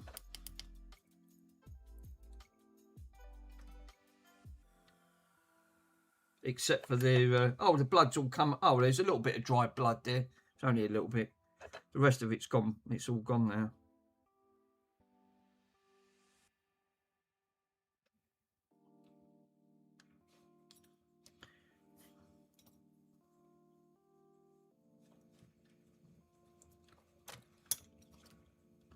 Set of widen that hole up a bit. It didn't look all that.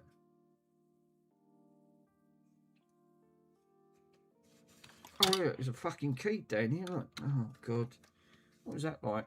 What am I like, eh? Right, so what I'll have to do then, right? Because I'm wasting me time fucking trying to get that out. I'm going to cut the wire. Right, just going to snip it. Be easier. If I say cut it about there, yeah, and then strip her down.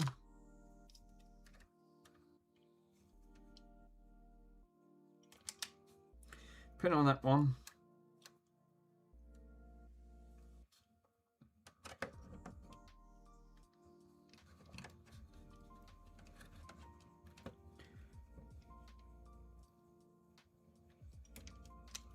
That's it.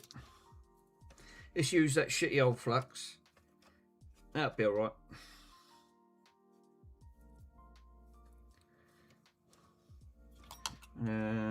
Is there any bits in here? No, there ain't. Alright. Don't know what happened to that one. Yeah, I don't want to get no bits of solder.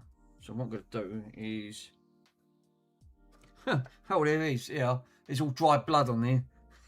Oh, it did work then. it ain't a console repair if you don't get a bit of dry blood on your console. At least you know you put your oil mark on.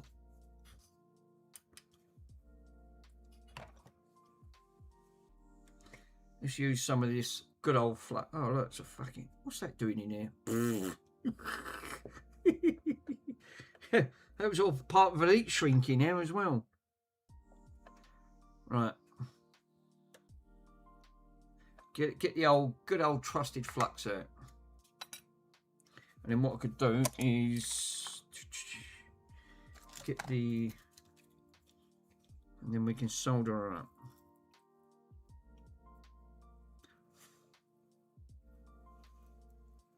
Oh, it's got a lovely smell, that old flux. No, it ain't. Trust me.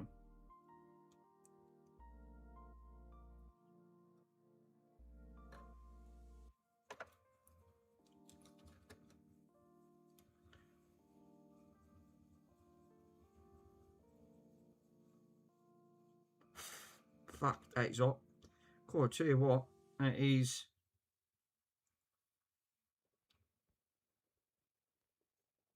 yeah, on that song.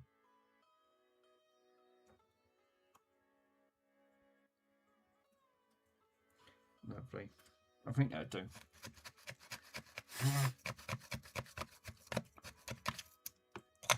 Clean, sling her back in. Right. So obviously, I've got crocodile clips on this one. Right. So what I should do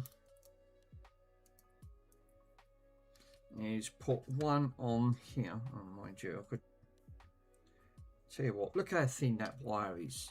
I'm really not happy with the way that wire is, that front. Looks as dodgy as hell. It looks so dodgy. Right, don't matter. Anyway.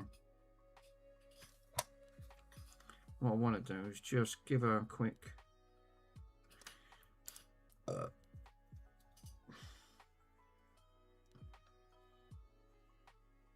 had sandwiches today. Got pot noodles in a cupboard. Mr. Worms had sausages. He says, yeah, I had sausages today around my mum's. I had... hold up. Fucking breathing in solder. Jesus, that stinks, that stuff. What did I have around my mum's today? I had sausages, spaghetti and boiled potato. Really nice. Really enjoyed it, actually. And I had Copperberg alcohol-free cider. And it was the pear one as well. And I like them ones. They're really nice. But it's got no alcohol in.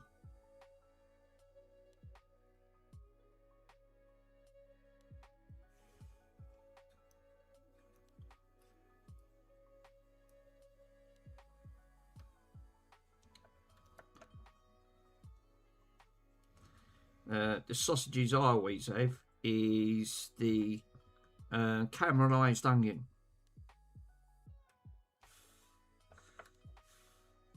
Now this is only temporary. I'll take these out. Ruggers. Yeah, sausages I approve. Yes, they're really nice and all. The ones I have, Mr. Worms, are the Marks and Spencer's caramelised onion sausages ones. Oh, they're lovely. They're really nice. They've got a right nice little kick to them. Yeah, yum. I've had the veggie ones as well. Oh, I haven't had the veggie ones. I was very tempted to get it, but I'm not a veggie. I've had the apple ones, the apple sausages. Oh, love, again, really nice. I didn't want nothing. Sometimes, I don't know about you guys, but you get bored. You get bored of having the same foods. And I'll get bored very quick when it comes to foods. At the end of the day, I'll go through. The trouble is, I've always gone through phases. So if I've had enough of something, I won't have it. I'll go completely off it. And out front.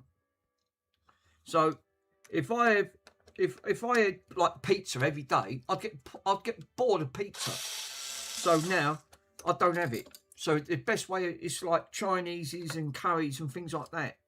I only like once in a while because I enjoy it. I couldn't eat it every day. But 9 out of 10, I'd rather just have a sandwich. That don't me. My appetite has gone right down the hill as I've got older.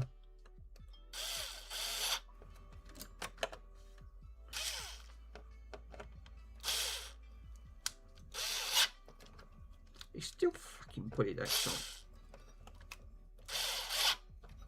There you go. Right.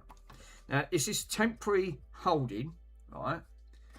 It's not like rocket science, but I only want to test it.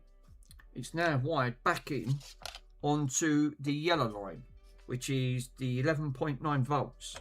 So, we'll try it again. I'm going to hold the board, switch it back on. Let's get rid of the blood first. Right. Yeah. Let's switch her a Rooney. She is on the plug.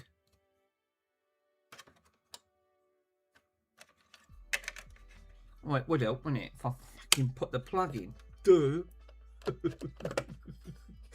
It would help if I fucking put the main IC plug in back into the board, which I did do. Right, let's switch her on. Yay! She's working, guys. She's working. But she won't cycle through the colours.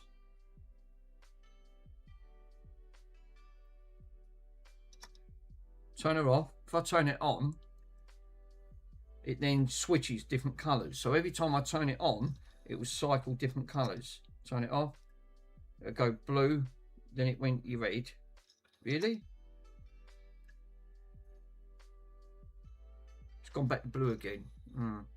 Loads of LEDs. Well, it's powering it up from the yellow volt one now, which is good. So 5 volts wasn't enough. It's not going through all the colours now for some reason.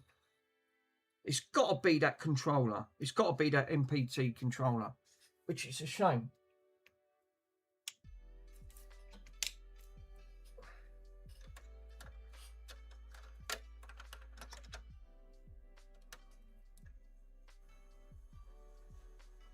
Let me, because I don't want this shortening out.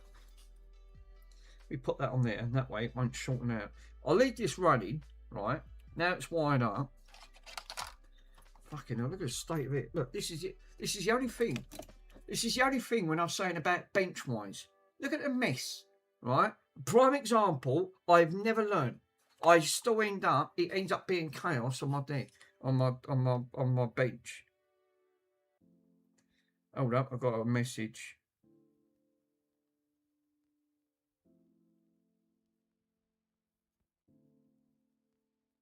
And the plug is damaged, which I fixed, but it can't power it up.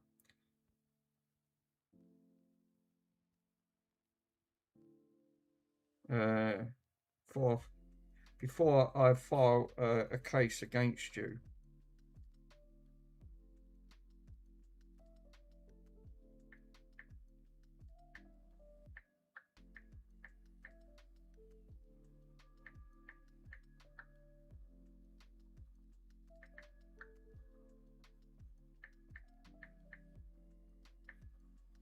I've put on it. See what I mean? Selling stuff on eBay, right?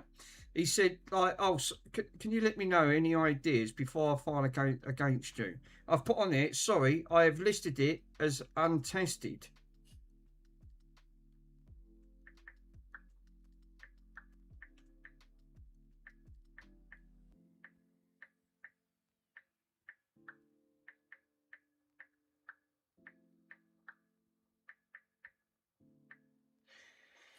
This is what you have to do content with. And up front, I've listed it as untested, as I did not have to test.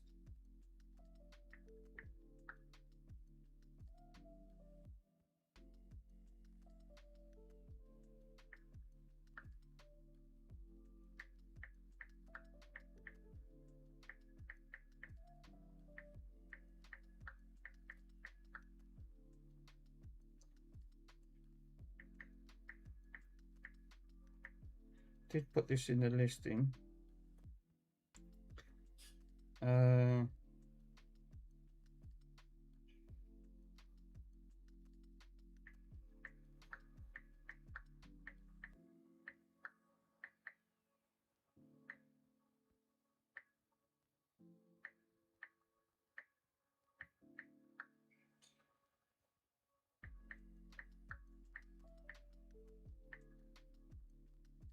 And that just went to red, and I didn't even touch that. That's weird. Maybe he thought that it was untested and fully working. Well, when I list things, Worms, I list it for that reason, because obviously I didn't have a plug to test it on that front. And now he's...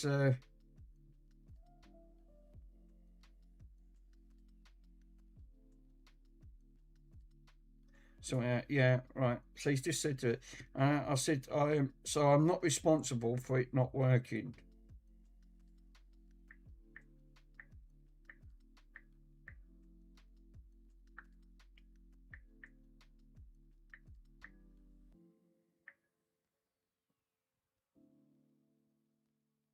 Sorry for it not working.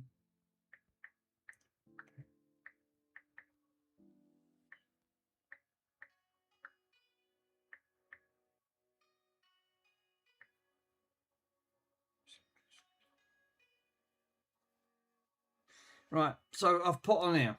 He's put on there. Hi mate, can you? I've sent you a message, but I didn't hear from you. And I put, hi mate, sorry. Can you help me to sort out the issue, please? And I went, sorry, I've listed it, and I'm being honest. Honestly, I've listed it as untested, and I didn't have a plug to test it. So I did put this in the listing. So I'm not responsible for it not working. Sorry, but it's not working. But that's how it's sold. It's listed, you know, which is right up front. What can you do?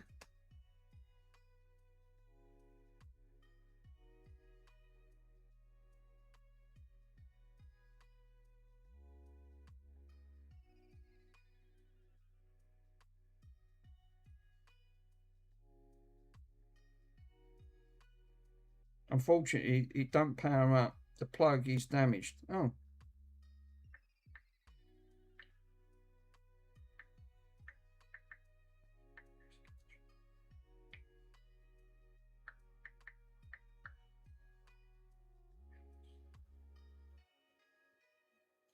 Ignore.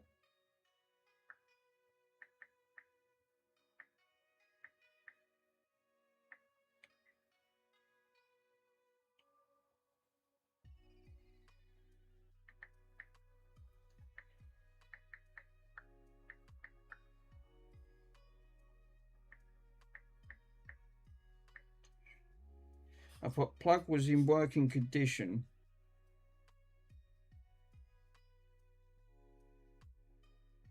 See what I mean? Now this is telling me the different things. So he's basically saying that the plug is not working on that front.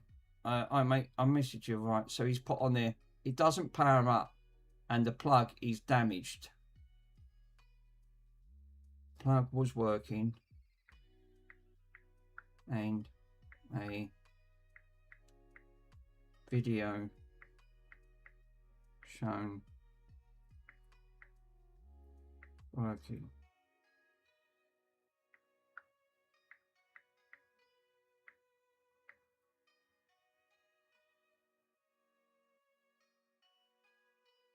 So I put, there was a video of that sold.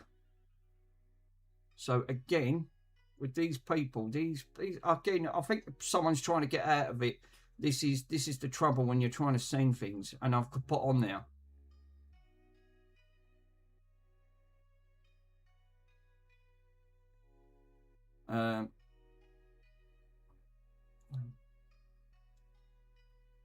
Plus, it was working condition on the video show.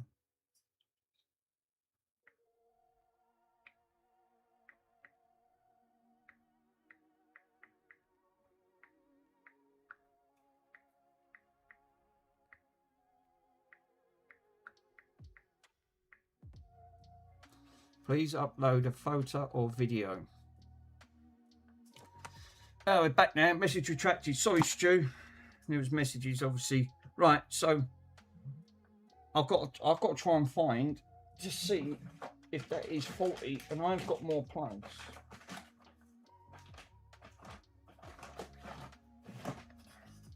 It could be one of these, you know. I know it's one of these. One of these is really old.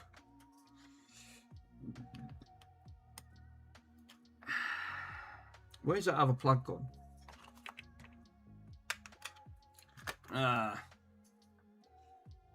WB. WB. Right. Fucks. Right. Yeah, it's gone back to blue now.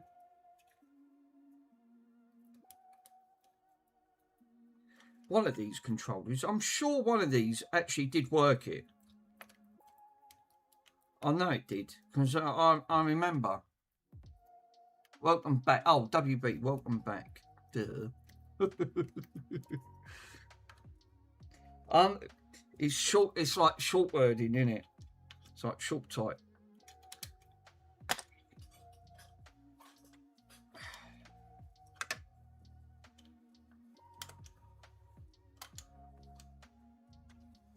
WB.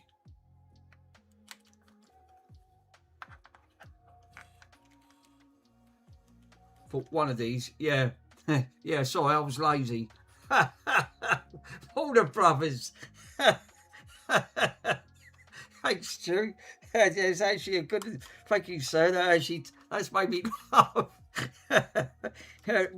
That's actually short for Warner Brothers. Absolutely legendary. Now this one's got laser remote. Really?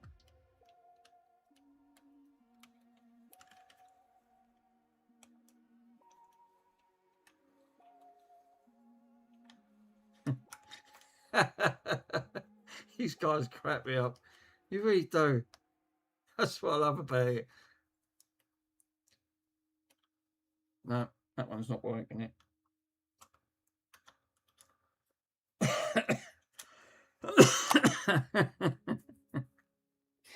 Oh dear.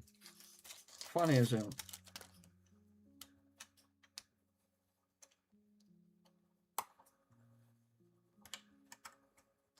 Oh, fat. It went through.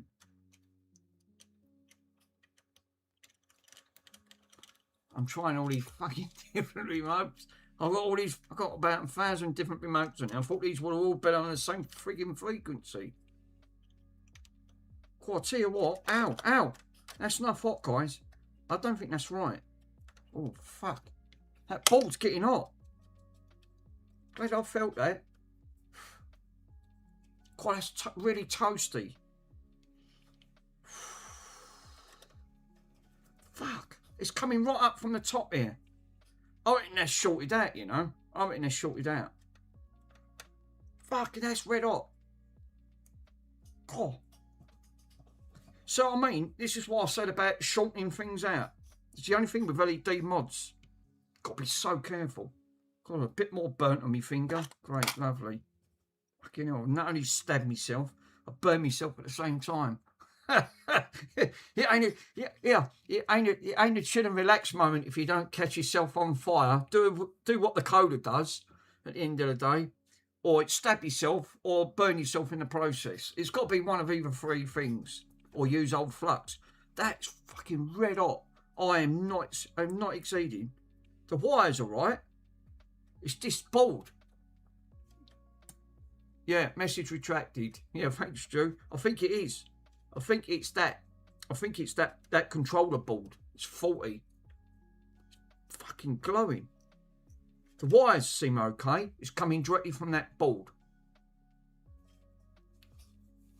Tell you what, let me take that back out. I'm not happy with that. Not at all.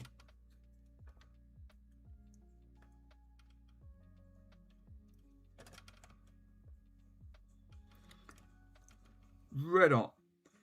Glad I felt that. That was really, really toasty.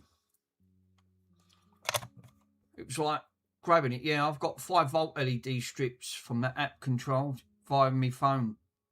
If you want it. Yeah, actually, Stu, that might be an idea. Yeah, I've got a 5-volt LED strip. That might be a safer bet.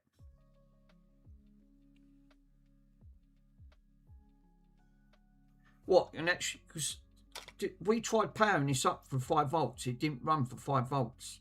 This is a 12-volt line. That board is fucking... That's toast. That board is toast, mate. I'm telling you.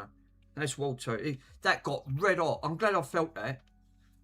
Put my hand on it. And then burnt myself in the process. So, stabbed myself, burned myself. What else can go with it? Right, let's take that out. That controller board is obviously an issue, 100%. Yeah. Glad I didn't leave that in. I would have had a fire on my hands. Yeah, I've just got my LED strip laying on the table at the moment. DM on Discord and I'll send it to you. Thanks, Stu. Garthorpe, yeah, with 60 volts, you would have actually... You'd have seen smoke. Yeah, fucking, you're right, 100%. You would have literally seen smoke going through that. I'm not joking. I touched it. It fucking was. I went, Jesus. So all that work I've done, right? Putting that on there. Obviously that board. So that controller's faulty. This is what I'm saying about these cheap control boards. Thanks, Stu. I think that would have been on there. So, the best way to do that then is just cut these straight through. Yep, which I'm going to do right now.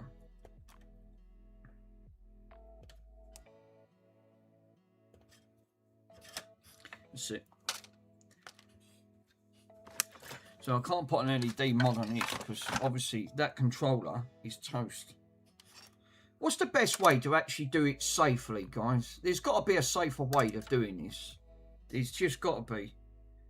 I've seen it where they've done really nice like LED mods, and obviously, fucking glad I felt that because that was getting really, really hot.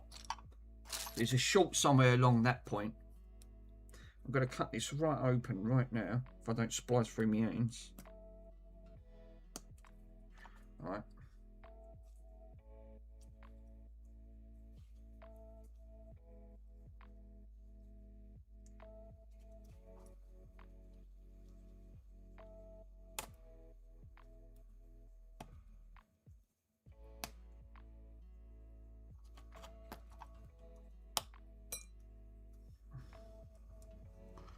Use an inline DC to DC converter to regulate the voltage of the amps. I'm thinking that the trouble is, Stu, this controller's shot. I think that's what this is. There's a problem with this controller. See, the LED controller, 3 times 2 amps output, 5 volt. So I was putting 12 volts in this, and it was saying 5 volt.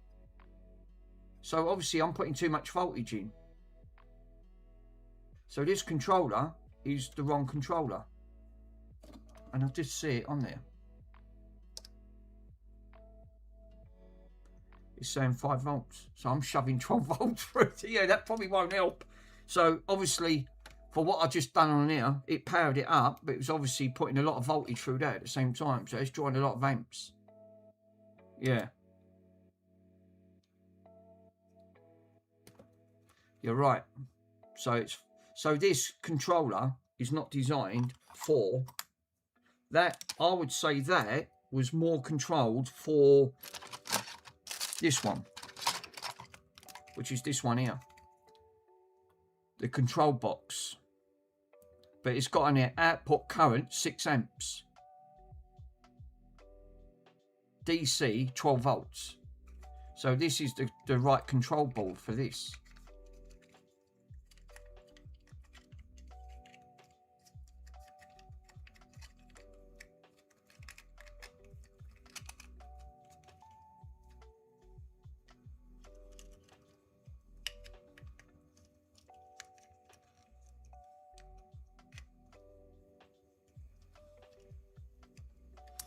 If you want to see, give it 60 volts.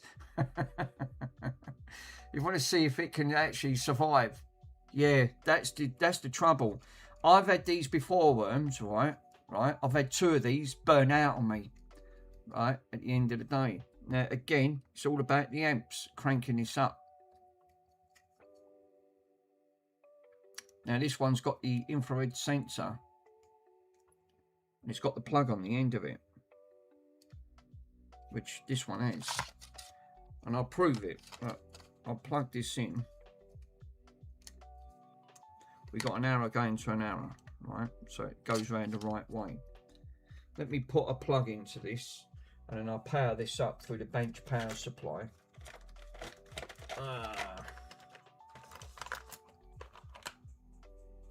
We got.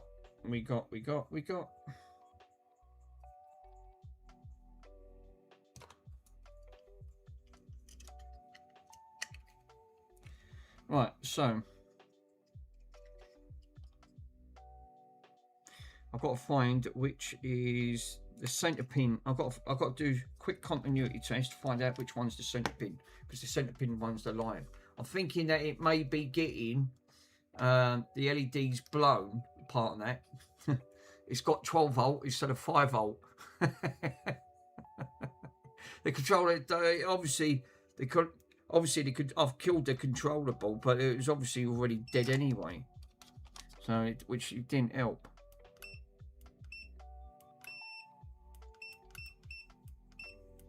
But fuck me, that controller board's getting a bit toasty.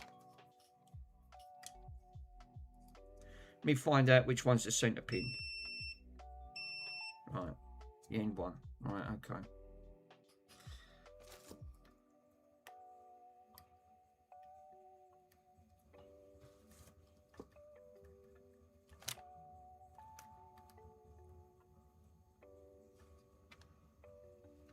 Don't like the idea of these being close to each other. Is there a way? Fuck me. Might be able to put it through. Yeah, I might be able to put it through one of these. This might be an easier and safer way. Yeah, it is. I'll do it this way. All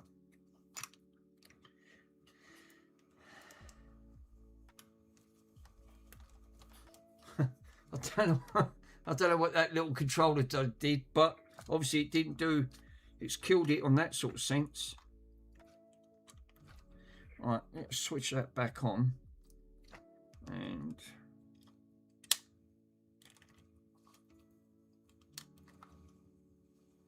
12 volt, 1 amp, right? So what I want to do is power this up.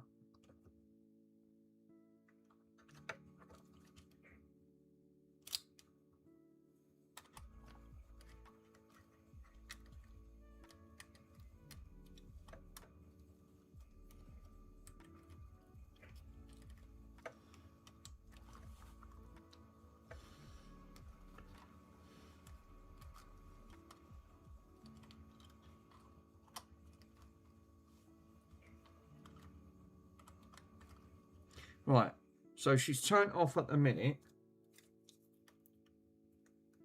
Have we got the right fucking? I bet I've nicked the batteries out of this now. Right, at the minute it's powered on the bench power supply.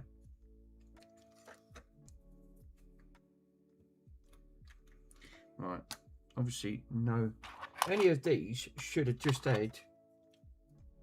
Where's that fucking? That phone don't stop pinging. It's like that all day.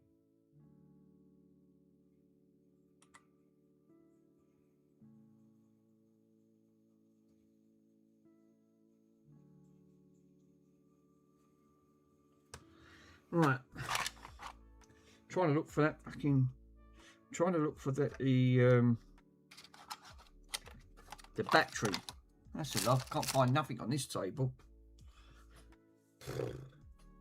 You ain't got any more, have we? Ink sinks. Got copper. Oh, there we go. Got a thinner one, but it don't matter.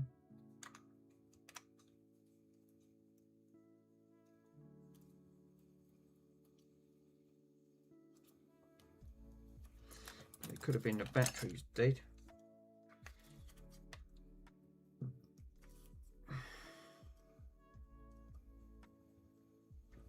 No, she's working.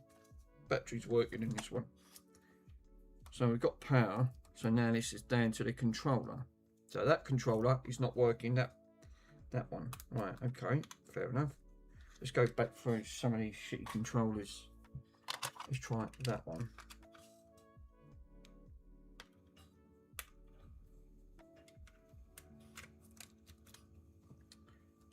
Yay, found it. So this one operates it. Red, green, blue. We can have it flashing, fading, strobing. It strobes through different colours. We can pick all the different colours. So, yeah, the LED seems so, yeah. So what I've done, I've used the other controller. Now, probably the best, see the trouble is, this is obviously, what did it say? 6 amps. That's quite a lot, isn't it, for 6 amps? So the...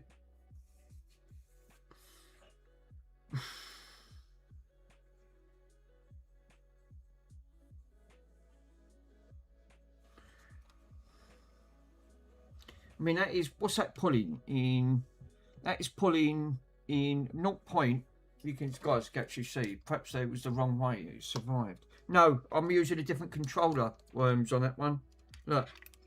So I'm using this controller, which is this one here. I'm using this one.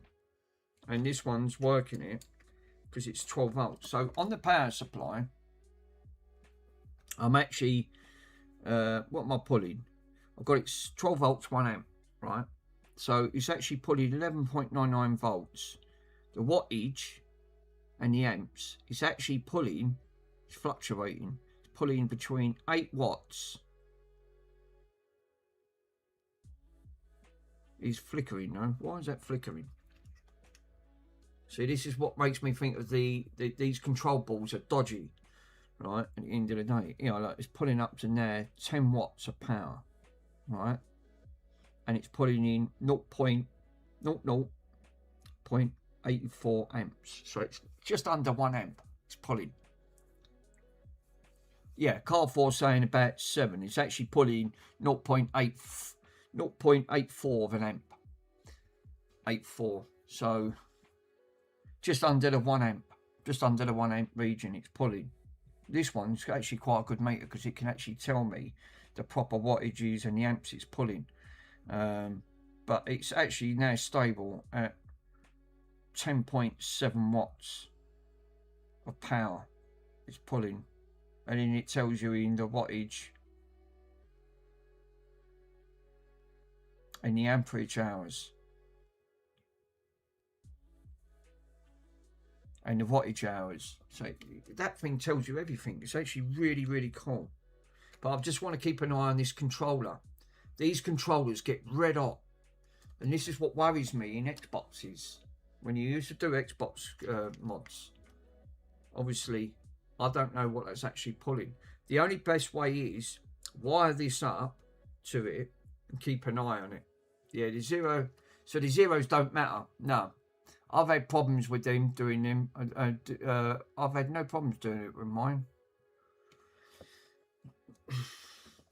So that controller was a 5 amp one, and I was putting it on a 12. See, so I was putting 5 volts on the 12 volt line, but with 12 volts going on to a 5 volt going on to a 12. I'm confused. I'm baffled now. I've gone round the circles. I've gone round and roundabout and come back on myself because I've lost it. I've literally lost that point. I've lost the will to live.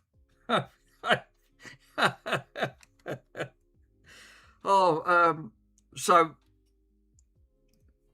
I've got to put that onto the 12-volt line with that controller box. Yeah, it come off the 5-volt rail in my case. my brain's gone. It's gone to another planet. It has. Seriously, it's gone to another planet. I'm not with it.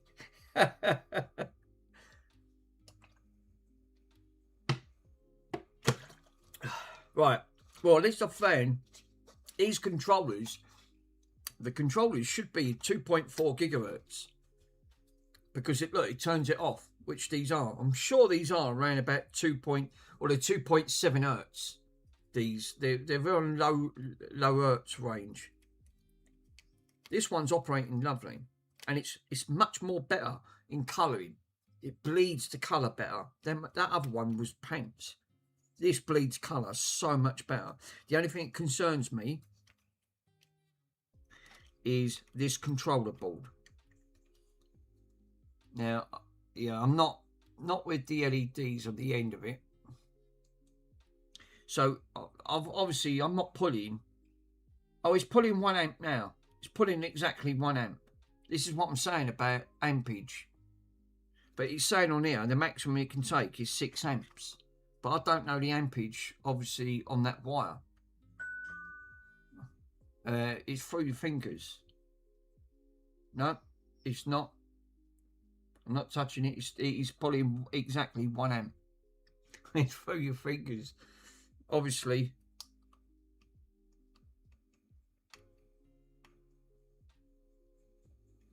Yes, it's staying at 1 amp. And it's pulling 12 watts of power. 11.64 watts of power. 11.62. Yeah, he's pulling your leg. It's getting me at it. He's obviously getting me at it. Thanks, Stu. Oh, I'm glad I'll take it. I'll take everything with a pinch of salt. I know you're pulling me leg.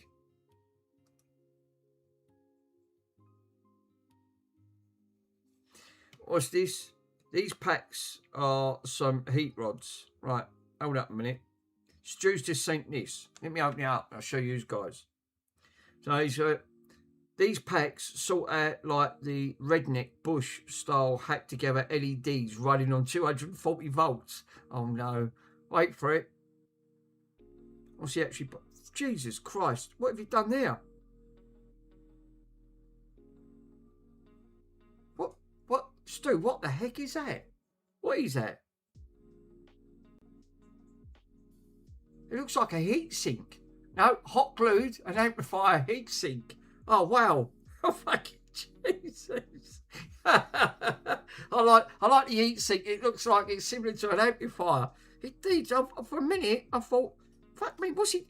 Do you know what he thought? I thought you strapped it to a bedpost. Ace and Bob.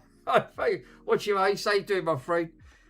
Stu, honestly, I thought you put that, strapped it to a bedpost. It looked like you've modified it. I didn't. See, I'm looking at that front. I'm going, oh no.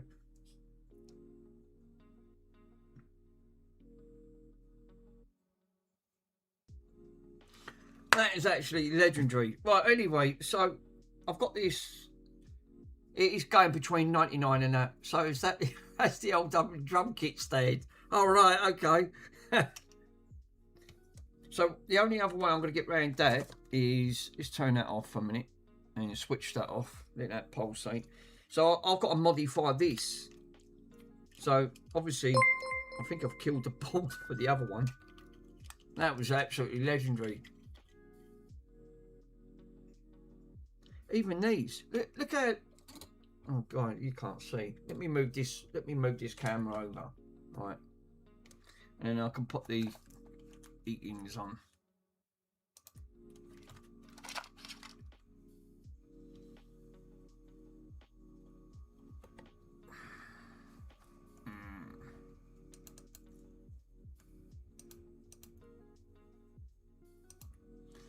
Fuck's sake. It's always the same with this eatings camera.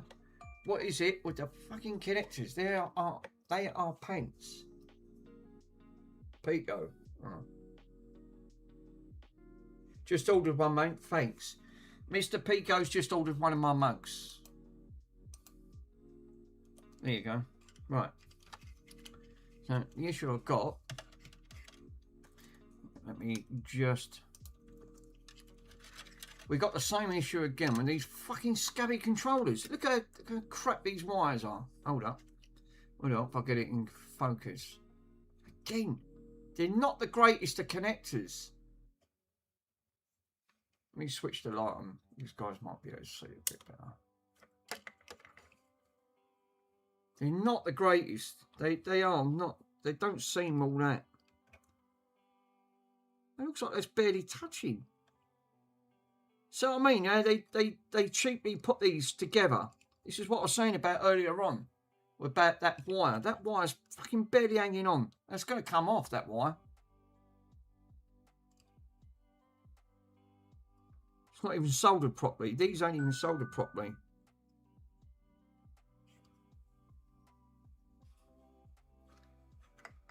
I like Ace. High and by. He cracks me up. So, it looks like I'm going to have to solder that wire on straight away because it looks fucking jank as anything. It's barely holding on by the skin of its teeth. And it's no exaggeration. I think first things first, let's get that soldered up.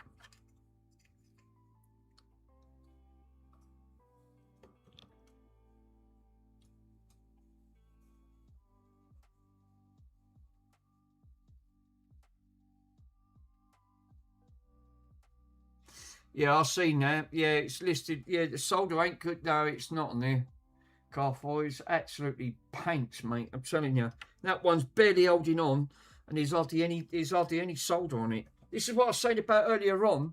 If these don't make great connections on that front, this is what's causing 90% of the issues. Fucking again from China. They don't care how they solder these things. They really don't. It's why they're junk. That's why they end up throwing them away.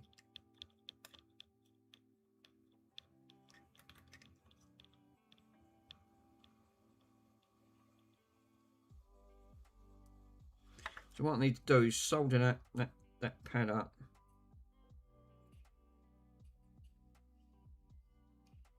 Like that. And then I'll need to take... Ow, I've got a cramp in my hands. Fuck, that hurts. Right, take these ones off. Let's take that bit of wire.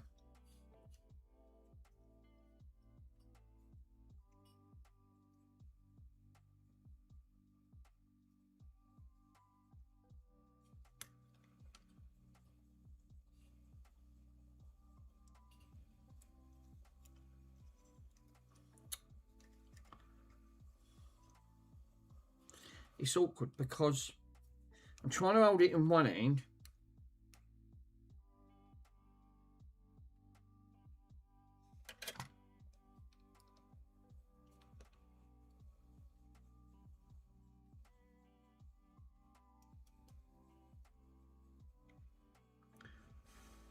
That's better. That's better. That's much better. That's soldered on there. That wasn't soldered great. That just really wasn't. It's barely holding on to that front, and it's now proper anchored down. I can see it. Just got to make sure that these ports don't want no wires touching.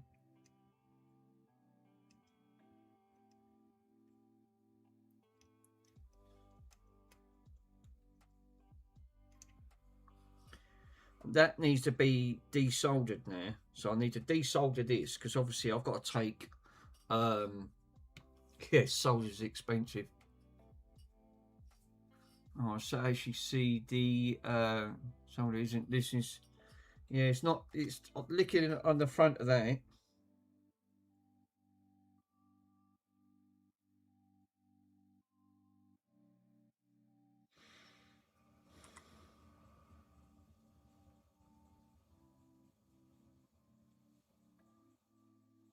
Hold up. Mr. Pico, what did he say? Oh, that's all right. Yeah, yeah. He's just ordered one of my mugs. Mr. Pico. I want to order one of. I want to get Ace's one. It's got on that front. Ace's got a nice mug. I've just done 2 nice mugs designs on the thing, and because I want to get a collection of everyone else's streaming mugs. Actually, they got some really nice ones. That front.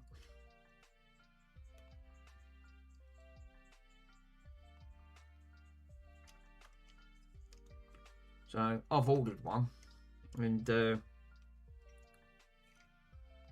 can't believe they didn't put solder onto it. Fucking cheapskates.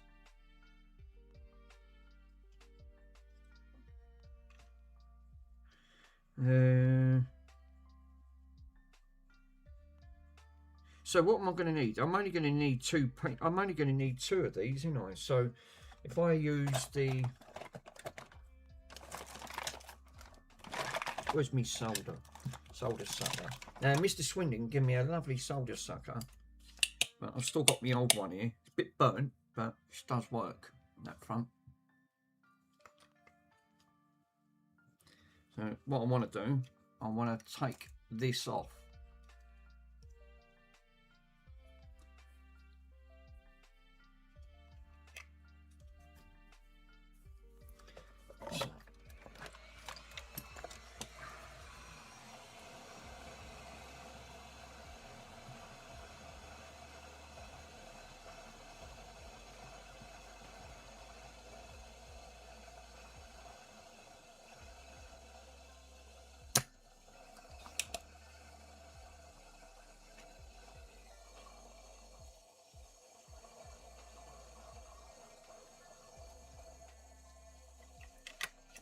Okay.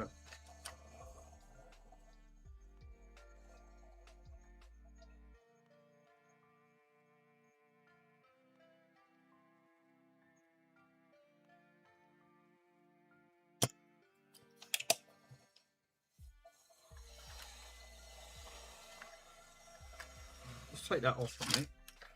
It's getting a bit toasty. Let me take that off and put that back under the camera, and that'd be it.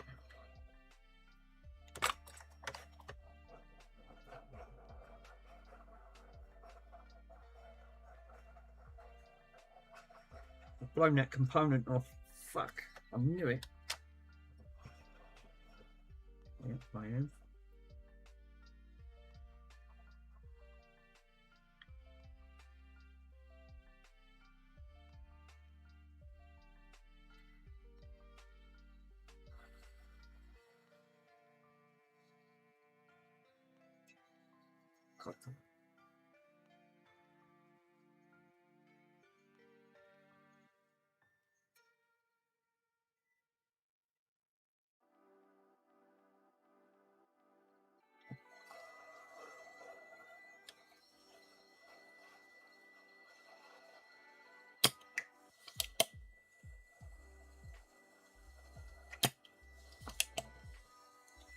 I've done it on that front. I don't know if that's, I pulled that. I'll knock that component off. She was getting a bit toasty there. Desoldered them 2. Ah, we've also got the diode off. Great, lovely.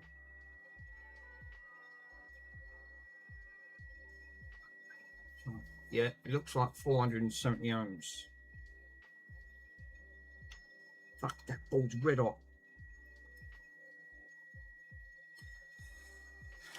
I'll put the component on, but I've also knocked the diode off at the same time. Great, lovely. So we're going to have to get the flux in. Put the flux there. I'm hooked up with tapes and all. Fucking there's a cassette tape there, I ain't repaired yet. Fucking mate. So.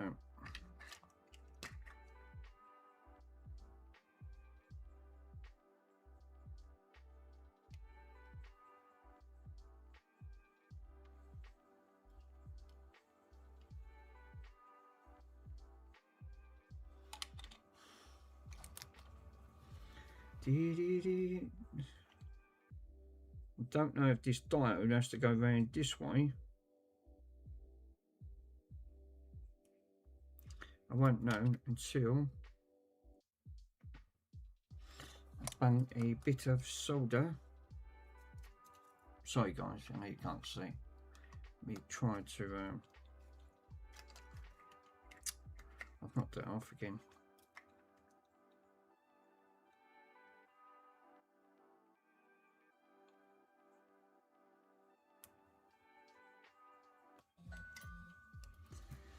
Ding dong.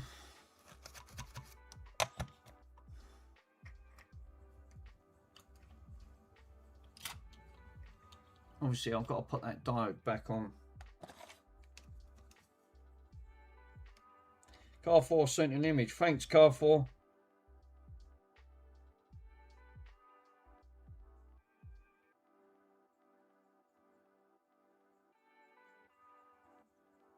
Ah, right, okay, thanks.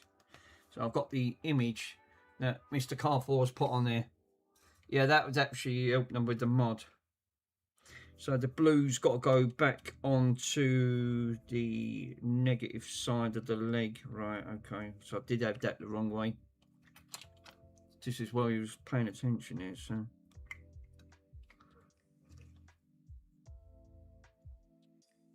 God, these components are nanoscale.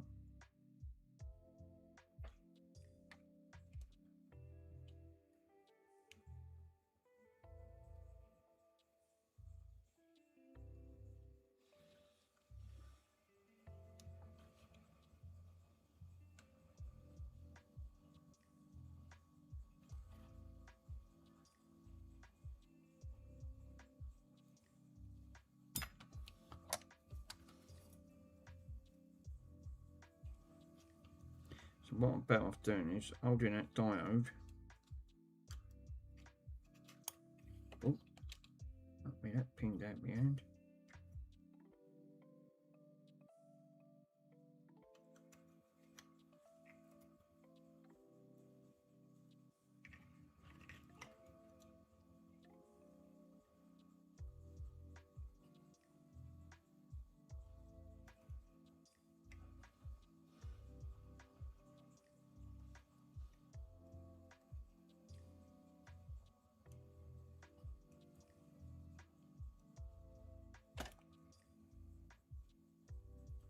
Right, that one's on. Just need to solder that side. That one's on. There you go. She's on. Yay! What I need to do.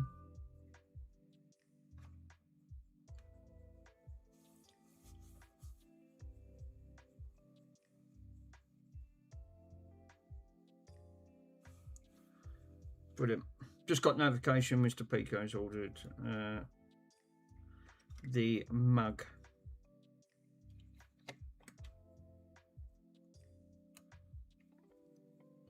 Obviously, I did ask Mr. MK, but I favoured that out in the end.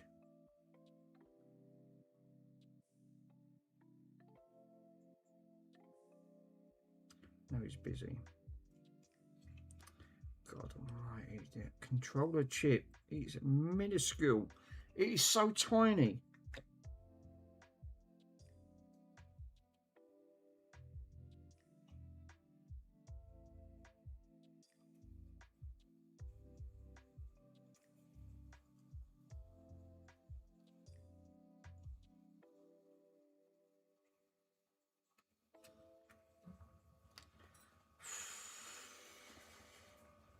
That is the smallest component I've ever frigging come across.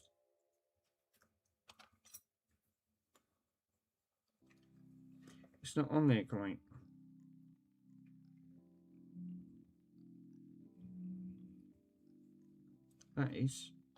That's better. That's better. That's better. Obviously, heating that board up. I'll knock that tiny component off. That's it. Right back to the way she originally was. And I'll show you guys.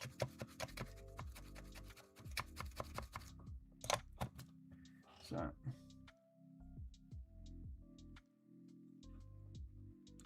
It don't matter which way these go round. I don't think they do.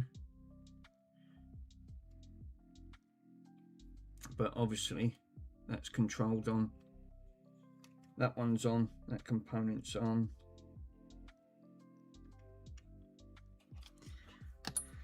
So, what I need to do is retest that again now. Make sure I've not shot anything that I shouldn't have shot off.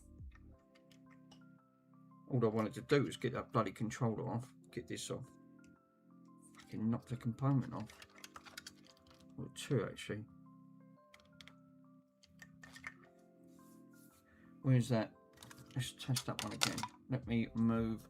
Let me change my scene. Headlight person. Headless person. Yeah, cool. I don't have Facebook now. No, I don't have Facebook. I don't use Facebook. That's one thing that I will not use. Of all the social medias, the only one social media stream I stick with, Mr. Worms, is WhatsApp. That's all I use. I haven't got an Instagram page or anything like that. I can't be asked, to be honest. I never had it back in the days, and it's all about trains, isn't it? Oh, she seems to be working again, even though I'm not two bloody components off, which is not my fault. Yeah, she's working. Yeah, look. Green, red, yellow, pink, blue. Oh, the blue's nice. I like the blue. It's a right deep blue. Cool. Just two. Yeah, just I'm not on any channels now. Now I'm just on Discord. Yeah, just same here. You're not the only one, Mr. Worms. Dave's unbranded. How you doing, my friend? Obviously, I just knocked a component off. Two components, and they was minuscule. So what I need to do now is take this off. The centre pin is going to be... Actually, that's a good point. Oh, the centre pin is going to be here. That's going to be my centre pin. So what I need to do is adjust.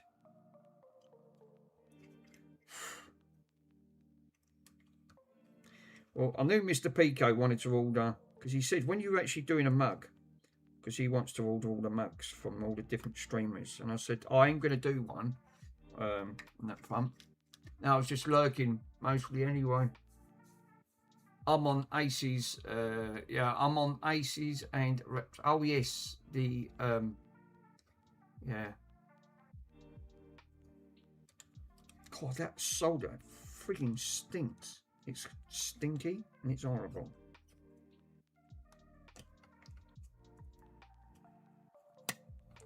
Yay, she's off. She's dead, Jim. No, she ain't. Stinks. Did someone make you mad? No. Oh, well, to Mr. Worms.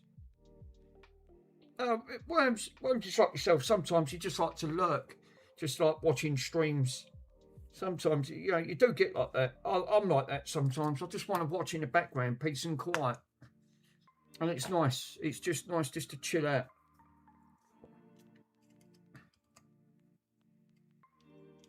So that looks like, to me, that's the live. Fuck me. Tell you what, that ain't the best, is it? Got the Where's that? Where's... Oh, there's no point saying it to you guys, because obviously you can't hear me. I need to get the IPA. This table needs a tidy up. I can't move on here.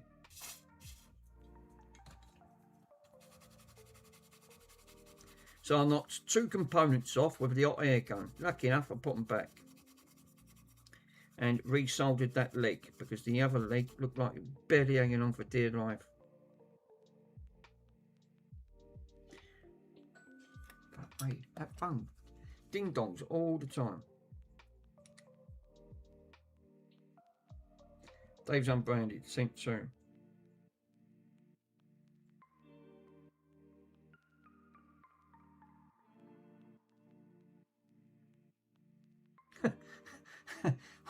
What was the idea? Who's sent a screenshot Oh, right, okay. Medicine cabinet. I thought for a minute the head's missing. Was that you, Mr. Worms? 3 lightning working as the mirror in front. No, Mick, I sent it to the private messaging. Oh, right. Oh, yeah, you have. So, yeah, obviously, what happened there? The medicine cabinet. Oh, it's free. Oh, I see. So, someone had posted a picture, right? So they posted a picture of the medicine cabinet, giving it away for free because he says on there wanted $118, and he said, "Oh, in the end, I'll give it away." But so actually, he's actually used AI to take the head away, so it looks like it's headless. That's actually quite spooky. So actually, I'm thinking, bloody hell, where has he managed that? That's some magician's trick, that is, to take it.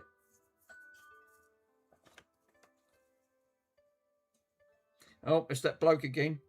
You told me the mini disc is working on your display, but now I can only see some light for anything that comes up. But honestly, I have honest buyers, and if you can open the return, if you want, I can open the return case. Don't understand.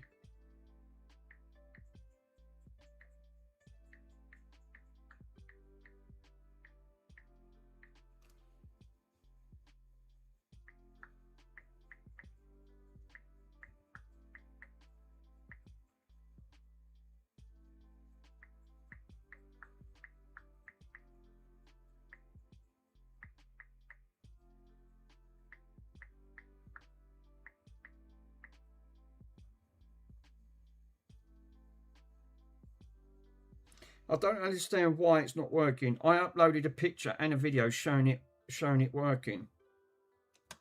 I don't get it with people. Yeah, look at the other photo I'm leaving. Yeah, actually, that made me laugh, that, Dave. I looked and I went, hang on a minute. Fuck me, I have got some serious apps on here. So, he's took one.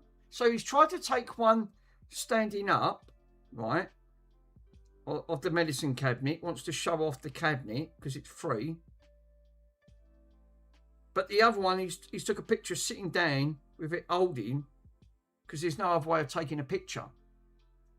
So he looks like he's levitating. Yeah, you're right. He has. He looks like he is levitating. It's... I'm baffled. I mean, I know what he's tried to do. He's tried to take a photo of it, upload it for free, but not get himself in a shot at the same time. I don't get that. That's weird. What did you say about the lines? To press the power button. Now, I've got a little bit of a scratch there. I might put a little bit of solder mask, just to take a bit of solder mask on there. I don't want to get that and shorten that component out. Let me just... That's actually quite funny.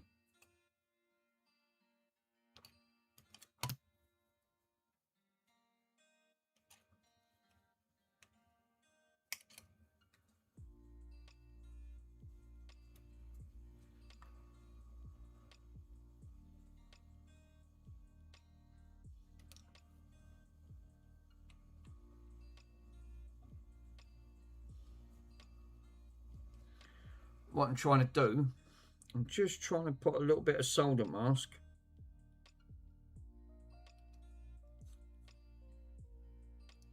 So I don't shorten out. I don't want it shortening out. That'll do. There was a little bit of copper showing right next to the thing on there. Obviously, I didn't want to put any of that on. Let me just plug the UV light. I can remember where I bloody put it. He says. Fucking somewhere. Where's my torch? Hey, made it. Yeah, that was actually quite funny. Now I'm probably going to throw it out. It's because it's garbage. Oh right, okay. That's why they was giving it away. How can you charge $118 and then saying at the end of the day, oh, then you can have it at the end of it? And then you realise it's absolutely rubbish. You know, don't get it. People always put things out when they, this is what I'm saying. You're thinking that, oh, okay, well, it actually might help someone. That's understandable.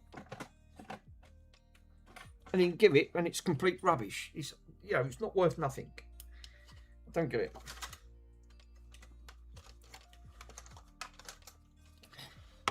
This is how quick this stuff is. Yeah, it's Dave. He's selling it.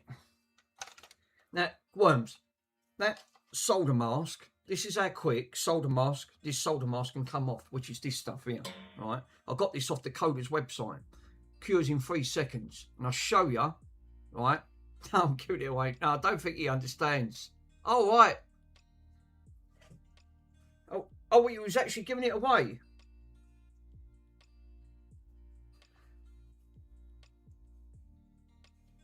He was trying. So he was trying to give it away. Was he trying to say there, Dave? Sorry, my friend. I've got a bit confused. So that solder mask, right, is wet at the moment. Yeah. Yeah, it was right. Okay. Sorry, I've got that confused. Sorry, my friend. That solder mask is wet. Yeah, he's made the pictures, lol. So he's made it so it looks like it. Now it makes sense. The solder mask is soaking wet. Watch this, and I'm not kidding. At the front of it, right? 1, 2, 3. Right, put it on. That solder mask has gone off. Jesus, that's how quick that solder mask comes off. Literally, it takes seconds. It's crazy. That's how quick you can just put it on there, and it's just gone off. It's rock hard. That's fantastic. I mean, obviously, I've got a big UV light. I used this off a fish tank when I had a fish tank.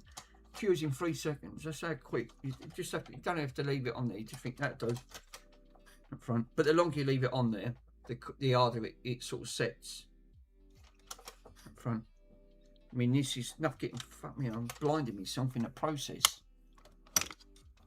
That's why solder mask. You have to wait 10. No, not with this stuff. Cures in 3 seconds. Says it on there. But it's fucking 12 quid a tube. It's really expensive. But it seriously goes off instantly. It's one of the best stuffs I've ever used. But I got that off the Coder's website and it's sold out. He's sold out at 12 quid a tube, that stuff. But I don't know if he's got any more in stock. I thought I'll order it. I see him use it. He only put it on there, took it off. He said, that's it, it's done. I went, bloody Nora, that's impressive. Yeah, it's rock hard. Literally is. In the picture sections. Yeah, he gets it off Ali. Carfor gets it, he sells some this stuff from AliExpress. Yeah, but the trouble is, yeah, look, now I only touched that, didn't I? Look, I'm coming out in a rash. I'm not joking. I've literally, I don't know what I've touched, but I'm now coming out in a rash. Fuck it. I'm allergic to, I'm allergic to everything. Unbelievable. Yeah, it's made it old. It's made that old as shit there. And I mean, that stuff, it's rock hard. You're going to have to use a grinding pen now to get that off. Obviously, I must have scratched a little bit too much off. But it don't matter. It's rock hard now. I won't get that off. I'll have to use my grinding pen. So what I want to do next is that one's the live. I need to pour a bit of wire, which I have got some wire. He did say I've got some wire. Can't I pinch some off here? Yeah, I think I might be able to. Yeah, look, I'll use some of this. This'll do. It's your doggy flux that you gave it a rash. Fucking, I can't believe it, Worms. Look, I'm coming out in a rash. Literally all round here. You can't fucking see. I've just touched it and it's all blotchy. Fuck knows what I've touched. I've touched something and it's obviously reacted to my skin. I think, oh, great.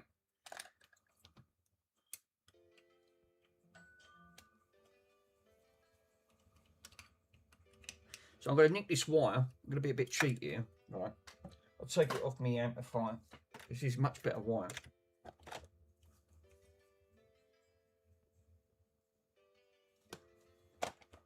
Do you know what he's done? You know that bloke who's bought that item? I showed him it all partly working, right?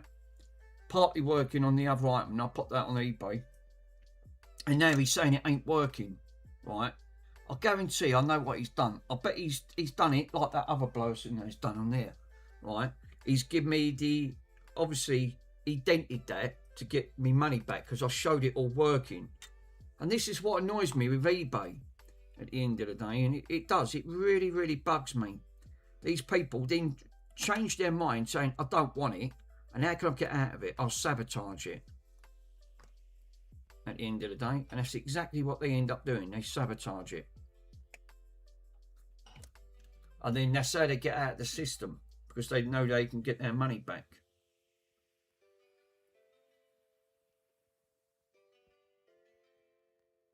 It does really annoy me on that front, where, you know, these people obviously, they change their mind after thinking, I don't want it at the end of it. Then why did they bloody order it? I don't get it with people. I just don't. They're time wasters, absolutely. You know, he's going to open up the case, a resolution to get his money back at the end of it.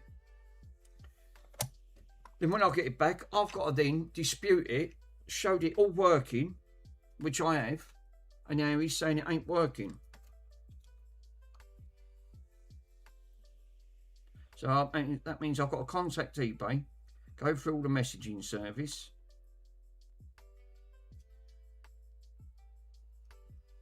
It's the only thing selling stuff on eBay. It's a joke. I've had it when I sold stuff for what did I've sold quite a lot of items and raised a lot of money for charity. I sold something for charity and it ended up coming back. Lucky enough, because it was for charity, they dismissed it. They said, no, sorry, money. And I went, the money's already gone off to the charity. And once it goes off to charity, you can't get it back from charity.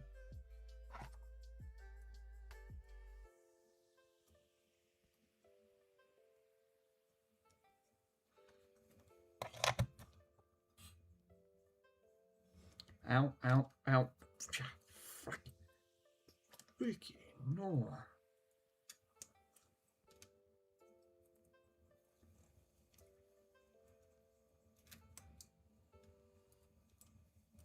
Yeah, I just bought stuff, yeah. I mean, car boot sales in the UK, car boot sales used to be good in the 1980s. You used to pick up some really good stuff. Now, they might as well just open up a shop in Oxford Street, because the prices they're asking is ludicrous round boot sales. I haven't been round there for years, because it's just changed now. It's not the same. And the prices they want 50, 60 £60. Yeah. You know what they do? They compare it to eBay. Yeah, but it's worth that on eBay. They didn't sell it on eBay. Don't fucking put it around a boot sale and you're saying, no, I want 50, 60 quid for it, because this is going to take it home.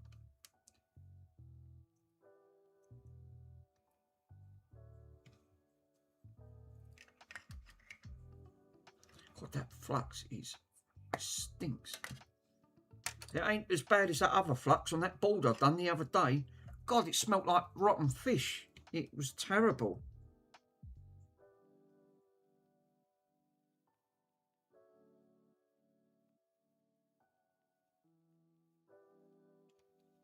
So I need to put a bit on there. I didn't really want to put it over the hole, but okay, fair enough. Fuck, mate. Phone, did I ping? Who's that? Josh. Swindon's mug. Mr. Swindon's mug. I've got Mr. Swindon's mug up there. How comes that one's got blue on it? But I think it might be the light.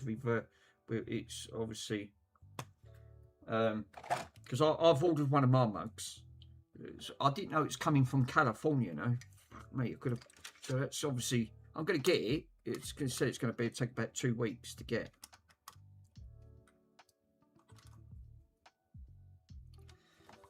Right, I might have to trim some of this up because this is fucking too big.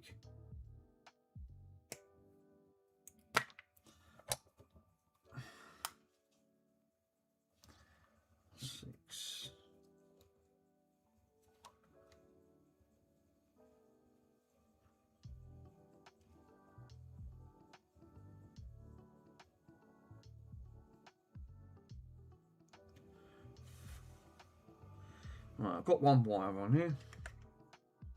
Lovely. Okay. Now I need to, fuck me, that was burning my finger. Right, let's do this one. Let's trim this one up. Don't need a lot on.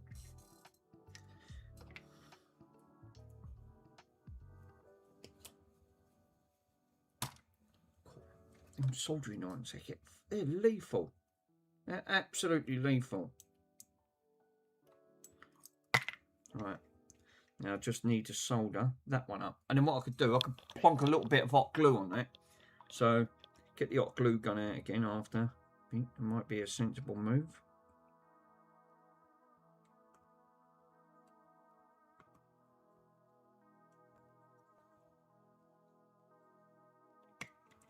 Ow.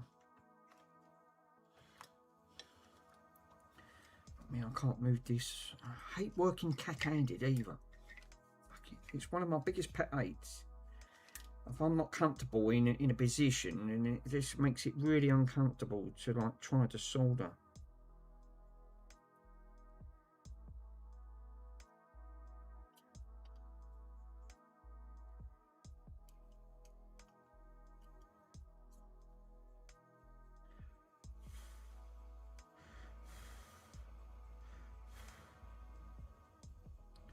I just took the fucking solder off it.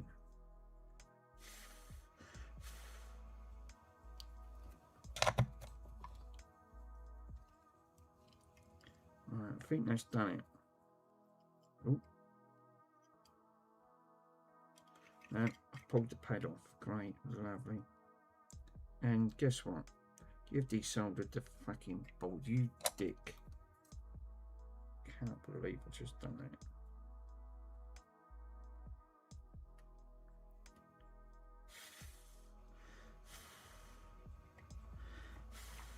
No, ow, that's burning my hands too much. It's too much heat transferring it.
Oh, it's all gone quiet.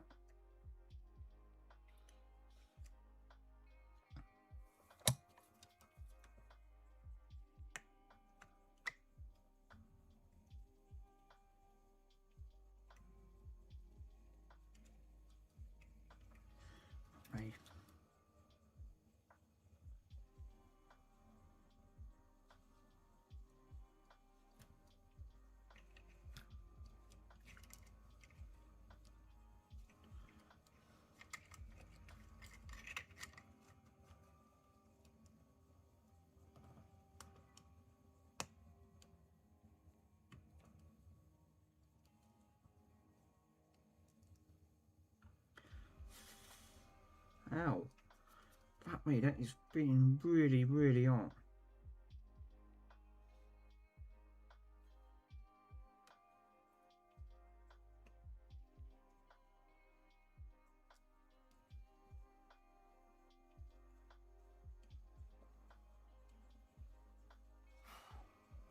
Yeah, still here.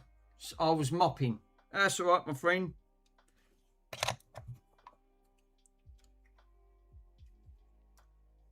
No, this is not going the way I wanted it, so I'm going to cut this wire completely. Yike. Pull the trace off. Great. For fuck's sake. It's the only thing with these boards. I'm going to have to try and do a trace repair now and find out where that goes.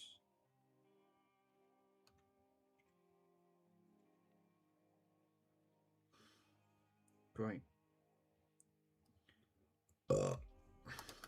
What?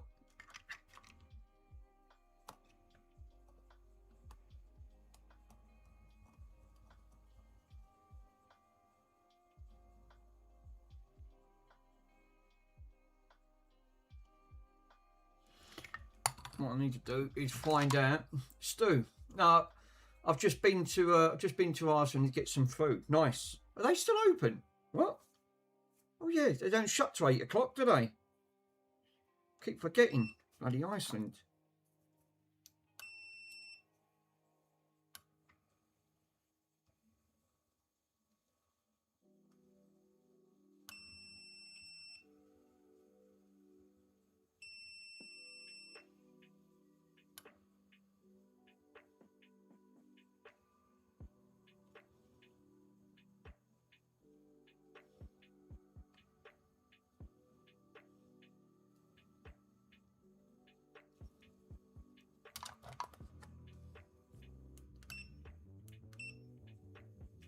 Bleeding died. Nice.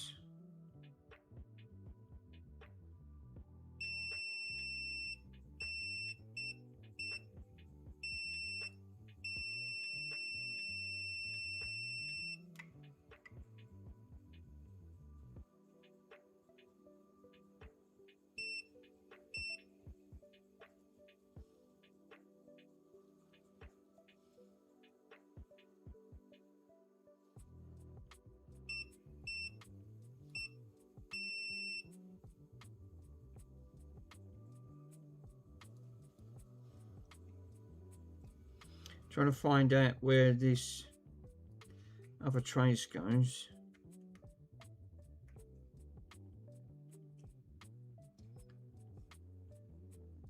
I was watching it all the way while I was dodging all the Aryan addicts who were obviously asking for a pad. Oh, Stu, you're absolutely legend, sir. Crap me up. I remember that. Do you know what? It was bad enough in the 1980s when the kids used to stand outside Woolworths saying, penny for the guy, penny for the guy. That got on my nerves. Fucking penny for the guy. No, I took card payment and I told him to F off. Hat off to you, sir. Only the legends do that. Only the legends. As obviously, I used to give them 1 pence. I could never understand that, Worms. What? That was one thing in the 1980s that I could not understand. They used to dress up, right? Use their old socks, pair of old trousers and a t-shirt, right? Stuffed with newspaper or bits of straw that looked like a bleeding scarecrow, right? Drawn up with a balloon paper head, right? With a felt tip pen, with like an old wig or something, and they used to shout out at the shop, penny for the guy. They was doing that for years, and I could never literally, I can't wrap my head around the reasons why they used to just ask for a penny for the guy. What can you get for a penny? There weren't a lot you could get for a penny in the 1980s. It's not like the 1960s. You know, where you could have got, it was all dressed up like words of garbage. Some of the, literally, I couldn't, what done it for me, right? It's just that I looked at the guys after time that was dressed up, and what really I couldn't wrap my head around was that they were so poorly done. It looked like a dodgy sketch. Like you literally, it was like you look like you was trying to write down a description of someone. Oh, have you seen a description of this mugger?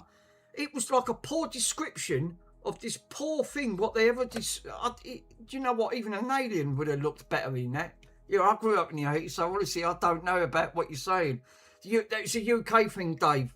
Obviously, it's not in. It's obviously the UK had some really strange goings in the 1980s. Absolutely, I couldn't wrap my head around it. I literally, even from this day, I still think about it occasionally. I think, fucking, what was that all about? It was just a thing, But the kids were sitting outside. What was they going to get for a penny in the 1980s? You was lucky to get something for a penny. Probably a worm or something like that, or a fucking cola bottle. It wouldn't have got you a lot, not for a penny. But it actually just made me laugh. I just couldn't wrap my head around what was going on. Yeah, it's probably the best thing to talk about when some things were around. Yeah. Not now. No. Well, they did even, in the 1980s in the UK, they had half a p. What the fuck would you get with half a penny? Yeah, it's a worm for a penny. It's obviously, you did. Obviously, the wiggly worms, you could get teeth, cola bottles, milk bottles, right? Things like that. But it was worth more than a penny. You didn't get a lot. I couldn't wrap my head around what these kids were up to, what they was asking for. But it did make me laugh.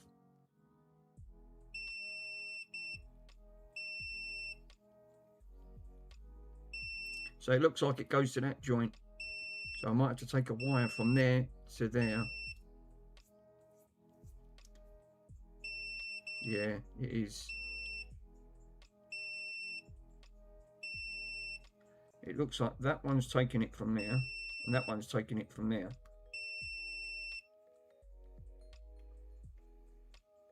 So it looks like it goes up to this connection. I might have to take that wire and jump it up there. No, unbraided removed. Yeah, you can't get a lot for a penny. A worm for a penny. It sounds bad. Seriously, I honestly couldn't think of the worst things that you used to just buy for a penny or half a penny. I mean, the 1960s in the UK, it was just half a crown. And you used to get quite a lot. My mum used to talk, because me and my mum talk about this. We still talk about it today. She said in the 1960s, again, she was just in the Gen X region for the mid-60s. About 64, 65, I think it started, to about 1983. That's when Gen X regions, in that time frame. And she said, for half a crown, she said, I used to get sweets, go to pictures, have pie and mash out of half a crown.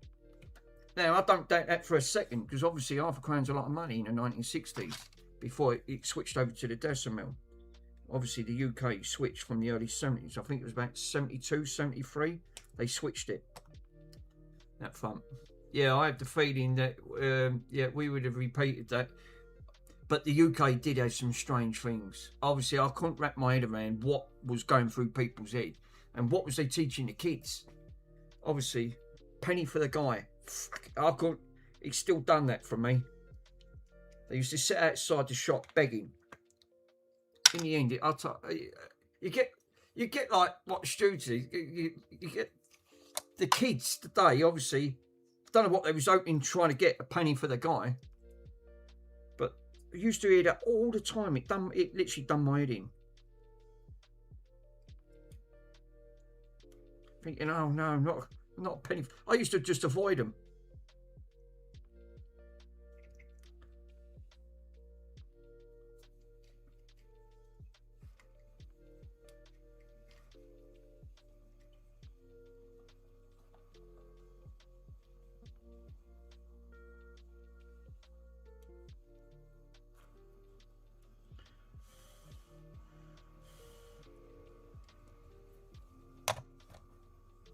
Yeah, I had the feeling, it's like you said, there was a lot of things that I could not understand what was going on. I really couldn't. I couldn't even tell you from this day that it was still a strange thing. It just died out. It just died a death. I think when the kids then realised they couldn't get no penny for the guy. And in a way, that it was a bit of a blessing because it got on my nerves in the end. Because every shop I went in, penny for the guy, penny for the guy. Oh, just go away. I don't want to hear no more penny for the guy.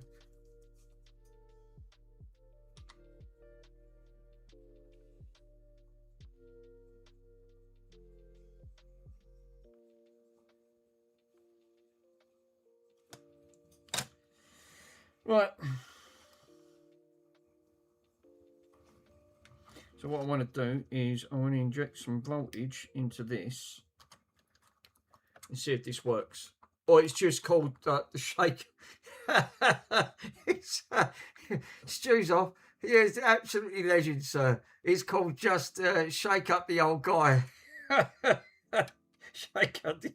Obviously, I'm glad that they did not bring that back. I am so grateful. Seriously. It would have done my head in. Shake up for the old guy. Oh, Stu, only you, sir. You are a legend. Absolutely legend. This is why I love the community. I have more of a laugh. I have more of a laugh trying to watch the thinking, oh my God, seriously, yeah, you're right. Yeah, it's absolutely, I've never witnessed anything like it. Right, well, we're on, but we've got no... Let's get the controller. Ah, she's working. So even though I broke the trace on that,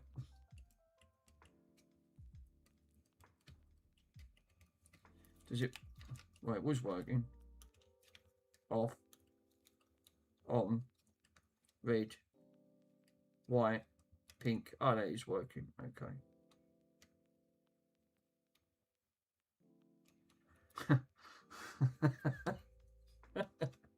I still can't get a penny for the old guy. Oh.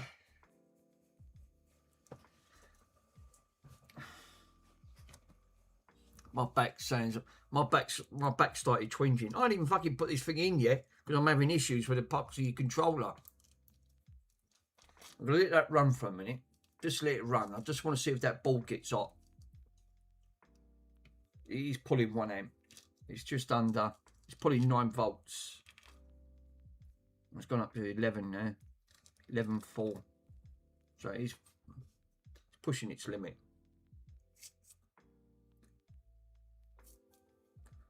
Tangerines. I love a bit of tangerine, right?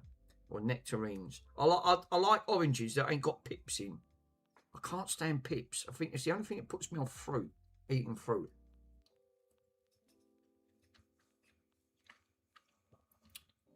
Although, well, everyone, sorry, sir, I was choking on an orange. Obviously, let me read that again. Right. I had a mouthful of orange, and I just choked on it while I was trying to read out the message. Right. Obviously not recommended swallowing oranges and trying to read out messages. It's worms. Oh, I can now coughed orange up. Obviously, I've repaired that trace. I've bypassed it. So I've gone up to the air. Right, let me read that.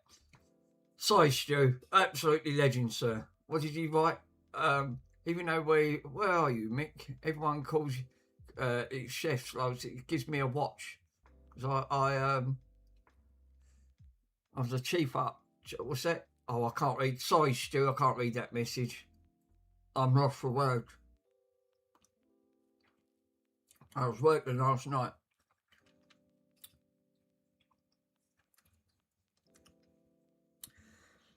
Yeah, Mr. Worms lurks in the background. He only comes on to special guests. And I do like special guests coming on.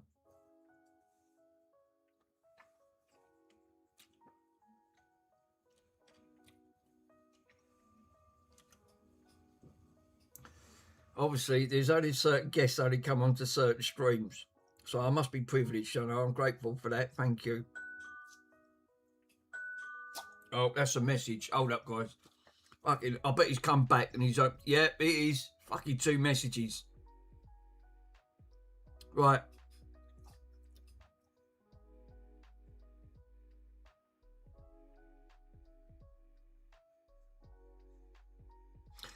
Well, that's interesting, isn't it? Right. I'll read this out. All right. Let me open the phone up. He says, I don't understand myself, right? And I trust you when you say the mini disc is working. I believe it's now anything that comes up. I believe it may have been dropped in on transit. It's because the postmen don't handle people's with care.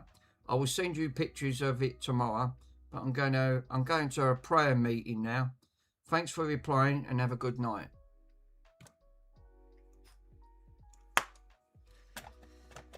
Right, enough said. Giving fingers crossed they haven't killed the cell.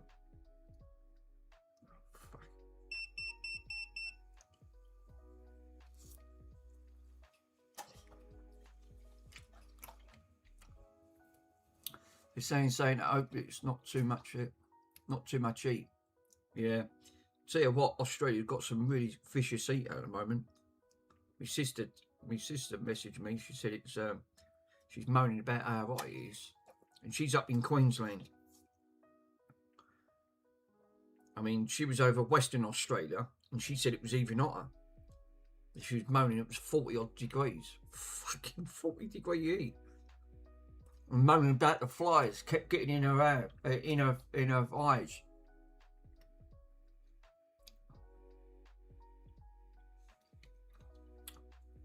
Go. Go. I think Mr. Ace has got, he's the top person for that, for the commands, the amount of commands he's got. Don't know why I have an orange. I'll give it to fucking Bronson half the time. Right. Well, that's working. I need to put some hot glue on it. Let's fill that controller board. Check it or not? No. Do you know what? It might pain me to put solder mask on that, or hot glue. What do you reckon? Hot glue or solder mask? I can mould hot glue.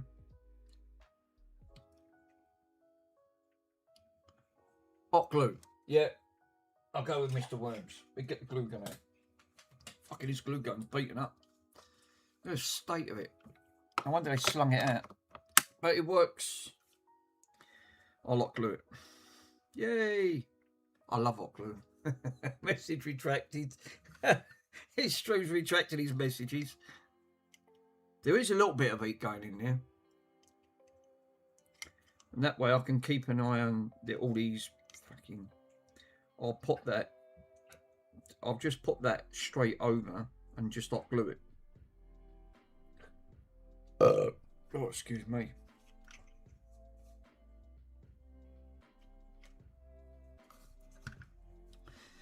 The controller's working though, that's the main thing. Bronson's Bronson's slime. Bronson's slime. Oh, obviously, Stu, with this one, look, it comes with free blood. This obviously I've stabbed myself so many times with that bloody pin. Dave's not Andy shed. Yes, obviously, if I'd have took Bronson to Mr. Swindon's shed, he would have owned about all the glue gone everywhere. Bronson would have ate him alive and all. On that front, it's just as well because he wouldn't have done that. He wouldn't have done that. No, definition of art, Mick. It's definitely, yeah, exactly what Dave said. I mean, this glue gun takes a while, doesn't it? Right. All right, he's getting warm. No, he's getting warm. All right. It's got to take a little while to boot up. Say whatever you want, Andy. It's clearly said it's a rash. Yeah, I did. Earlier on, I come out in a rash. The rash is gone now. It's all right, it's gone. I don't know. I must have touched something, and I'll come out in literally come out in a nasty rash all round here. After I stabbed, that was just before I stabbed myself, and then obviously I put blood everywhere. and then nearly burnt out a controller because it was getting red hot.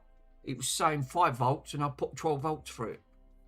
I got confused with all these wires. So I've now think I've killed the control board, but it's alright, I've got a spare one here. Yay, hot glue. Here we go. Let's get the glue. Get the glue. It's still switched on. I've not switched it off. It won't hurt, will it? We'll be alright.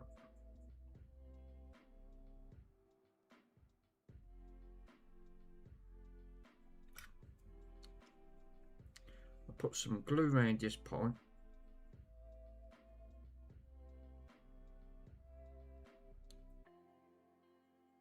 Don't want to get hot glue all over my hands now. It's fucking red hot.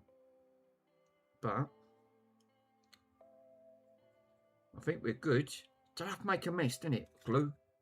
Fuck, that is hot. Just quick, turn that off. No, he said it's he's saying it's rash. Obviously, I must have caught it. Oh yeah, I had worms. I never noticed. Mine is much better. No, it's a shed rash. It is a shed rash. No, it's not. It's not, Steve. No, hot glue is hot. Yeah, well, I'm keeping my fingers well away from that, Mr. Worms. But it's worked. That was a good shout, actually, sir.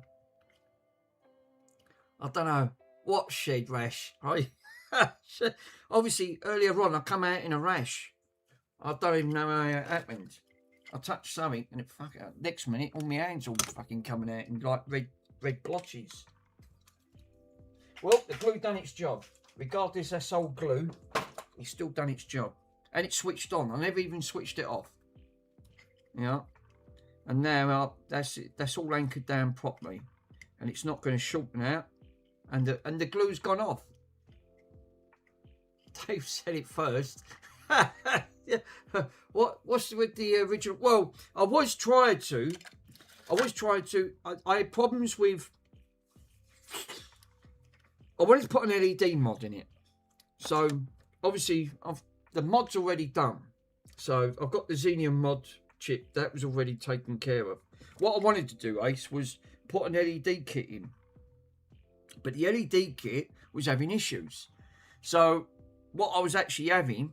It looked like it was a bridge, but then I didn't know at the time that the controller had a fault. So what was actually happening? It was getting warm. So I thought, well, it might be the wrong wire. So obviously, because I put a heat shrink over it, I said it might need 12 volts. So I put it on the 5 volt line. Thought there wasn't enough voltage. So I put it on the 12 volt line. Fucking, it worked it, but it was getting red hot. And the next minute, fucking, it's stuck to my hand. So I'm now trying to scrape it off. I mean, fuck, quick, shut it down. Lucky enough, I didn't bridge anything out. And when I had to look at the controller actually did say 5 volts. But it still wasn't working. So there must have been an issue with it. So now I found a different controller board, which is this one here. And this one's 12 volts, 6 amps. So this one's actually slightly more. So, yeah. So that's where we're up to at the minute. But obviously, went to desolder it, knocked 2 components off, which was a diode and a little resistor. Put the resistor back on that front, and now I'm just up to the hot glue mark. But it does work with the controller, which it didn't before, because this one won't. Obviously, the other one was faulty, and this one's obviously now I can pick what colour I want. So I want to put it on the outside, but I want to run it on the bin. Obviously, I think you're right, but I want to run it on the 12 volt line, so it won't pull. It'll give the correct voltages as the way I should have done it to start with. But I touched earlier on. I must have stabbed me trying to get the pin out. The pin went straight through, straight in my hand. Obviously, claret come out everywhere. I've still got part of claret all over this, so. It was all over the plug as well. So that's where we are at the moment.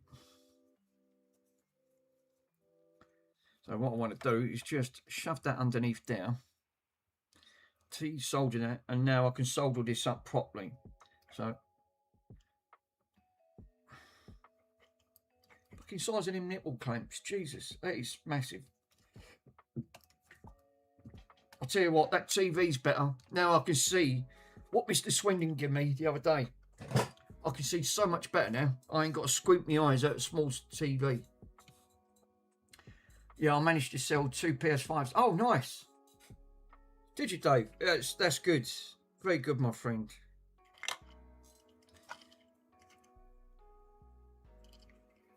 So I can put this module back and just keep this module in there.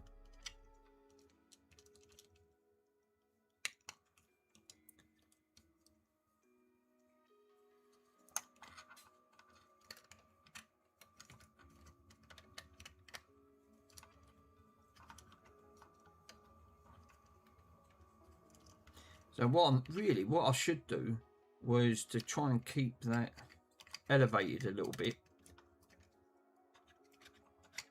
Yeah, they both were fixed. What was up with them?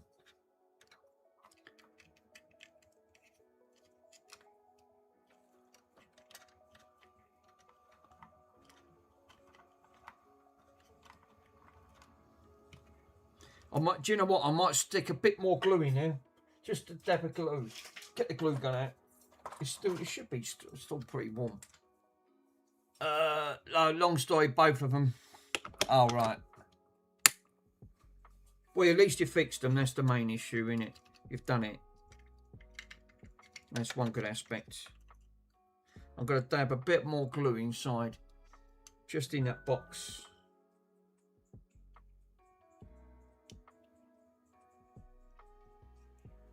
Put a little bit on that side. Keep these elevated a bit.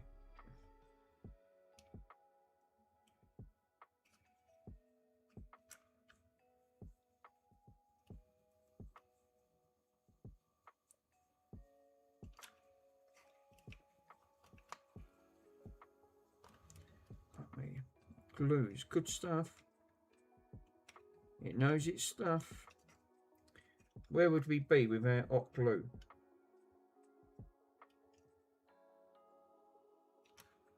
Look at that. Look at that. Good gear that is. Very good gear. Impressed. Right, where's that spatula? I can spatula this out. Yeah.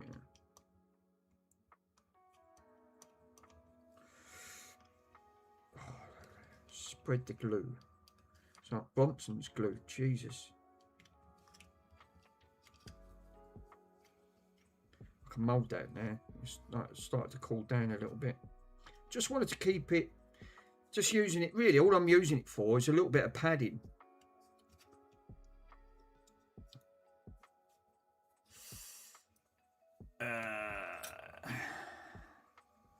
Yeah, one sat in a box for months, and then I end up giving up on it. That's good shit. That is. Yeah, it is. That is. So it's a nice one. Yeah. Yeah, it's nice that you managed to fix something and then give up by it. So, yeah. Well, sometimes it's the best thing, isn't it? Sort of like once you get to that stage, don't come back to it at another time, because obviously you're in a completely different mood. So, which it's I've had that. Where you're thinking sometimes you just want something fresh to work on. Oh, look at that. Look. Now that's kept it perfect, that is. It's kept it elevated. And that's just a bit of hot glue. So all I've done was a little bit of glue clamped onto that. And that's going to come out all right. Except I can cut that off now. Don't need that. Lovely jubbly. Now we've got the 2 wires coming straight out. It's probably happened to Dave a lot, yeah. Yeah, it's all about the learning experience mostly. Well, this is what I said earlier on, Dave. I was saying the same thing. You know, it's building up your experience until you get confident with it. Oh, fuck. How have I got hot glue onto the screen? Fuck me, how's that got on there? It was fucking hot glue all over me multimeter. Yeah, well, that ain't a good start. I've got to tidy this table up. It's ashamed. Yeah, I'm not ashamed to admit it. Well, we're all still getting there. Some are better than others. Obviously, it's all about that experience. Once you've gained that experience, then you think nothing of it.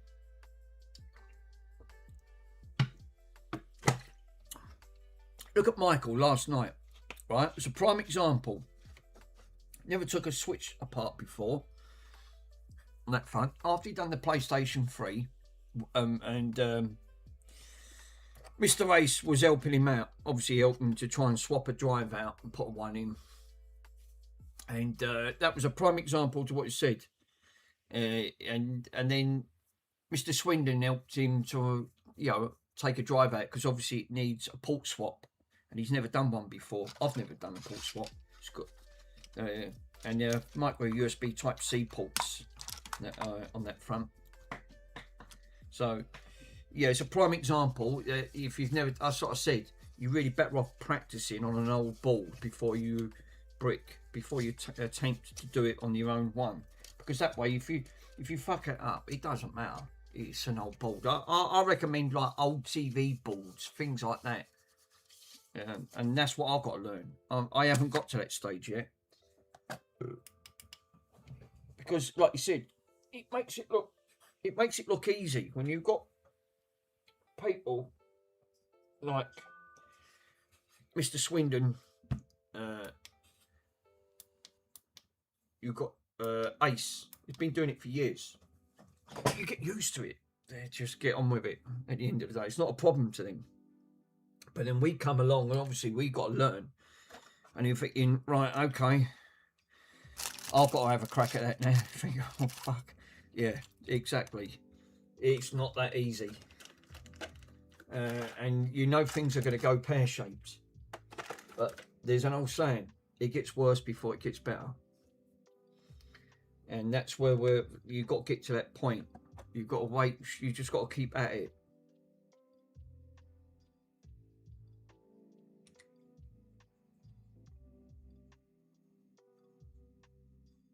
Oh, Stu's got this. I'll send it to you if you want. Now, this looks like another microcontroller. Nice. So, it was what we got? We got input, VCC. Is that 12 volt? 5 to 24 volt. 3 amp. 3 times 2 amp. Oh, nice. Yeah, actually, that might come in handy. So what we got at the end? We got USB at the end. That looks like that goes to that controller.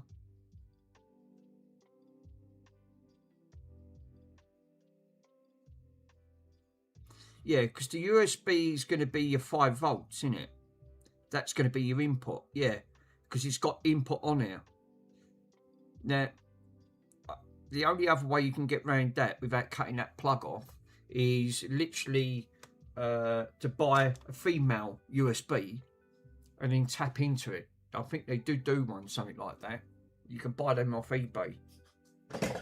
They're like a testing port, basically, so it shows you all of that. Oh, that's a nice control. Yeah. Yeah, 5 to 24 volt. So that fits right in that ballpark then. Yeah, I'll post what I do when I finish the stream, Stu. Are you actually on the Discord? Actually, just double check. I don't know if you're on the private one. Let me have a double check to see if Stu's on there. Yes. So I'll put it on the private side, on the side, and then I can post my address on there. So it's directly to you on that front. And then we'll sort something out that one from friend. Thank you.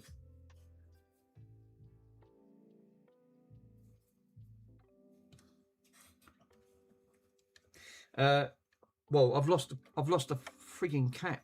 Where's the cat gone? So I've got the wires. So because obviously the trace repair decided to snap on it. Now this wire is much more thicker. You can see the thickness grade on this. It's like the same grade on that, which is ideal. It's what you want.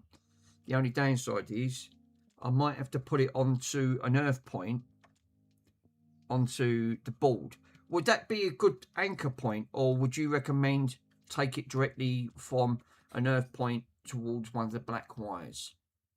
Because I can recut the black wire and re-sleeve it after.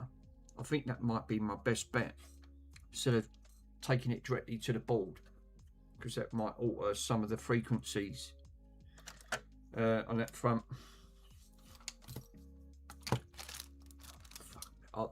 Do you know what I'm going to do first? Right, I'm going to tie this frigging table up. Fucking state of it. Look, how the fuck am I supposed to find anything in the? It's like Aladdin's cave. You don't know where to look.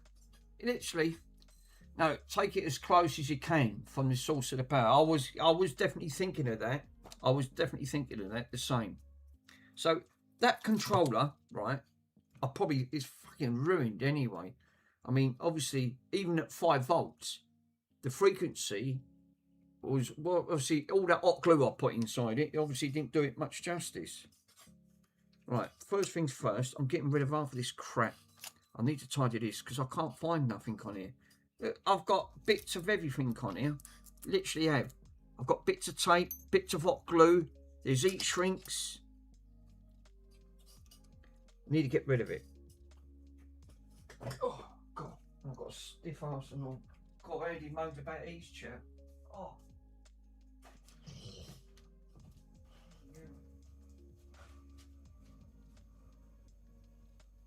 Oh, I know, Bronson. So it looks like that item's going to have to come back. And I bet he's damaged that. He said it was damaged in transit. It was well wrapped up in transit. When I wrap anything up and send anything out on eBay, I make sure that I always take that in consideration. So, to make sure nothing gets like damaged. Because I do know what most of the UK has got one of the worst scenarios going when it comes to like putting things into transit, and they don't give a crap basically. Just bang it and throw it around. Now, I know what he's done. I bet he sabotaged that, right? He sabotaged that. Now he wants it because he wants to get his money back. He's changed his mind. That indicates to me he's opened it up and had a look. Tried to repair it. And obviously, and that's exactly what people do. Because they've done it on that other one. On that thing. I know you can't prove it. But obviously that combi I sold wasn't in that state. And that was well wrapped up. It was well wrapped up on that front.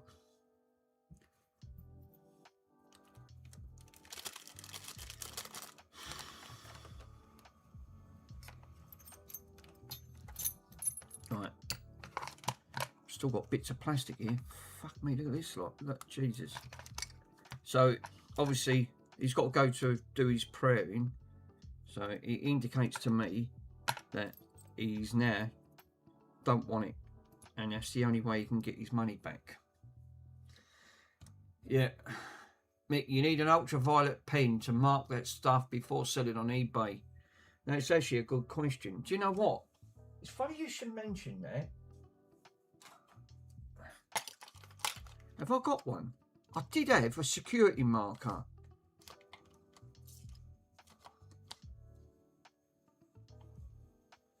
Oh, I can't find it. Do you know what? You do it. That rings a bell. It's funny you should mention that, Stu. I did. I'm sure I did. Yeah, in PCBs. Yeah, you can always mark up the internals and take photos. Obviously, I sold a combi, right? A DVD combi. And it's fully working, right? Showed it all working.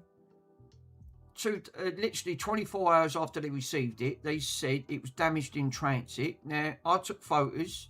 I always take photos of everything and videos to show it all perfectly working. Right? It come back. Well, actually, I've got it over there. It come back like this. And I'm not making it up. This is how it got delivered back.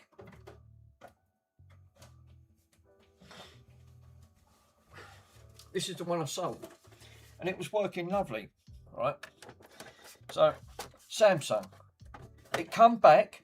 The eject button was broke. When I looked, yeah, of course it was. It was dropped. And didn't stop there. Right? They looked like it had dropped it. They literally looked like, and they said I delivered it like that. Well, obviously I didn't, because I took photos and video in that front. Proof of normal, consistent photos and photos that don't always show the damage into the box. So they're taking a piss. Yes, they are. They're obviously that's. I mean, obviously I wouldn't have sold it like that. But that, and there was a videotape jammed inside, and they broke all the gubbins. Obviously, so I know what they tried to do. They dropped it and then blamed the transit. I blame eBay because they allow it. This new buyer's protection fee, right, gets put onto the buyer. It's not put onto the seller anymore. It gets put onto the buyer. So they end up saying, no, you've got to buy it, right? So it's their way of getting out of the system. So what they do, they abuse the system. So it's not made it easier. But it's like that. Now, obviously, the combi that I was just sold, the DVD didn't work. Not the DVD, the CD didn't work, but the mini disc did. So now he's actually saying, yeah, he's saying now the mini disc ain't working. He said it must have got damaged in transit. No, it wasn't. I took pictures and I uploaded photos. I actually showed it just before and proved it. So it looks like that's going to be returned, and I guarantee it, he's tampered with it or dropped it and then blaming it on transit. Everything, you know, it's just that I don't get it. If people want these things, right, at the end of the day, then change your mind after. Yeah, any smoke yet? No, actually, ain't there, Chris. But I did do one better than that. I stabbed myself, got claret everywhere, right? Tried to take a pin out, and also I came out in a rash. So, and burnt myself with hot glue. Besides that, no, I'm all good.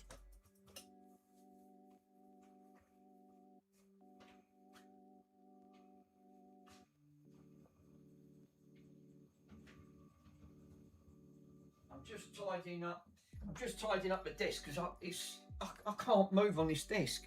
I built a 6-foot table. It don't fucking mean nothing.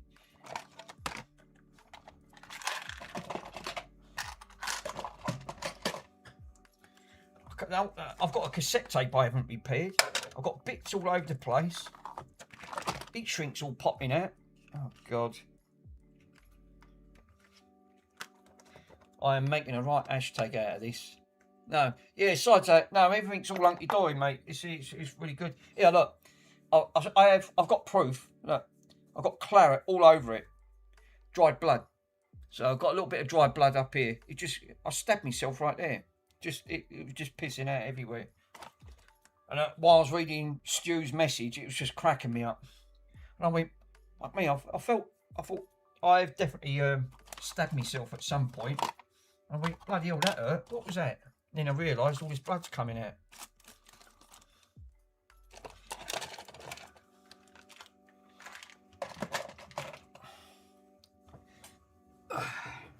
Got controllers everywhere. Right, let's get rid of these controllers. Right, well, at least we've got one controller that works it. That's the main thing. And that one. Keep that one aside for a minute. Right, let's put half these tools back in. I've got to sort this cassette out. I've got bits of cassette all hanging out here. Oh my God, it's a... Oh dear. Repairs just get out of control very quickly, you know. I just need the room. Shaving right. Because obviously I was on that front, Mr. Worms. You're 100% right there, sir. Shaving Ryan's privates on that front. That's actually a legend. That's actually quite funny. Literally, I went, oh no. Shaving Ryan's parts, yes, most. Hold up a minute. I forgot what I was doing. Oh, yeah, that's right. Put that in here. Thank you. These guys crack me up. Using toothpaste. Using toothpaste there. It's getting to the point where you're thinking, oh, no. This is what I love. This is why I love certain people coming on display. Guarantee you get a laugh. No one gets timed out either. Using toothpaste. Right. Fuck me, I've got a little bit of clearing. It's getting there. It's getting there, guys. Fuck it. It's definitely getting there. What's that screw out of? Oh, that's out the board. Right, don't lose that. Got caption tape. I mean, I've got all these bits everywhere. Look at this lot. Oh, here it is. I was looking for it. See? Did find it. See, it was buried. Oh, I melted the case. Oh, fuck. I did melt the case. I thought I could smell plastic burning. I thought, what was that smell? Yeah, melted it. Just a little. Well, it don't matter. It's going inside, so that's not going to shorten out in anything. Yeah, that's a good shout. Will I actually get this in there? Because the parts have all got to go in. Will that go up here? No. Oh, fuck. I didn't get that a thought. I've put this in.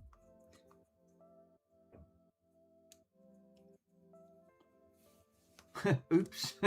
I did. Yeah, I've just fell in. I went. I forgot. There's a tight tolerance in these OGs, and you can't normally put other things in because obviously the drive's got to go in. The platters, all of the DVD's got to go in, and there's no tolerance level. Right. I'll cross that bridge when I get to it. Actually, I totally forgot all about that. Right, let's get rid of half these bits. Where's that green case gone? God. At least I can see the messages now. I don't have to. It's glued to the outside. It's definitely glued to the outside. Stick it onto the fan. Stick it onto the fan. So, oh, what on the black? You stick it. Worms, you got me on that one. I'm going fan. What? And then there's a fan at the back. Yeah, you can always remove the plastic box and there's a PCB in it. That's actually a good shout. What? Pull it into? Have I got a wide heat shrink? Yeah, that's actually a good shout, isn't it? Will that actually go into that? What's the widest heat sink I've got? Oh, that's a nice big wide one. I don't know if that'll go in there now. I'll check it. Let me tidy the rest of this table up and I'll come back to that. That's a good shout. I need to move after this crap.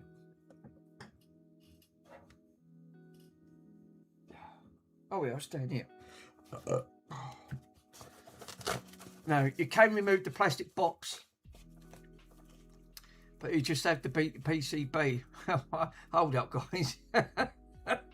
You guys crack me up. I saw a bit, or just saw a bit off. It won't hurt. Yeah, actually, that's a good shout, Mr. Worms. Just cut a bit off the end. No one wants it anyway. Cutting the bits off it. You're fucking putting ideas in my head now. You're thinking, actually, that's not a bad shout.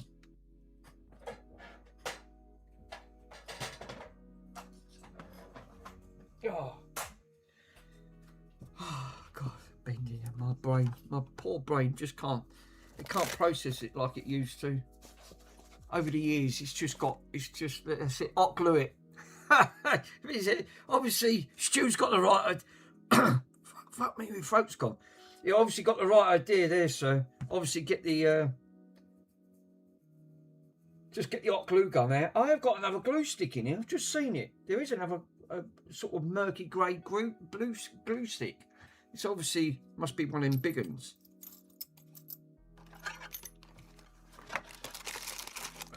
Right. Is there a way? Can I put half of this shit in here? Look, how's that glue got over there? It's even a bit of dry glue. Right, I'm going to put all these in here. Right.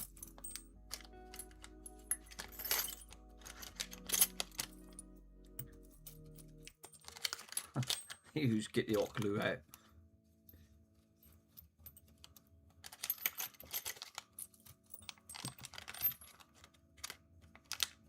These are good, but they stopped selling these now. They're called Wagos, right? You used to put the wires in, clamp down, and then they use these for like kitchen wires and things like that, and just general wires. But I went back to the shop and he said, no, we don't use these now. We stopped selling them. They got too many comebacks. I wonder why. I've never had any issues using them. I thought that was a good idea.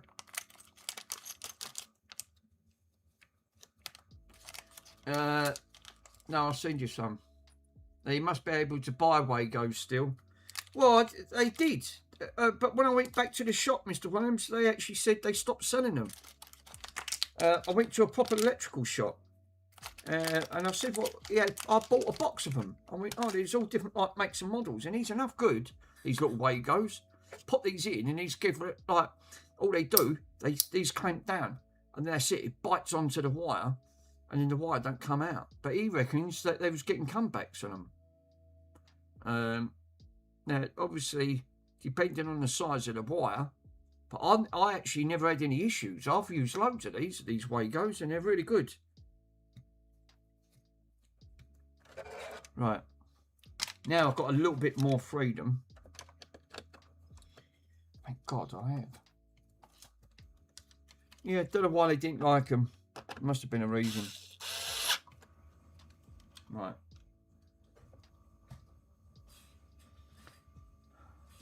Yeah, shit. They're capable of 32 amps. What?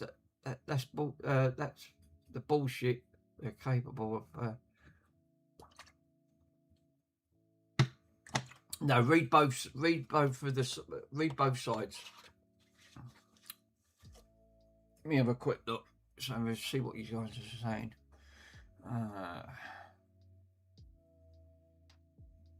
I use them every day at work. What Wagos? They're actually. I'll find them all right. No, I use fake ones for my PSU. The old one styles that you still see the same for the new styles.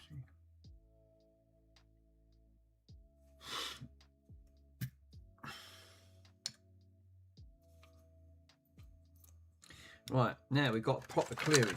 Yay! Now I can find everything where I ain't got to fucking keep hunting around thinking, right, that's it. Got wires coming out. So, oh, what's that in there?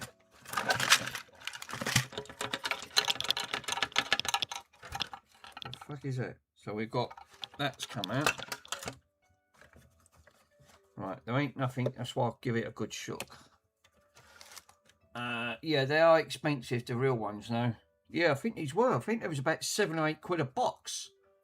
These Wagos. I got these out of a proper electrical shop.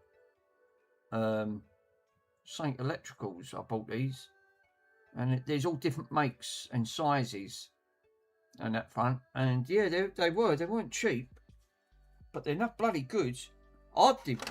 He reckons he had too many comebacks. The bloke that was selling them in his shop. So, and they was electricians. They was moaning about them. So they've gone back to the terminal blocks, which were these. Obviously, they've gone back to using these, the old isolation blocks. They reckon these were much better than the Wagos. So he stopped selling Wagos, took them off his shelf. I don't know what he done with them. He ended it, but he reckons that was it. He's gone back to using him. I went, oh wow.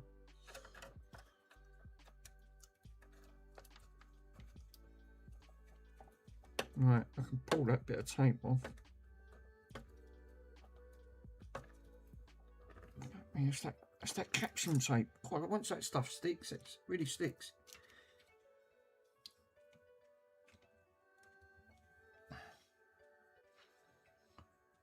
I just put it down to user error. Right, so I've got hard drive plugged in, and mind you, that wasn't plugged in, was it? Yeah, there's not put. Obviously, I didn't put that in properly. I've got 2 there. I didn't put one this side.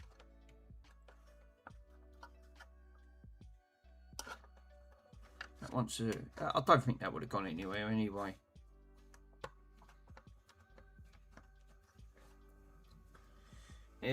Right. So the next thing then, I've got to try and mount this in. Oh God. Right. Let's take this back out because I think I'm going to run into an issue here. I just know I am. I've got to mount this box in before I do anything.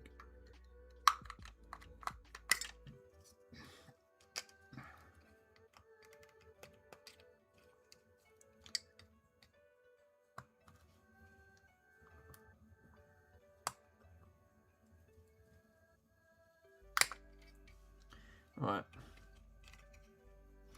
Yeah, it is a lot thinner. I suppose I could use an heat shrink, can I? No, they're all crap. The best ones to use for electricals is the maintenance-free connections. They can soak them into silicone gel and submerge them, and they never get touched again. Really? Wow. Can you use, Chris? Can you actually use them for? I mean, can you actually use them for, like? Are they fully waterproofed once you soak them in gel, in like that silicone? Because my mum wants me to put some lights up, some like garden lights. The best way to, normally what I would recommend is put it in a conduit in some sleeving if it's got to go in the ground, and then the box. Normally I use like a junction box, but there's a certain silicone gel that's waterproofed. So you put it in, submerge it, and once it cures, the water can't get in it to access it, like for the electrics. I did see them, but I forgot the name of the bloody gel.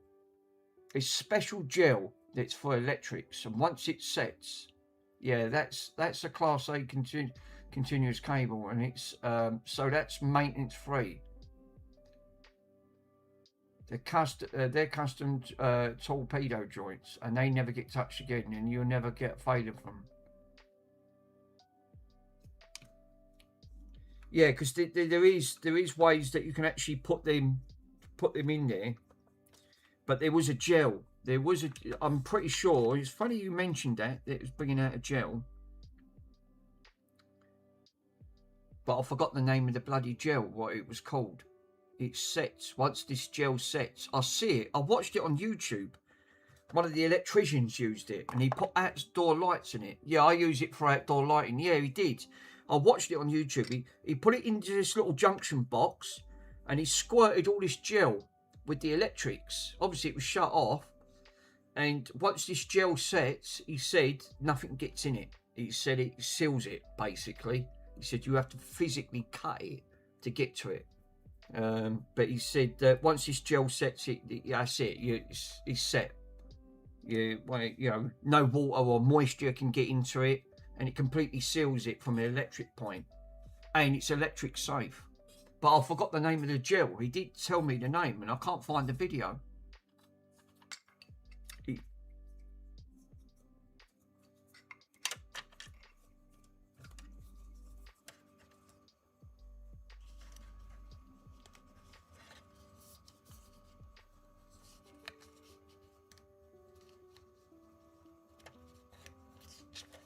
Because she wants some outdoor lights for me to put up.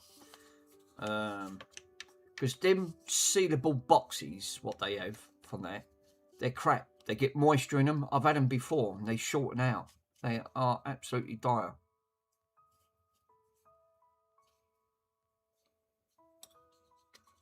No, this is not wide enough.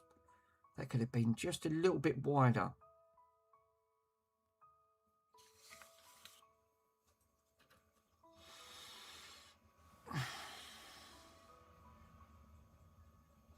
I always wonder if your post, if it's like something in gel, it's stuff that's had to heat dispose. Yeah, it was this special gel stuff, Mr. Worms, that I see it. It's very clever stuff. and obviously this geezer was a top electrician, so he knew what he was doing, putting all the gear in, and he'd done all the lighting. He put all the conduit in sleeving, dug it all into the ground, and then he got these little black junction boxes, and it was sealable. Obviously, it had a rubber seal around the top, and it was sealed all round except for the top, so you can gain access to it. It's dielectric grease. Oh, right. But this was a gel, no, Dave. The UK is different to the Americans. What the US uses. The UK was this top electrician. He squirted this tube stuff, and it physically was a gel, was like a rubber sealant, and basically it was all wet. Yeah, maybe it was like jelly for it, and it will work. But this is what they was using, and it took a few hours for it to cure. But once it did, you can't. He said you can't get to that. He said you'll have to physically cut it to try and gain access to it. And it stops all moisture. Because I've seen people wrap the electrics in bags, right, and then seal them up. That's not ideal. Bags degrade, for one, right? All plastics degrade over time. And but where they've wrapped it in, and that's another thing that will trap moisture in, which is not ideal. So it has to be some form of silicone based for that to be properly sealed. I just don't know the name of it. It's gone. Obviously, that was many years ago. Yeah, torpedo cabling is. Is that what it's called? Sorry, Stu. It's a sealant for underground cables. Is that what it's called? Torpedo cable. It's typically used for gels. It's made for strengthening electronic bonding. So SER. It's a tribute for the combined with hydrobonding oils. You can see, I can't even pronounce that. I'll take your word for it. Excellent. It's sexy for ensuring protection against moisture and environment factors. We used to have this gel in for the outdoor for Cat 5, but it never dried. And it obviously, and you got it all over your hands. So I can imagine. I'll let me just type. Let me just quickly. I'll type that in. I'll see if I can get that gel, because I need to do some. I'm good at doing electrics, but the only thing that worries me outdoors. It's not a problem running cabling and conduit. It's quite easy to do. But when it comes to, like, I can wire the box up, it's no issue. The only downside is outdoor wiring is a bit of an iffy thing, because if it's not done properly, it's freaking horrible, Mick. Is it? But I mean, obviously, but I want it. Obviously, I don't want to shorten all the electrics out. So I'd rather have something that's going to actually use that stuff, if that is the case. But if it's horrible gear, it can't be no worse than that expansion foam what we have in the UK. Just get Stu to do it. What we talking about? Where that gel? It's gone up. Let me just literally talk. Let me write that in. COR PE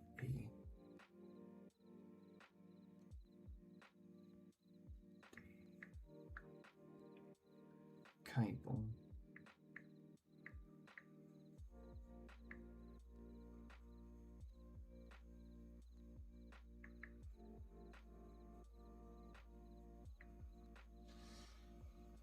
SEA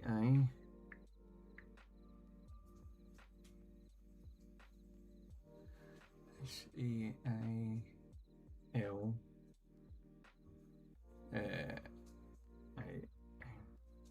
sealant. Let's have a look.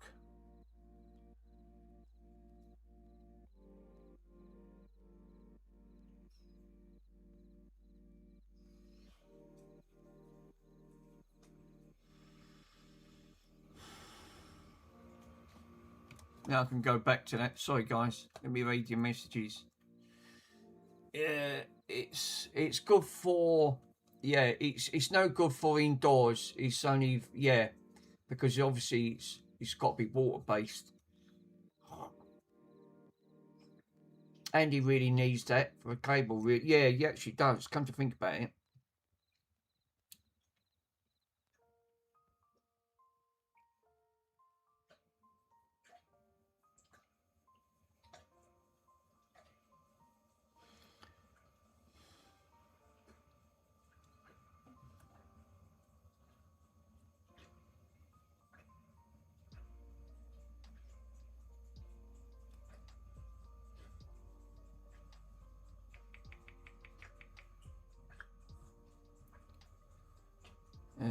Yes, bloody hell. That ain't that stuff, is it? Underground joint kit all the way.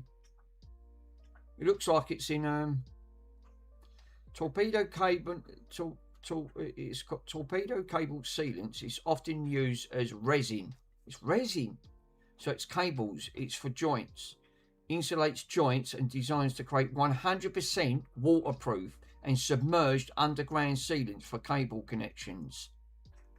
So reading that, gel-filled torpedo joints. This obviously is a fast, reliable, non-toxic alternative to resin. It uses silicon gel, provides immediate sealant. Examples includes a IP68. Well, waterproof is IP66. That's water repellent. IP66. So if it's IP68, that's actually better than IP66. Oh, later DJC. It's been great seeing you again, both. Good night. Thanks for popping in, my friend. Have a good night. So if that is so, Stu, if that's IP68 related, am I right in saying IP66 is waterproof? Is it water repellent at IP66? So IP68 is full waterproof. It's 100%. So it's a resin. They use it to submerge underground and outdoor use.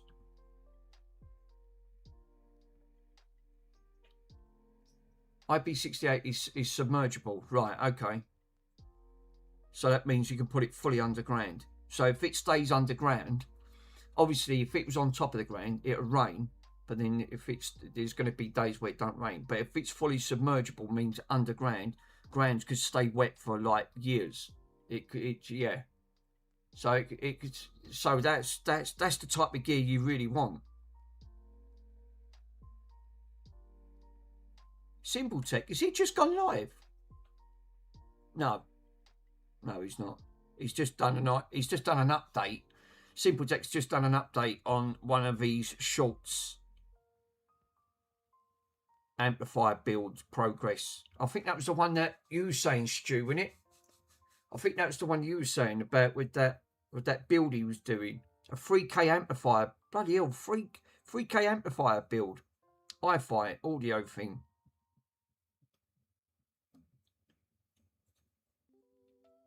So it's fully submergible. The downside is, where the bloody hell do I buy it?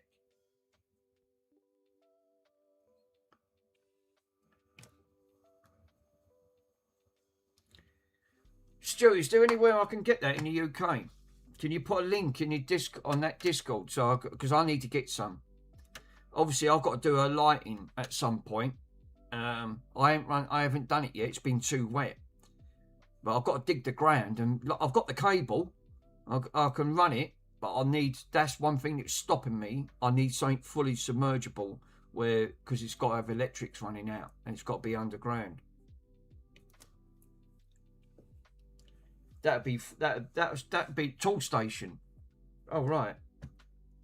Can you put a link in there, my friend? And I'll get some ordered. I bet that's gonna be about fucking 9 to. I bet how much is that? I bet that's dear, isn't it? IP68. That's the stuff you want. It's fully submergible. He says in it, it's 100%, and that's what I need. I need something that's like 100%. Yeah, they won't be cheap. No, I didn't think they would. I know how much silicon is. I bought. Where was that other silicon I bought? which was, this stuff here, right? I bought this CT1 sealant, right? Cleared sealant. And this stuff, right? The councils use this in the UK, right? Because it's made in Britain, right? This is only UK branded on it. This stuff, once it bonds, I'm not joking, you need pliers to literally rip it, and you need a really sharp knife to get this off. This stuff sticks like anything. It's fucking 12 quid a tube. It's really expensive. Yeah, what are we trying to do? Well, I'm actually trying to narrow this down so I can put this on there. Oh, that won't be so bad. Yeah, I'm trying to I was going to try and put that in an heat shrink, because I've got, obviously, the Xbox it's all got to go in. That box is obviously not going to fit with all of this going back into circuit. And I've got to put this in first before I start laying these in. So I thought, but my heat shrinks, that's the widest I've got, which is not ideal. Which that's the widest one. Yeah, but I know how much silicone is. It's bloody expensive. I know by that. That CT1 sealant. It's super dear. No, I mean, what are you trying to do for a project? No, what it is, my mum wants me to put some outdoor lights out, right, at the back, because it gets a bit dark. So when the dogs go out, she can't see. But they got to be submerged. But I bought a set of lights, outdoor lights, heavy duty ones. I've got the cabling. I've got the conduit to put it in, so it goes underground. Right. I just need. That was the only one thing that I couldn't do when it was holding me up. I'm glad Stu's actually told me, because now it was actually sealing them up, because obviously it's got to be submerged. It's got to be put underground. Obviously the lights will stay above ground, but the cable, can't have the cable running along. Not with the dogs, they just chew it up. So it's got to be submerged. Now the only downside is the cable's got to be submerged with the electrics. I can't have a box laying out on that front, because not with animals. So I've got to submerge the box. I've got a sealable box, but moisture will get in it and shorten the electrics out. So the only best way is I need it fully submergible. So it's got to be sealed, completely sealed. So once I've put all the cable in, I'll tighten it all up. I want to make sure that it's 100% waterproofed.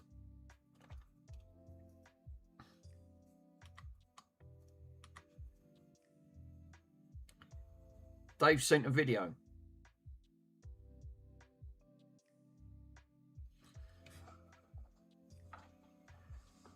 Oh, that's nice. I like how you done that, Dave. Did you do that? Like put the LED strip light in? I like that. Yeah, I used some battery lights, and it was a cheaper option. That was actually quite nice. Nice little touch. That's what I was going to do at my mum's stairs, but again, I didn't want to start tamping in all to electrics. Yeah, I just used some battery lights, and actually, that is actually a good idea. But obviously, you're going to have to keep replacing the batteries. But you can have them motion censored, so as soon as you go near them, they come on. I have seen them. But yeah, the lighting system, I've got there's about 12 lights I want to put up. That'll light it all up over night time. But the only issue that I'm having is that sealant side. Obviously, you can't have cables when you've got animals. And there's foxes, remember. So we've got foxes in the UK. So we can't really have, and cats. So the cats, obviously, you have to be careful. Yeah, motion sensors, and that was, it was motion censored, and it was actually cheap. So when you get near it, obviously it's like an infrared beam. As soon as you break that beam, the lights come on. Yeah, but the backyard, you just want some solar. We've tried them, Dave. The UK, they're crap. They're not great. I had battery issues with them. They didn't last for no more. They lasted just over a month, and there wasn't hardly any brightness. So the best way to do it is to actually have proper lighting put in on that front. But obviously the UK, we get a lot of wet weather. We get really bad winters, and they stay wet for like virtually more than half a year. So we get some really downpours. Like, you know, we've had a lot of crappy weather lately. It ain't been great for the UK. So it's the only best way you can get out of it is literally just put proper lighting up. Yeah. And yeah, it's true. Mr. Worms recommend. Yeah, we got a lot of overcast days, so the battery will only last for about a couple of hours, the best, and then it'll die out. So if it's, you really want to, ideally, you just want to do it properly. Just put the. That's why them solar lights are crap, and you're just throwing your money away. Yeah, I guess that it's a bum. Yeah, the UK we don't get great. We get good summers, but we get more bad weather than good weather. Like, it'd be cold. I mean, alright, not as cold as what Mr. Carfor gets. Mine is fucking 17, all the way up to the 30s. God almighty. I mean, we moan in the UK, it's bloody -5 or 6. And we really feel it. But when it comes to that point, no. Fucking, I'm grateful that we haven't got to that stage yet. So what I'm going to have to do, because I can't put a heat shrink around this. Yeah, you know that you could always run a Cat 5 into the lights. Yeah, you could do. That's powered over the internet. Yeah. But remember, you're running... Yeah, it's actually a good idea. It's safer. Running 48 volts onto a transformer. But I want to run about 12 lights without actually weakening it. Because I've seen the POVs. And you can do it over the POVs. They use them for CCTV. I think I mean, the proper way is to do it the genuine way is like the way I'm doing it, running cabling, doing it all properly. But you just got to make sure it's fully waterproof, and it has to be 100%. That's the only thing.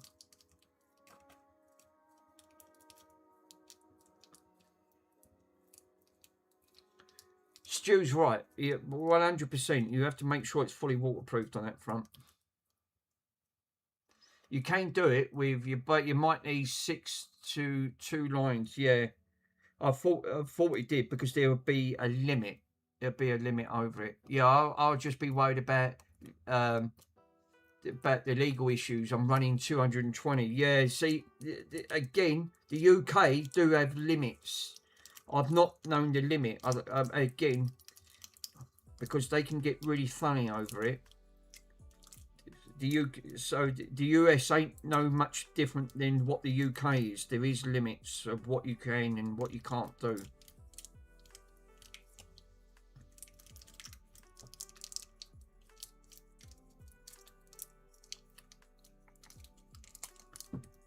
I wonder got no bloody teeth. Got to stop keep using me pegs to cut wires. I can't be bothered to use that, so I just use my teeth. Yeah, I'm using capsing, Saint. I've got loads of it anyway.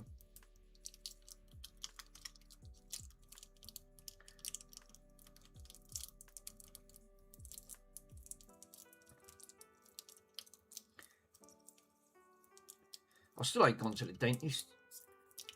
I've got another one nearly broke. Fuck me, the way I'm going, I'm going to end up pegless, I'm telling you. I've got so many broken teeth. It probably didn't help when over the years, well, I've come off my bike and things. Yeah. Who's going to check out though?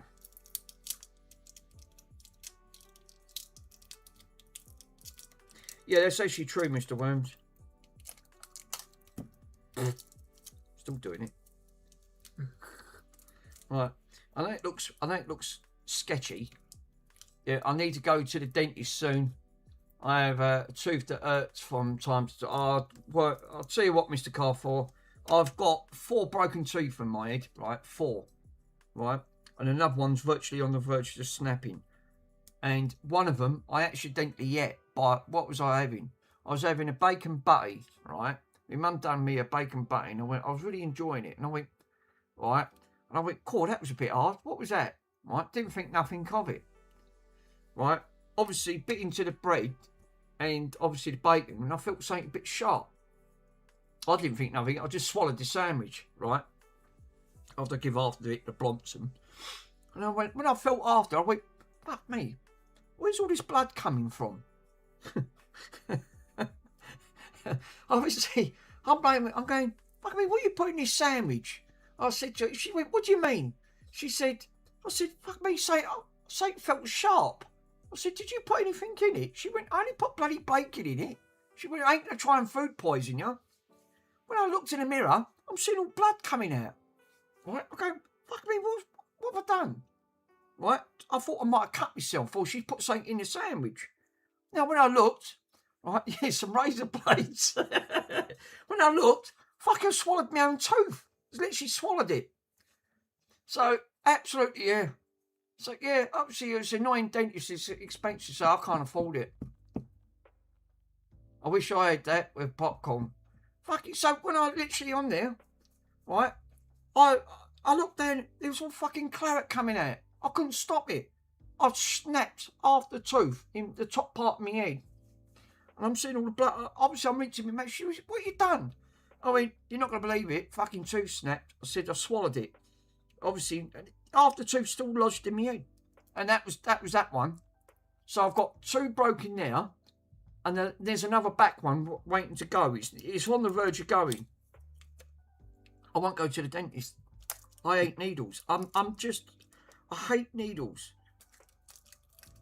I'd rather just let them fall out naturally and just think, oh, let them fall out. Don't worry about it. It's only a couple of teeth anyway. I ain't got many pegs left. Obviously, fucking, that's what happens.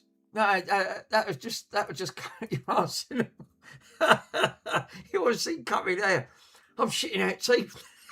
I'm shitting out teeth now in the toilet, thinking, fucking hell, what did I have last night? That must have been one strong pot noodle that I must have had. No, I've got teeth like a piano type British look. Look, as I said, I'm a Gen X region. What stabs, breaking teeth and falling off bikes obviously don't mean nothing. Well, others nails, trust me. It's like you said, don't worry about it. At least, yeah, look, at least I've got a stab mark in them where I put that, well, that claret was coming out earlier on. I left a puncture mark in there. So, that's all right. That's healed up now anyway. That's another stab mark add to the collection. I didn't even know I'd done it. It was only because I was too busy reading the messages. I was pissing myself laughing on that front. I hate dentists. I think it's one of the big bane of existence. Or people think, oh God, don't even mention that. And it obviously for the people in the US, they have to pay for all their medical treatment, i.e., dentist, medical care, medication. The UK, we don't. We get it free. We're lucky we don't have to pay for it. All right, you got a lot of oops to go round. Trying to get a doctor's appointment's a laugh. It takes a month at the end of the day. Or hospital appointments, forget. You've got no chance. You literally got no chance at all. Right, well, that's a lot better. Right, I've wrapped it loads in caps and tape. There's all hot glue inside it, right? So that's not going nowhere. So the hot glue's done its job, and I can tuck that inside.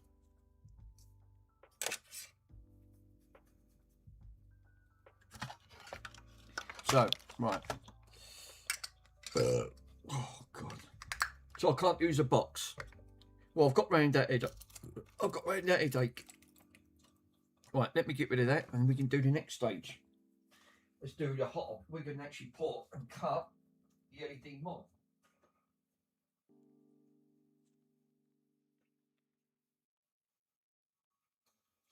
Fuck me. Bobson's sitting here, he's wondering what's happening. Right.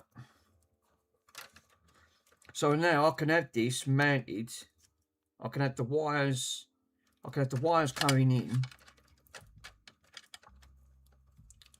and I can actually use the tape, and I can use the connector, so I don't have to worry about the connectors on that.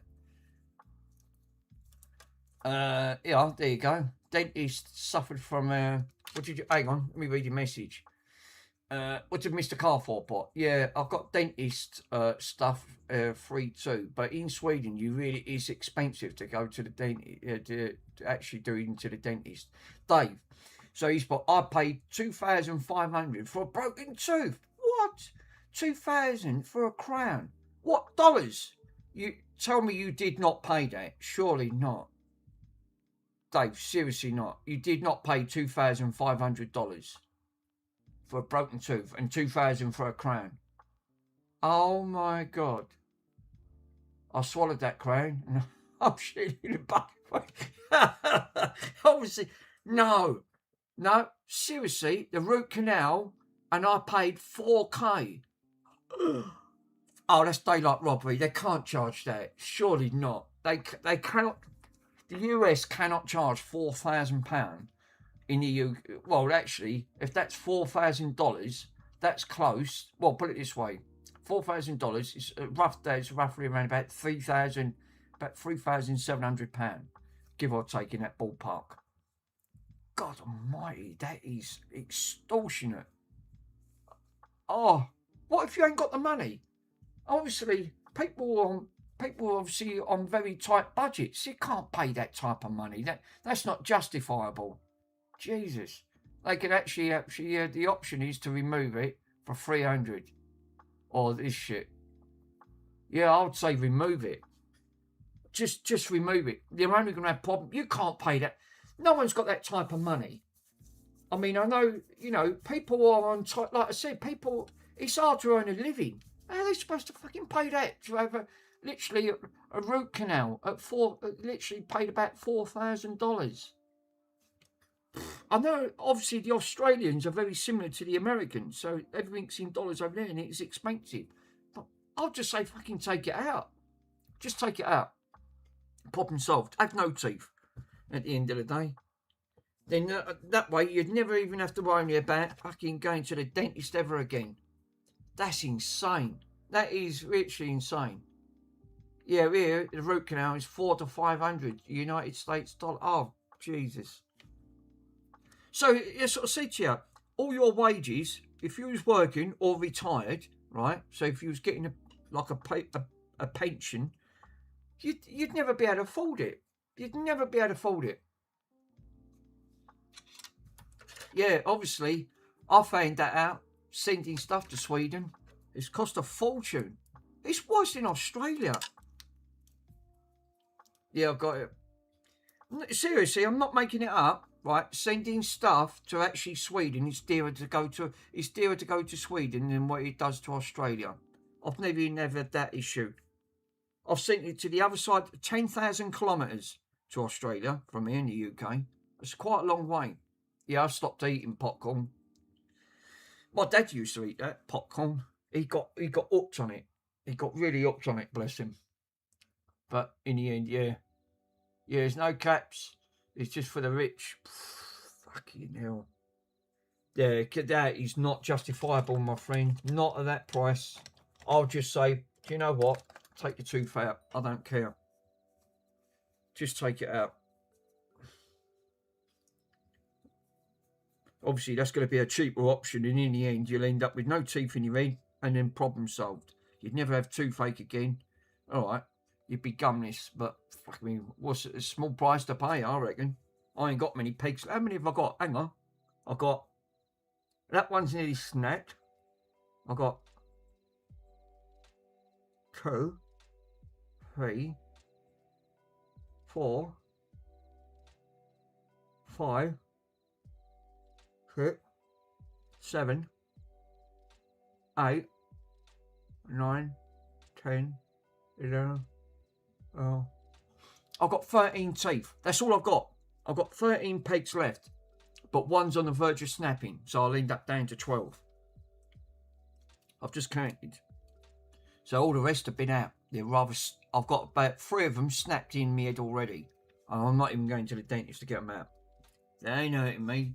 I'm so used to the pain by now, just ignore it. You do. What size cables are you trying to run underground?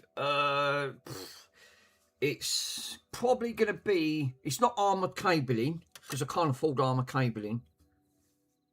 It's too expensive, that armoured cabling. It's fucking mad. It's mad price. I fell off the chair just for a reel of it. It was like £400 to £500. I went, we can't do that.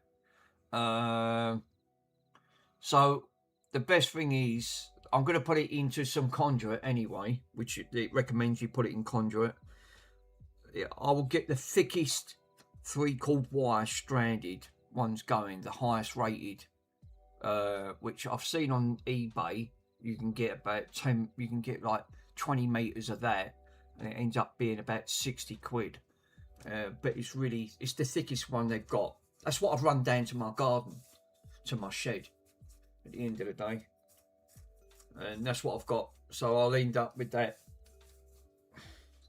So I've got power, because I'm in a first floor block of flats, but my mum lives in a 4-bedroom house. So, yeah. So you're running sockets at the other end. Yeah, basically, what I wanted to do, I wanted to put 6 lights on each end to light it up, but I can daisy chain off the things, which is not a problem. I'll put 6 at one end and run it onto one socket, but the socket will have to be with that sealed on that front. And then once it's sealed, then that's it. And then that will go on one circuit, and then I'll run another 6 on another circuit. I'm not going to run all that on one circuit. It'll draw too much. It'll literally it'll draw too many amps.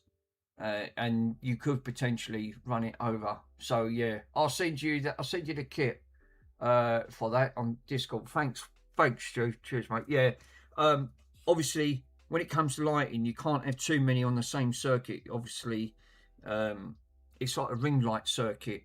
If you have too many on the ring light, you're overloading.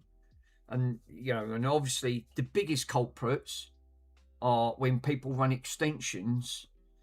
And I'm admit to that, because we all do it, where you're running a twin gain circuit, which is a 2-gain circuit, which is 2 plugs on a UK socket, and then you've got like 13 plugs running on 2 sockets. Obviously, guarantee you're going to overload that, and this is how fires start. Obviously, you're way over. You're putting all that extra amp. That amp is pulling all that power. So 1, you could end up tripping all your electrics out, and 2, all that power generates heat. So, and I've seen it. I have seen it. Depending what you're pulling. If it's literally TVs, low end power stuff, not that 85. I've got that 85-inch TV. That pulls. I've had to put that on a separate plug. That pulls over 1 kilowatt of power. That TV. It's fucking mad. I've never seen a TV, and that's that beast at the back, right? 85-inch. Right, it had 3 of us carry that up the stairs, right? On that TV, I couldn't lift that. It's made of glass, right? And that has to go on the biggest heavy duty. That's on 2 brackets to pull it on the wall, right? Because obviously, if that falls over, that's glass. It's plated glass on that front. And when I put it, I've got one of these meters. I don't know if you actually use these, Stu. I've got one of these. And what it does, it indicates the UK. It just tells you what wattage and how many amps it pulls when it tells you. And when I actually displayed it, I was shocked. 900 and something watts on it was pulling 150 watts on standby, right? Just on standby alone, it's like a fucking light bulb it pulls. And then when it's switched on and when it's under load with all the bits, it was over 1 kilowatt of power. I can't have that TV on for too long. It eats into my electric. It's a bit of a beast. And it's supposed to be energy saving. Fucking what? 1 kilowatt of power. So I have to put that separate on the completely separate, because that would definitely trip out the electric. Never know. Obviously, nip brightness. It's like sitting at a cinema screen. It hurts my eyes.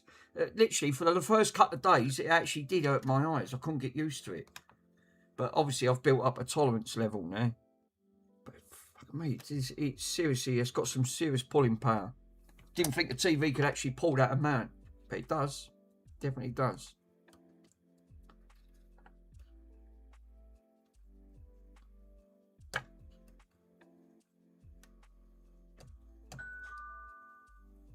Thank you, my friend. I think that's Discord. Oh, back. All done. Thank you, my friend. Much appreciated. Yeah, so if Michael comes over, I said to him, give me a shout at the end of the day. If he wants to come over. Can have another famous YouTuber streaming with chill.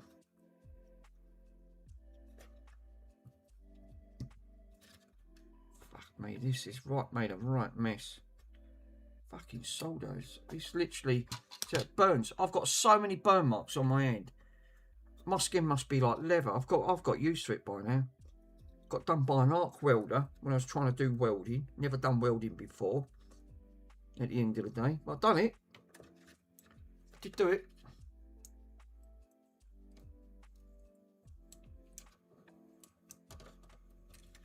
So what I want to do is tap into this one now. So I'm going to branch into this.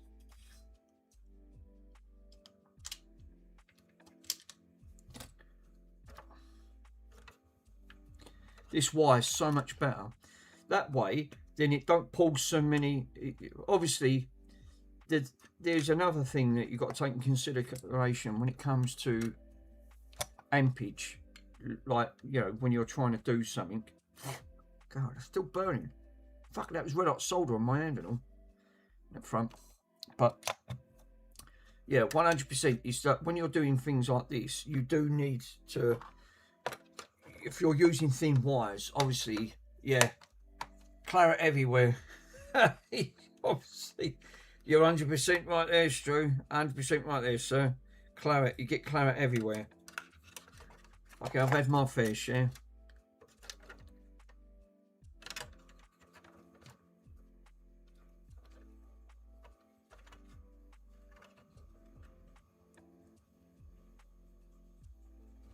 I can't use that.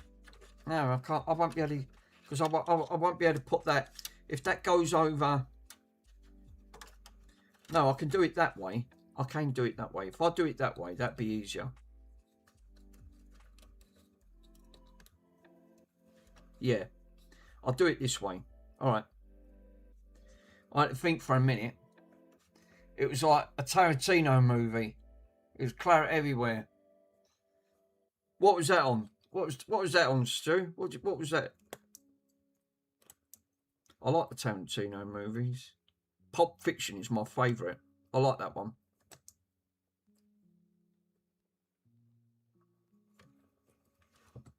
And the John Carpenter's films. I like the John Carpenter's movies. Again, really great.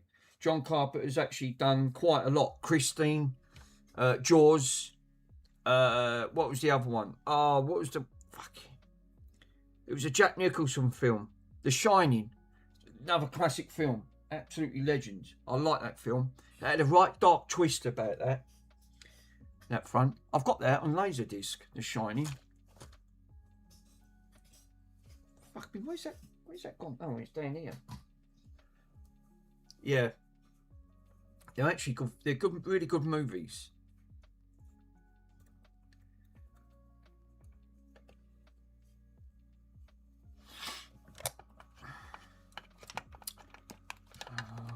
How's that got tangled up underneath that? Me, I'll have to use some solder up.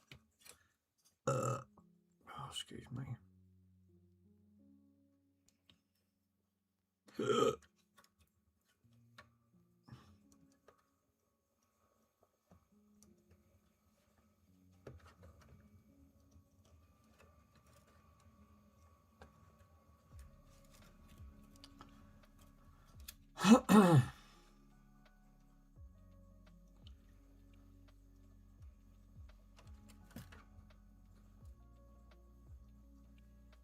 I'll get carried away on doing something. I'll do. Just gets so engaging. Hey, what we got? 10. I noticed even Mr. PCDD gets he gets so intracted that it's got 534 subs now. On that front.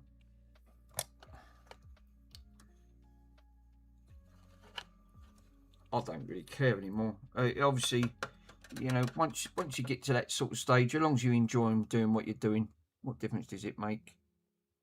And it is true. Out. Yep. Burnt skin. God, that stinks and all. Don't burn your skin.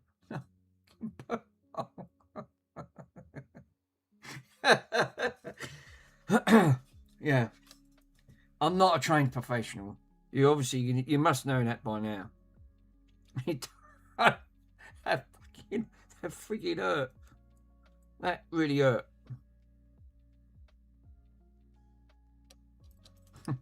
It's burnt flesh. It don't smell nice either. Fucking another burn mark head to me hand. God, I'm like a walking disaster. I'm like a fucking walking disaster. What I want? Where's my? I want my lockjaw. I've got a pair of lockjaws. Yeah. That'll do. So what I want to do, I want to hold this in plane.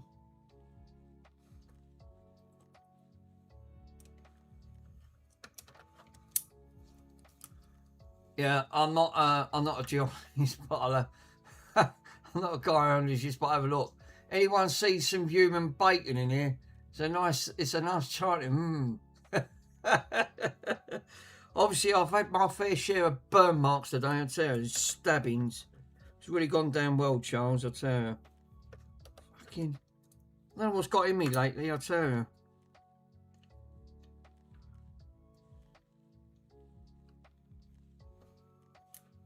I'm trying to hold this while I solder it. There you go, like that. Then once that's soldered up, fucking, I cannot believe, fucking soldering iron's done right across my hand.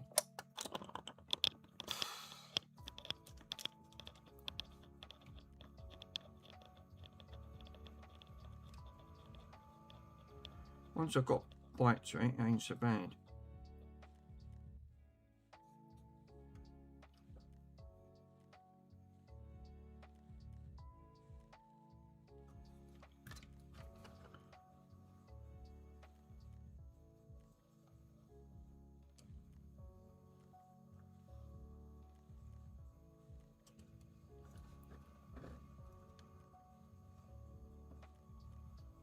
It's like 430 Celsius. Hot cows. How you doing, my friend?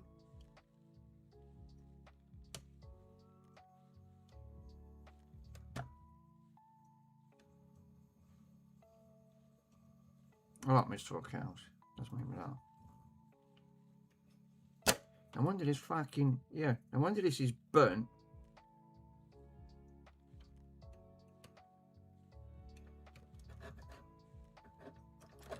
Right. Well, I soldered that down without it fucking sticking to my fingers first. Jesus.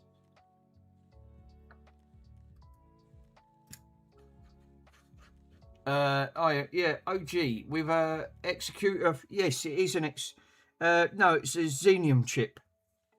It's got the xenium chip in this one. Open xenium chip. It's the cheaper alternative.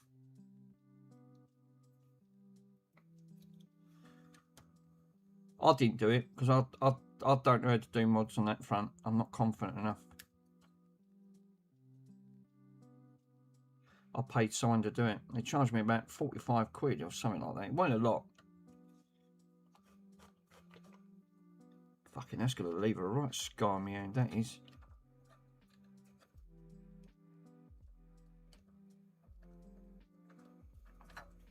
Well, that is one big ball of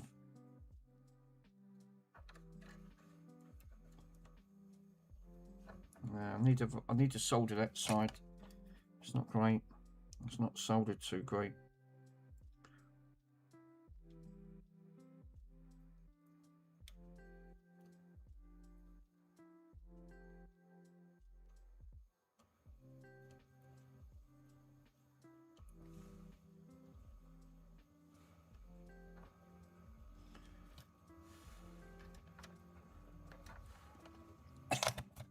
think I breathed in more fucking fumes than anything.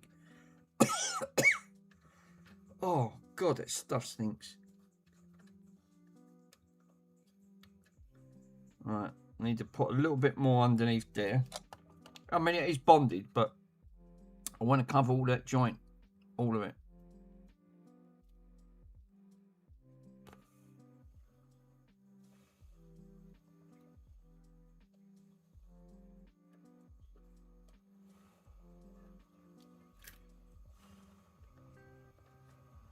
Yeah. I want to make sure that it's covered all around that joint scene. Fucking hell, it's burning. Do you know what? That's worse than a stab mark. Fuck me, that is enough toasty. Wow. I think that's going to do, you know. That is seriously covered all of that.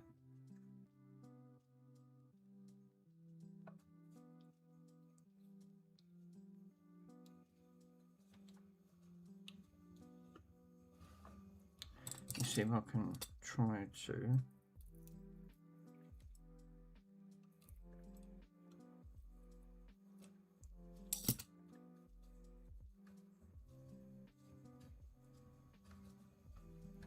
Where's me lockjaws?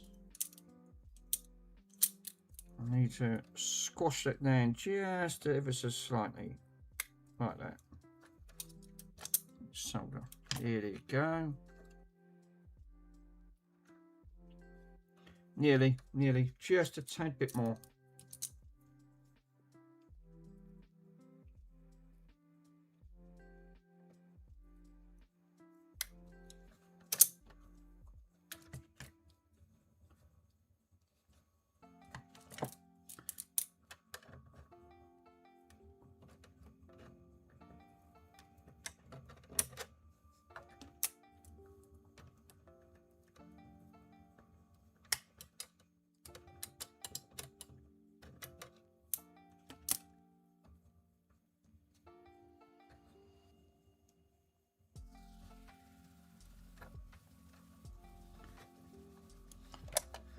A shot code. I've got a stash of SATA adapters for the Notcher fan and for SATA drive to fit mine. So I installed the Prometheus and Sabios on my Executor 3. So I extended the panel on the front with the IC. Oh, nice. Yeah, I think I've got Sabios on mine. I think that sounds familiar. I'm pretty sure that does sound familiar. I've upgraded the drive, obviously, so I've got to put 2 terabyte in.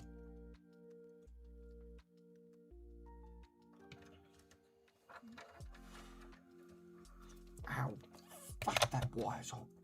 I've been burning myself all night tonight, I'm telling you. What's going on with me lately?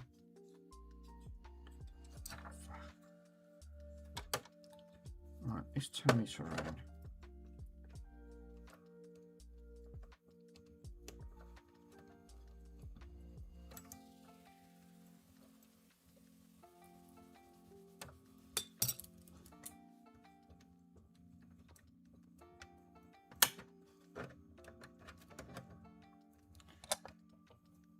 That's proper upgrade.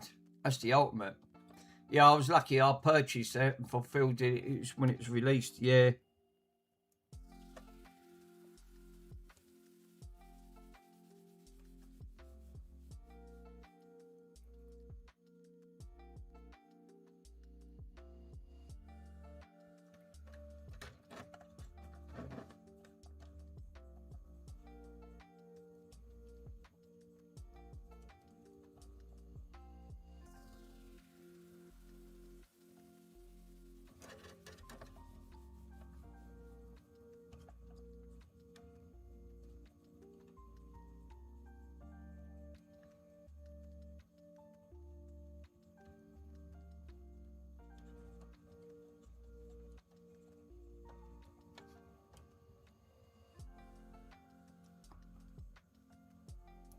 Ace, it's Charles.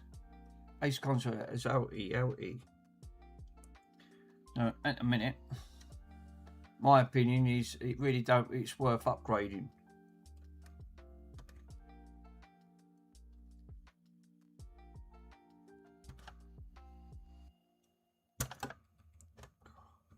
Well, I've never seen that before. I've literally just snapped the end of that tip. Wow. That's unbelievable. I went to bent like a banana. Oh, and it's come up damaged. Right, okay. Let me turn it off. Fuck me. That was a good soldering tip, wasn't it? Obviously, do you ever see soldering tips when they just snap and just bend? You're thinking, oh no. You're thinking, oh, definitely, oh no. That one's off the charts. Hold up. You know, wait, I'm going to run out of tips.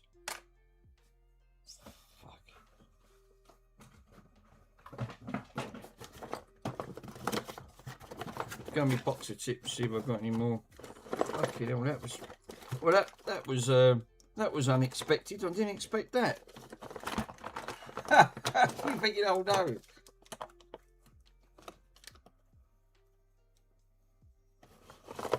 Yeah, let's see if that one will fit it.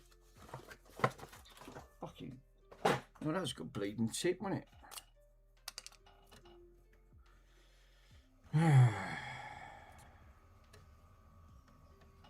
No, right. Must be for the bigger drive. Fuck.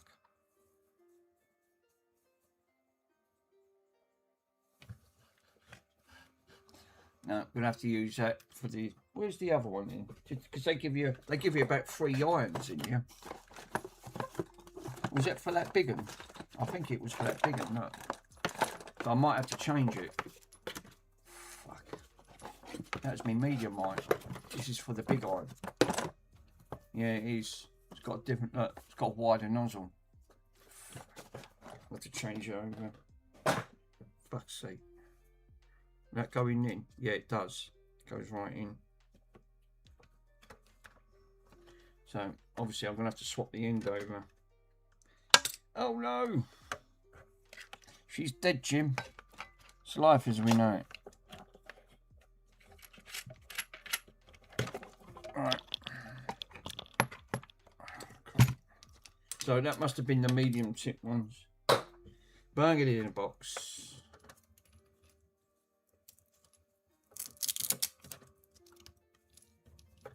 God damn it.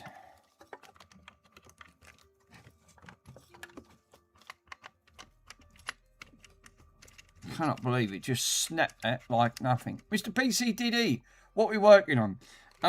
Well, I'm actually trying to solder these wires, sir, but they're really thick gauge wires.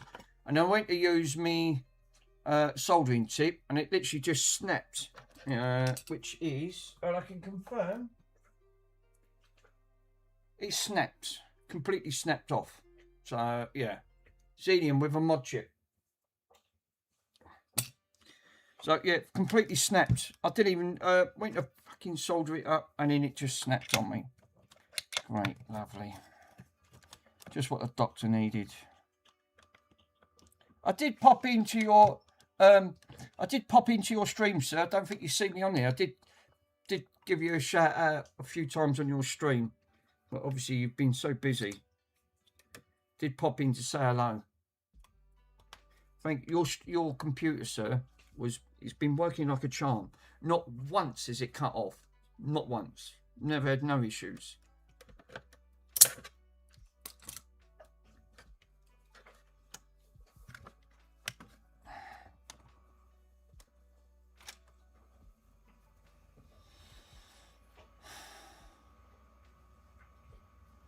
$200.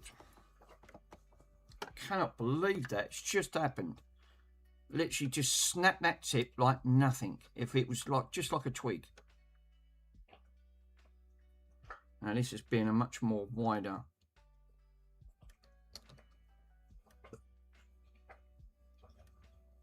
I'm trying to get these wires sorted out.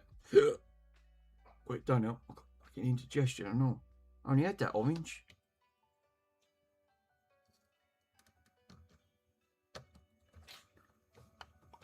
This is a better one. One thing for Ace console repairs. Yeah, this being a wider and bigger soldering iron, this is transferring the heat a lot better.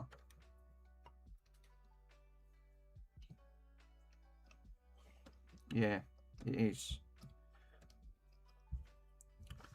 Ow, fuck me. Yeah, that's transferring the heat. Fucking burning me fingers and all. Jesus.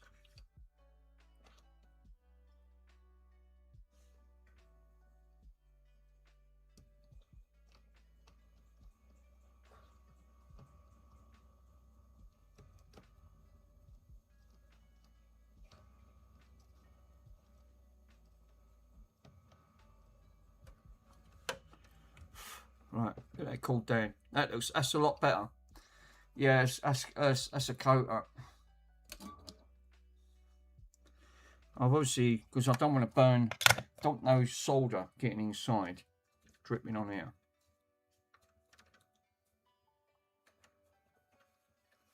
Oh, they're still hot.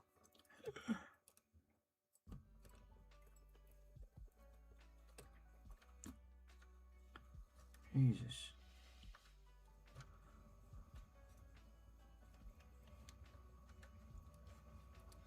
Yeah, I'm going to have to solder these up, these wires. Not ideal.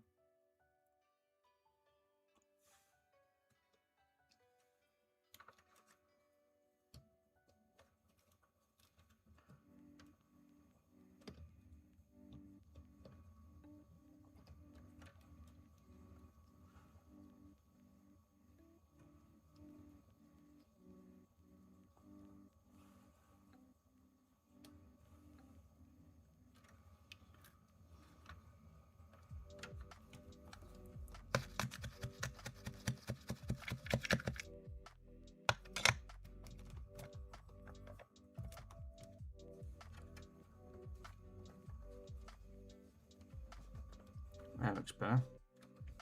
Let's coat it out all the way around now. That could do a little bit of a tidy up. I'll see what, I'm happy with that. You just tidy that a little bit up around here.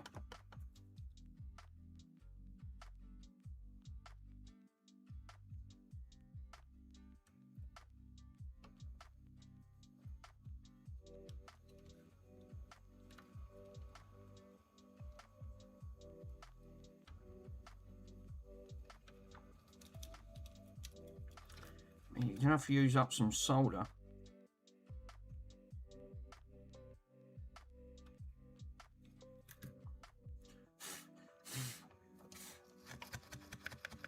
It's become like a core modded system after that. I wish I kept it. Kept one. Yeah, she's good. We got wires connected. Yike.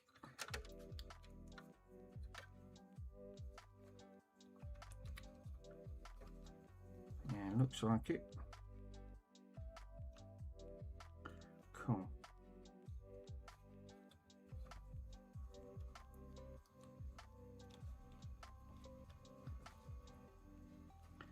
I'll have to cut round. Jesus.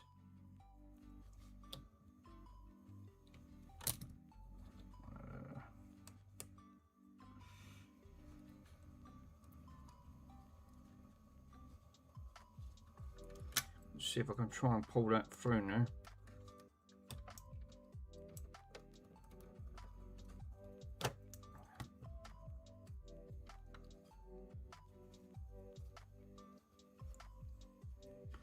Now I want to coat these wires, put the heat shrink over, and then that's it.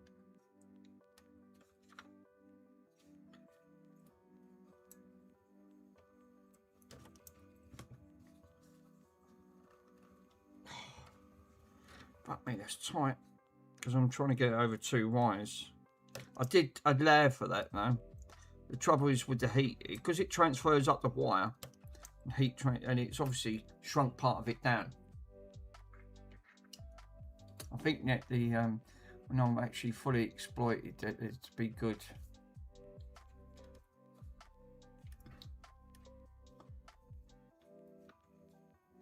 Yeah, I'm 1 in 10. The UB song, I like that song.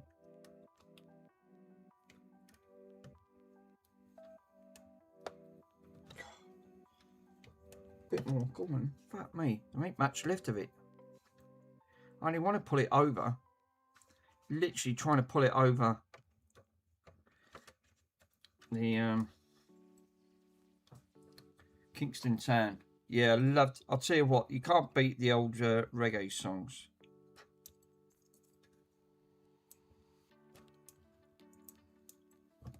I went to a jazz bar once. I really enjoyed that, actually. So not everyone can get into jazz. I actually didn't mind it. It was nighttime jazz. It was actually really soft jazz, but it was really nice. It was a bar up in London. I was with my mates. We went out for a couple of drinks, went for an Indian, and then he said there was a jazz bar up there, and he was always into jazz. He said, "Do you fancy coming?" I went, "I've never been." He went, "You'll love it. Actually, it's really good. It was nighttime jazz, so it was really subtle, it's really soft." Yeah, I did. Was in there for about 2 hours listening to this jazz. I actually got quite into it.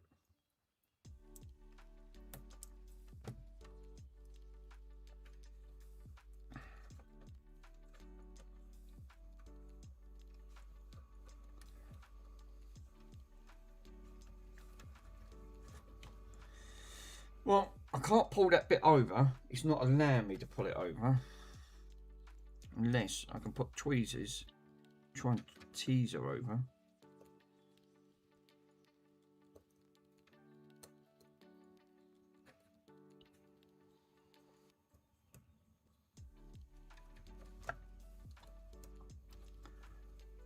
Yeah, that's how it starts. Nice. Yeah, I like that because it was a bit like on the Fast Show. He says like, you know, I think he had something to suit like that. Where he was doing a jazz song or something. He said, "Nice."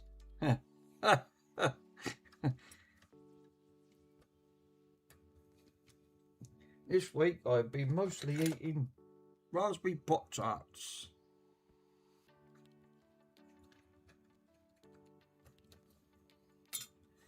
I mean, I wish I'd have just gone just a slightly little bit bigger.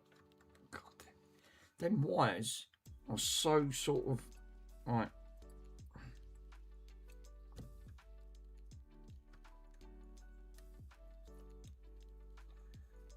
Yeah, it starts off at jazz clubs and it ends up in a swingers club.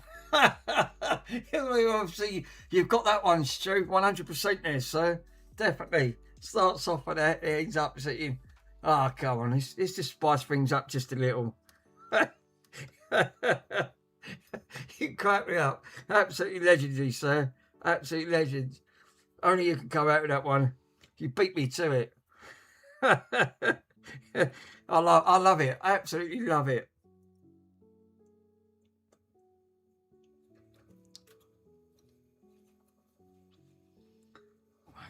Legendary. Absolutely legendary.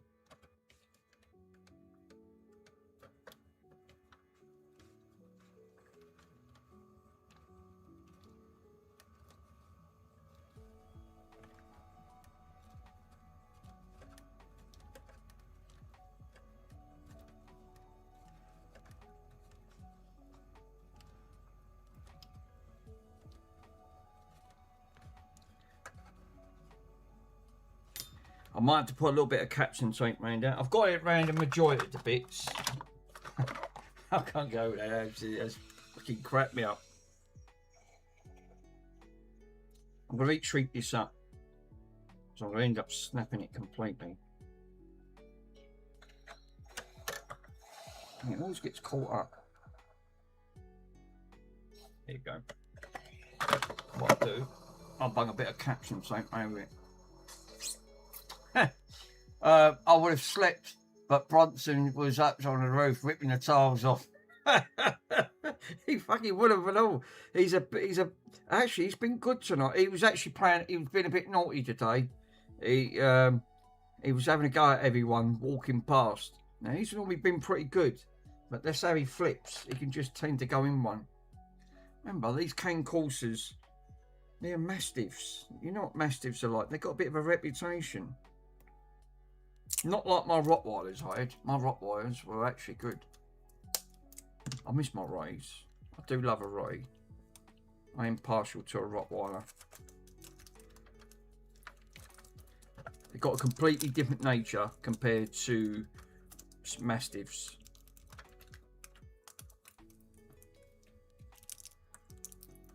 That's better, because this is going to be a live, and I don't really want it to. I can't get. He's true. He's absolutely legendary.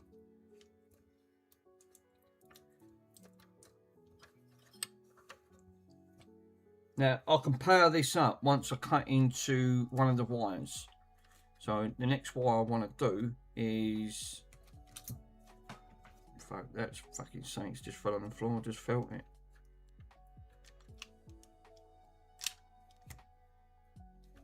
Is there a pair of cutters? There is. Lovely. I need to splice in the black ones. Am I right in saying they are? I don't have to. They're just going to be earthed. Because looking at these, they're all coming together. So.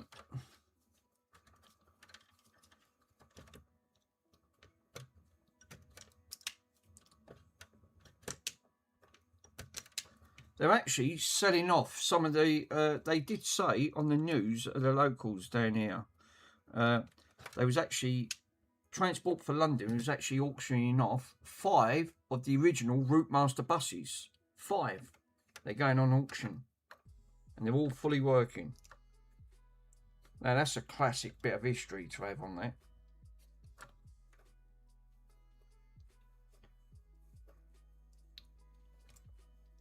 To have 5 all going. Now let's pick a slightly a little bit bigger one.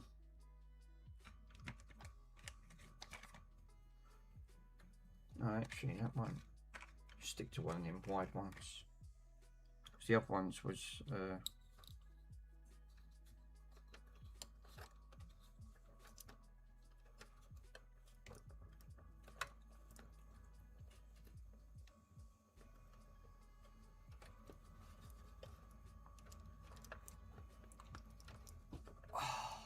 Nick, it's Ken Bruce.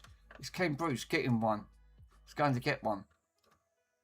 In all honesty, the journey back from Andy's, Mick and Nick Voth. Oh, how was your journey? It wasn't too bad, Stu. It took about. I obviously got a bit of a lead foot. So I got back a little bit quicker than what I expected. Because the traffic was a lot lighter. Because I've left it a lot later. Because the time I left Andy's was, I think it was roughly around about 4:30, 5 o'clock. So the time I got back was literally, yeah, no jazz clubs then. No. Not in Swindon, there ain't. No, I didn't see any jazz clubs up front. Actually, that was quite. But yeah, no jazz clubs in Swindon. On that front, it was actually plain sailing. It was actually, yeah. Don't actually say. Did he say Andy says is to stay over? No. Obviously, couldn't handle. He's got his own lifestyle. Only keep back for Bronson. It was a good evening. I enjoyed it.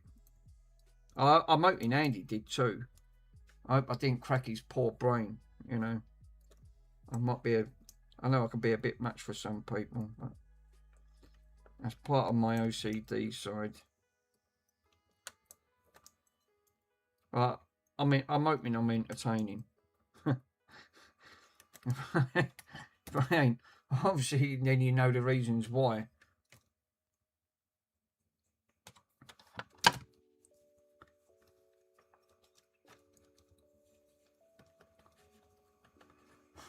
No, it's and it's to say hi to Stu and to chat massive. Exactly. Thanks, Nick.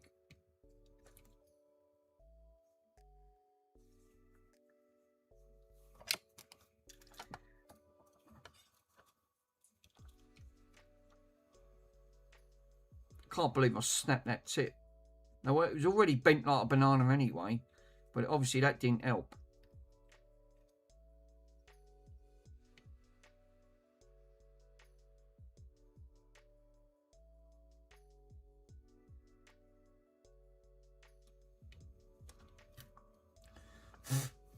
all I keep breathing in is bloody fumes.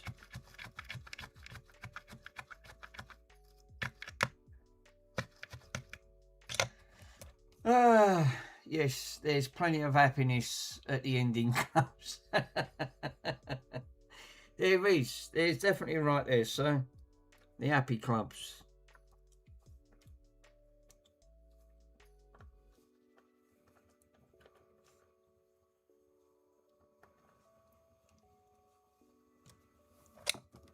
It's the only thing when you're joining 3 lots of wires together.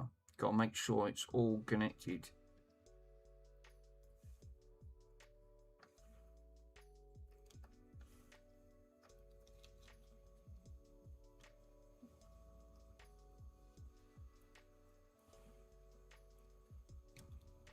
Like that.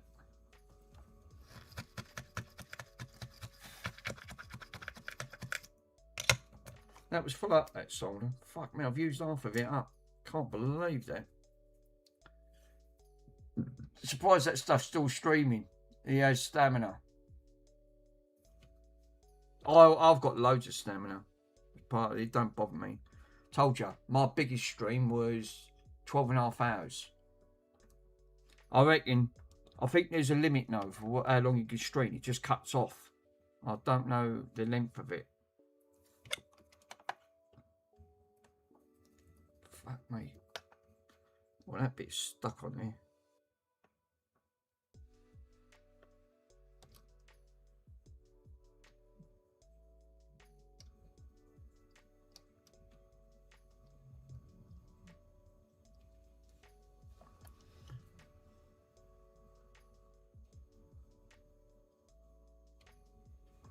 There you go. It's covered all the way over. Grass Puddle! How you doing, my friend? Dave, thanks for popping on. Fuck. Ow, ow, ow, ow, ow, ow. That's still frigging hot.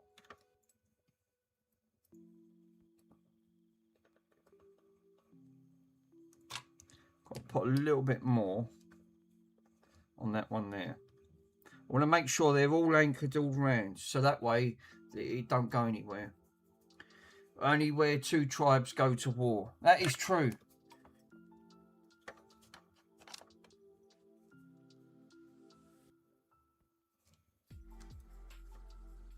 Two tribes go to war. As Frankie Goes to Hollywood. Classic song. I like the 12-inch mix on that. Absolutely legend. If you ain't heard the 12-inch remix of that song, I really like it. It's actually on YouTube.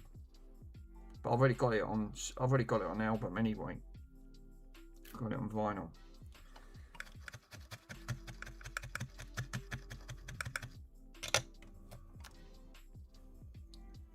Fuck. Do you know what? They're still burning. Where I got burnt on the thing on there, that soldering iron went right across my tip. It's still fucking burning. I can still feel it tinging. That is shocking. I said I've been burnt, stabbed, bruised, cut, rashed, and what else? Oh, I knocked glue all over me. Besides that, it's all been hunky-dory. It's been good.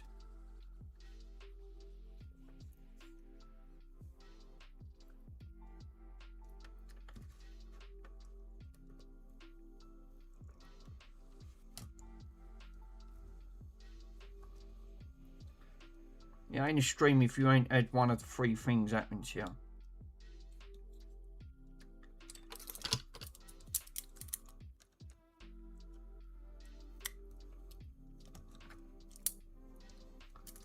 Yeah, love the pain.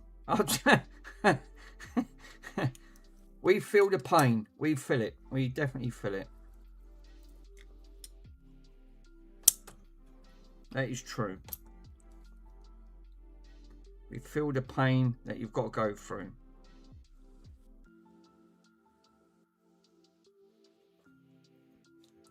It's still not going in.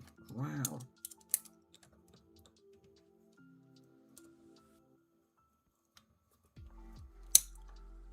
It's definitely definition of art. Yes, I'm afraid it is. Thanks, Stu. It is 100% there, sir. You're 100% right. God, because that wire is so thick, right? It's obviously, I'm trying to get it into heat shrinks. I'm still running into the same problem. And trying to squash all of this in and then heat shrink it round. Obviously, you've got to make sure that it's all soldered up.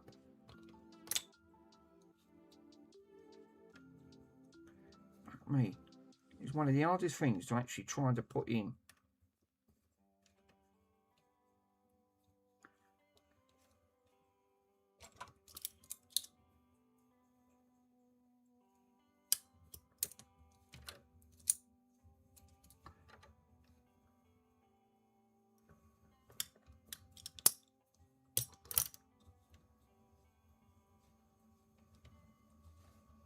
I think that's... Is that heat shrunk a bit? No, it ain't. That's still fucking burning my finger. When does the burning actually stop after you've soldered yourself? It's still throbbing. That's been... What's that been? 20 minutes? Half hour? It's got to be. That pain's got to stop soon. It's got to stop soon. Why don't you just put it in underwater? Well, I'm going to see how long it can last, to see how long you can put up with it. About 3 days.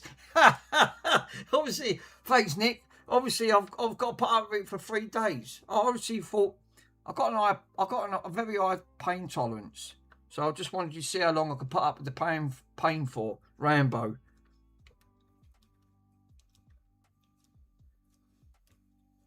You failed to realise I'm a Gen X. Gen X, obviously, we put up with pain.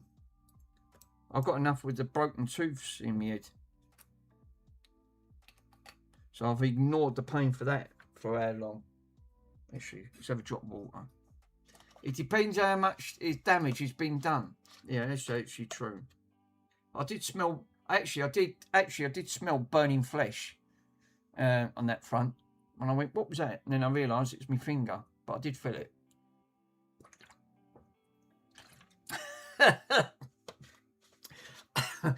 They used to cut it off and he stitch it up with yellow cable ties. Obviously, fucking, oh, that's all right. Thanks, only a finger. Fucking, it's anything like me teeth. Obviously, I'm sure anything can come up with. That's actually a legendary, sir.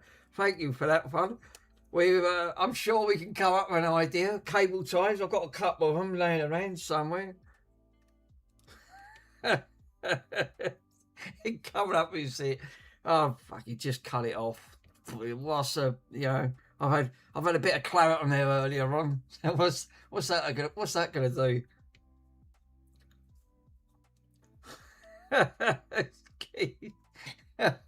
Just cut it off. Yeah, no one needs them anyway. I'm determined to get this over. I am 100% determined.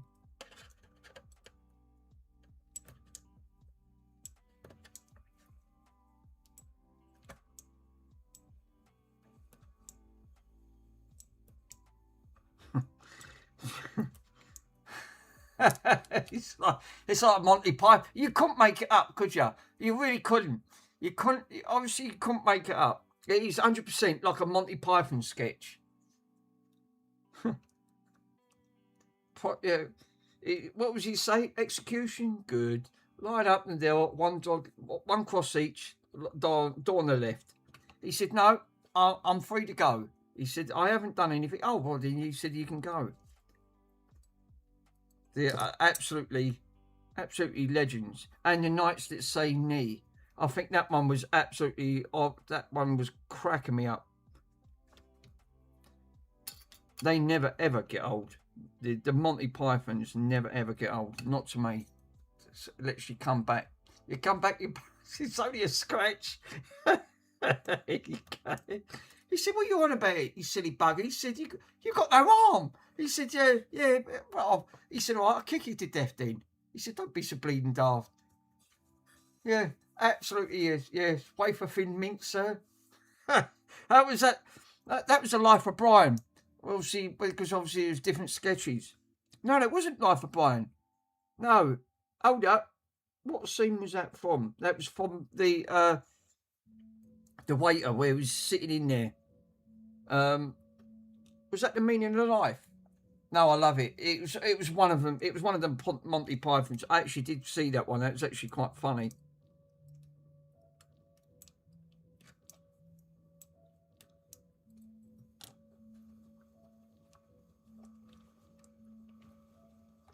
That's why I like that game. Oh yeah.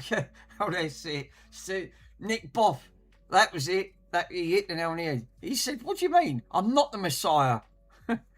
He said, "Leave that Welsh tart alone." He's thinking, "Oh no, he ain't going up to Swindon." You're thinking, "Oh no." You're thinking, "Oh, leave that Welsh tart alone, Brian." He said, that is actually quite funny. "I'm not the Messiah." He said, "I haven't said a word until he come along. I haven't spoken for 20 years. I'm just a..." He said, "What do you mean? I'm the Messiah. I'm the King of Jews." He's really absolutely legendary. But the father just wanted to swing. Absolutely, literally, that was the beginning of Life of Brian. Actually, when he said, no, that's just him." He said, "What?" And he said, "Hang on, you're giving the baby a bomb?" He said, "Yeah, well," something along the lines. He said, "Yeah." He said, "Don't worry about the myrrh next time. Don't mind the gold, frankincense, and the myrrh."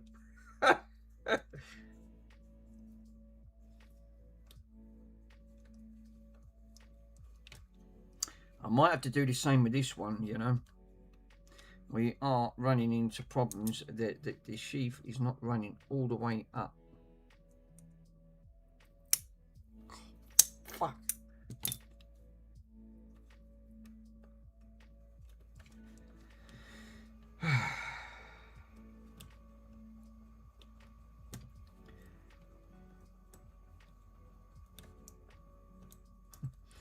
Life of Brian.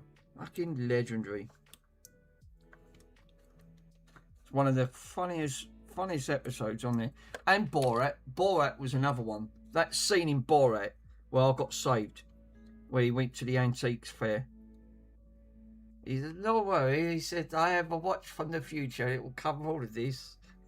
A watch from the future.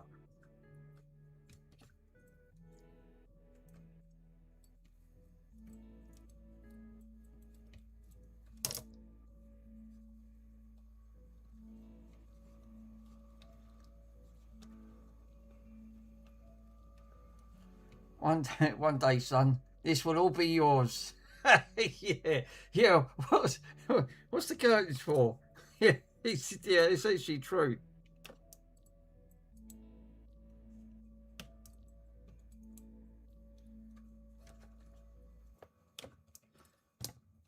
That was the other part of Life of Brian that actually made me. He said, "Would you?" He said, "It was all sitting there. They're sitting around the Pandemonium." He says, "Yeah, I'm not no worries about it." He says, "Yeah, yeah, you're right. I was just thinking of the same scene where he says on there, we'll take the fight with the People's Judea and the People's Judea at the front." He said, "What happened to the Popular Front, Reg?" He said, "He's sitting over there." He said, "Splitter."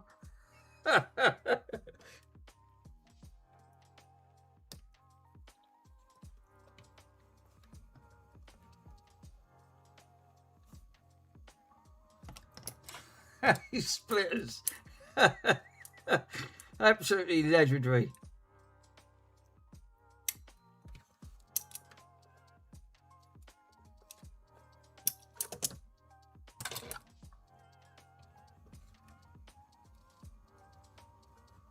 He said, "You really hate the Romans?" He said, "Yeah." "How much?" He said, "A lot." He said, "Great, you're in."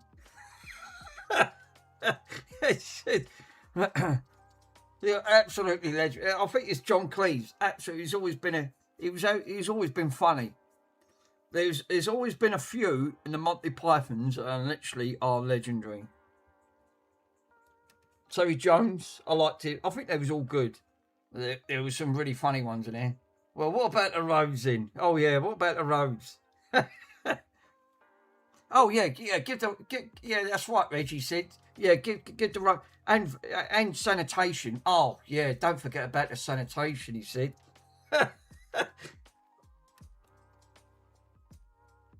All right. Apart from the sanitation, the roads, and something else, he said, "What have the Romans ever done for us?" He said, "Peace." He said, "Peace." Oh, shut up. He said. He obviously cracked me up. Yeah, obviously that's one of the funniest scenes. They did sit there. He was sitting there trying to plan it. He said, "Brother or sister." Yeah. What are you going on about women, Stan? He said, "Well, I want to become one. I want you to call me Loretta." You want to become a woman, Stan? Well, it's my right as a man. See, that scene, it was absolutely legendary. He said, "We're going to keep the womb in a box." Yeah. It's symbolic. He's going, it's symbolic. He says, it's a symbolic about the struggle with reality. He's going. Obviously, that one was absolutely brilliant. Sorry, sister. Oh, God, that's giving me a brainache through laughing. Actually, I forgot about that scene. It's really comical. I'm going to have to put some caption tape around that. Fucking funny as hell. That is really, really funny.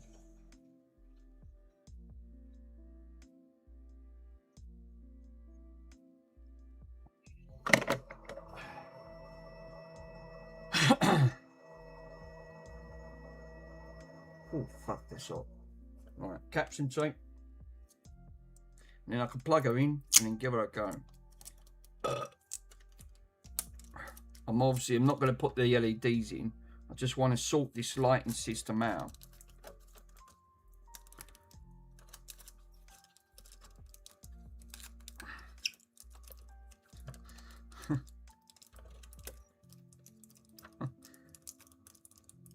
I can't get Monty Python out of my head now. That's it. Fucking ass done it.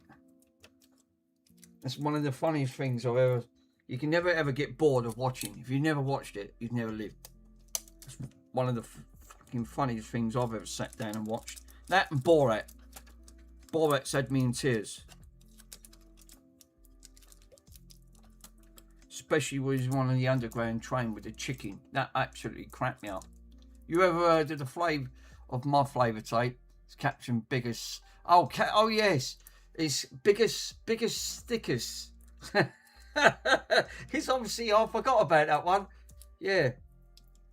Well, do you know if there's a bigger stickers? No, it's a made up word, sir. He's going, well, how do you know? He's obviously on that front. Colour, blue or green? Ah.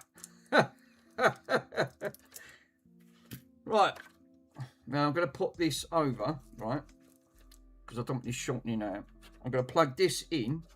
This is now running directly off the 12 volt rail. So I'm going to... Oh, obviously, these are not being used. Put the plus to the plus. Because these are actually got labelled onto them. Fucking brilliant. You actually couldn't find that. My wife knows. Yeah, absolutely. It's one of the funniest things. It's words, wisdom. Yeah. Well, what do I say? What do I say the name? Right. She switched on, right, on the wall. Now, this should now, in theory, power this on directly from the 12 volt rail, roughly, he says. Where is the remote? Actually, before I do that, it's a good shout. Let me find... Fuck me, I tidied the table up, and it's still fucking junked up. Really? Right, let's switch her on. Power. Well, that's a good sign. It's a good sign. We've not overheat. I'm going to keep an eye on voltages and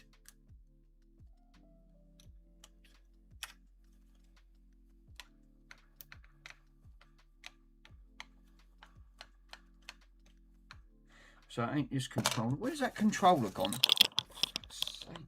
What sort of controller's that? That's all I do. I've lost the controller.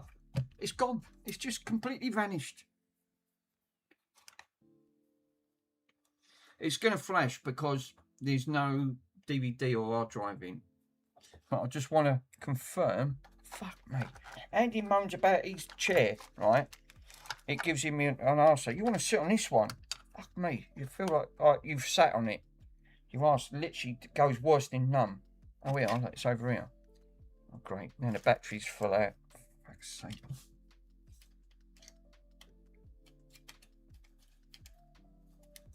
There you go. Yay!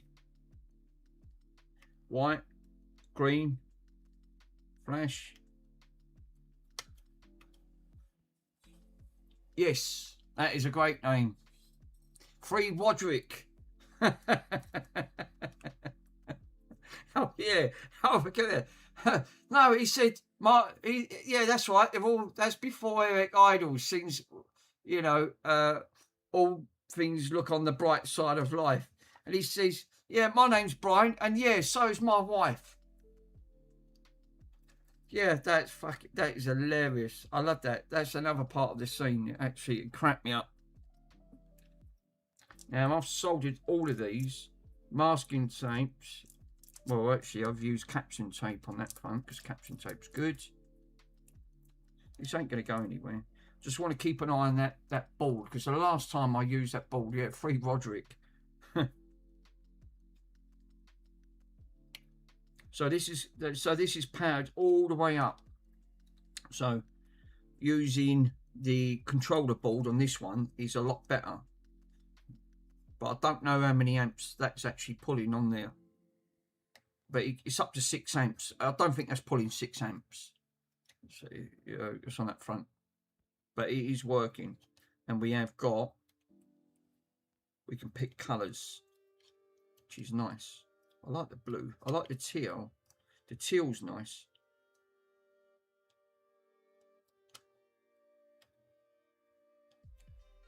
That's gone to green. It's like a green. That's nice, that green. I like the green.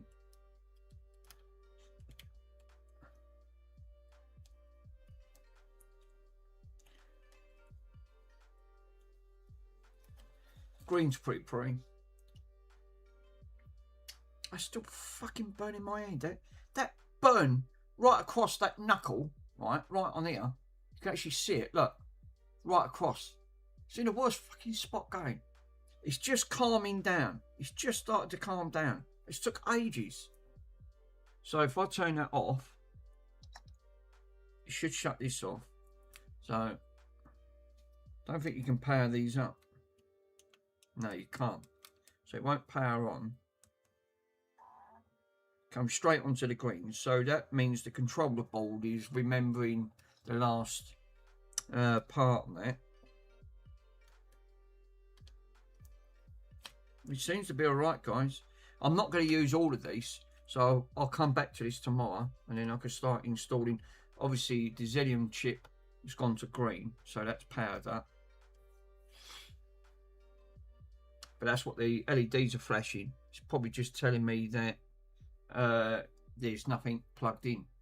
Yeah, you still got 2 days, 23 hours for the pain to end.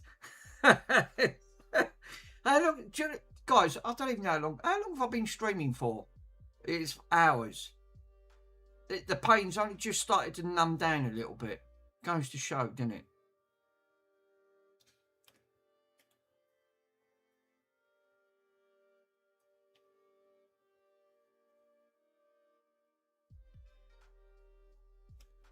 I like the way it just strobes and then it just goes through all the cycle lights.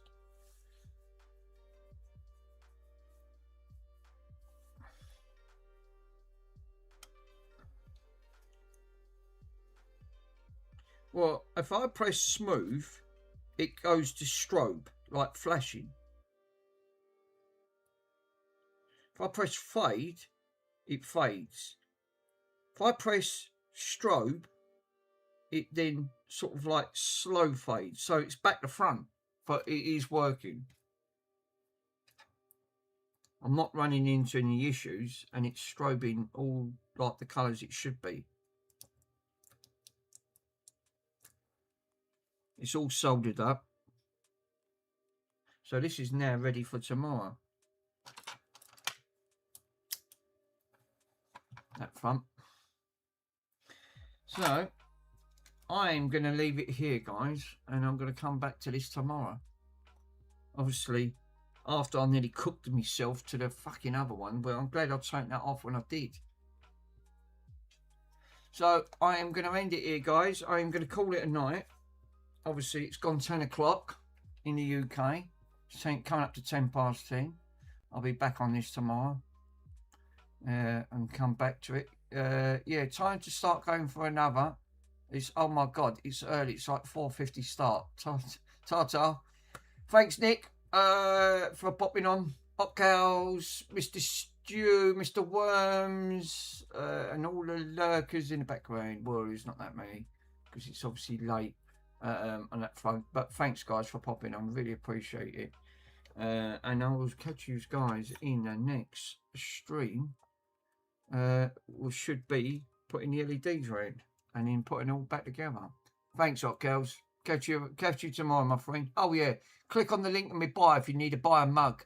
That front, I've got me 2 new mugs. So Mr. Pico's just ordered one. I've just ordered one. That front. So yeah, design me new mugs now. They're all up. So thanks, guys. Speak to you later. Ta-da.